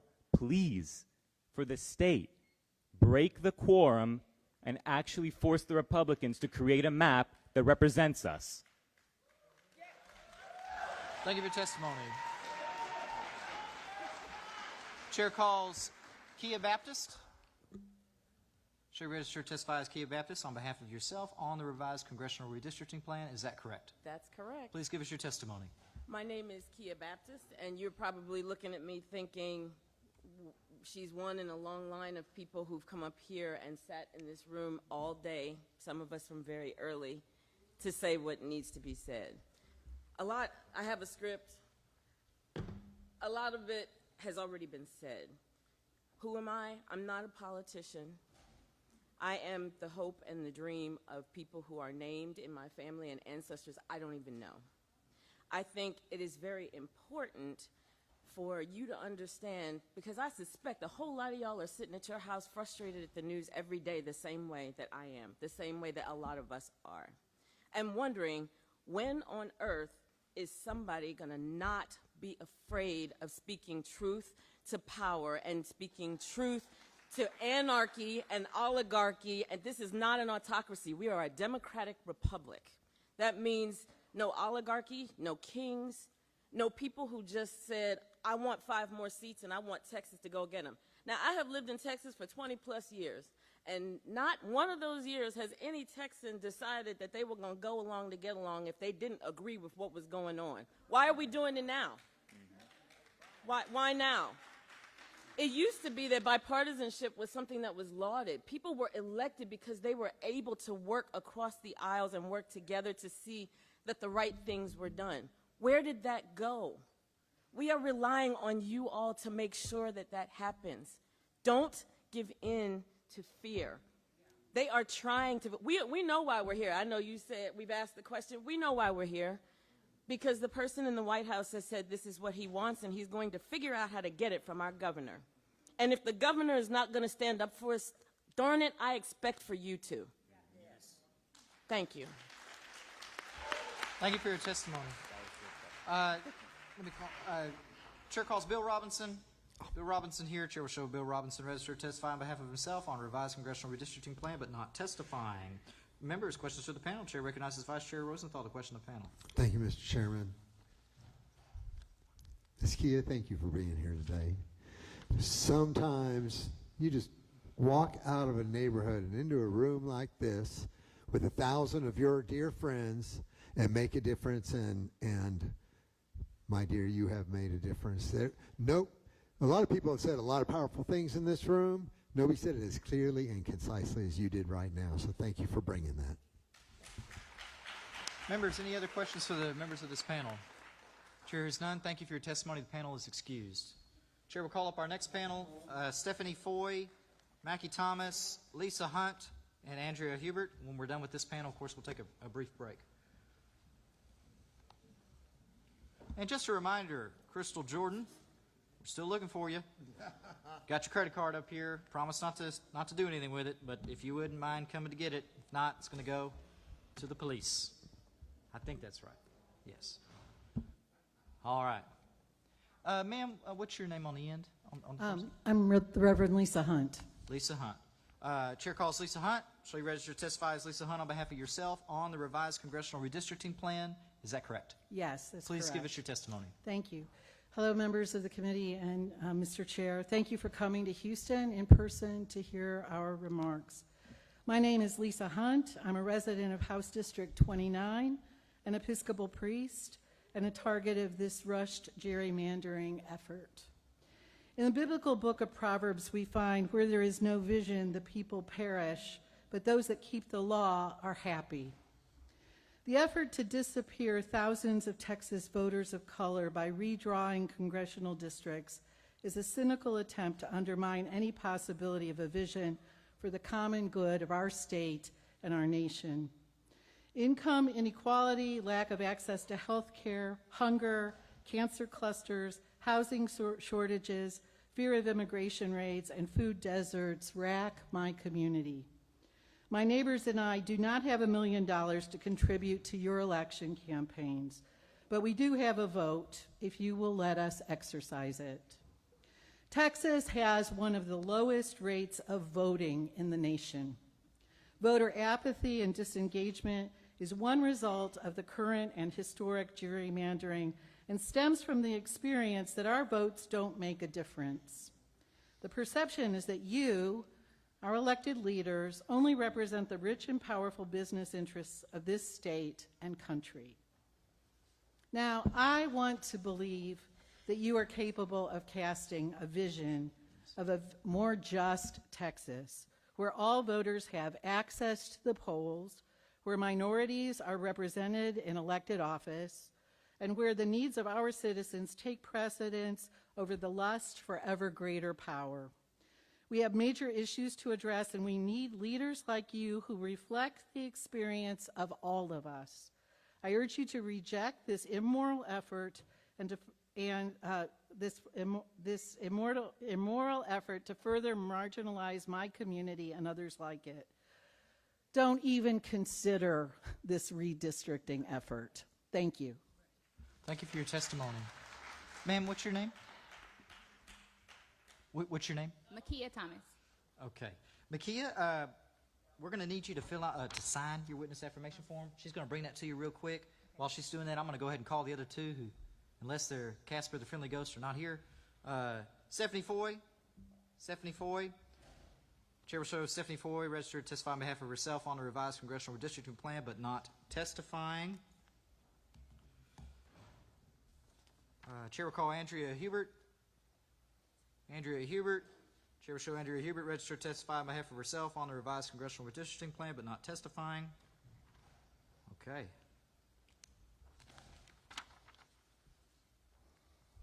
Let that WAF, as it's commonly known, make its way back up here.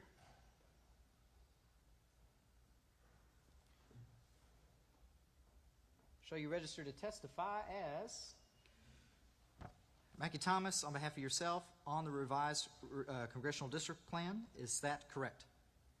Yes, it's Makia Thomas. Makia. I see it's an A. Okay, I thought it was an E. My apologies. Makia, please give us your testimony. All right, thank you. Good afternoon, chairs and committee members. My name is Makia Thomas, and I'm a proud resident of Congressional District 9. I'm here to speak about a critical issue impacting the democratic integrity of our state.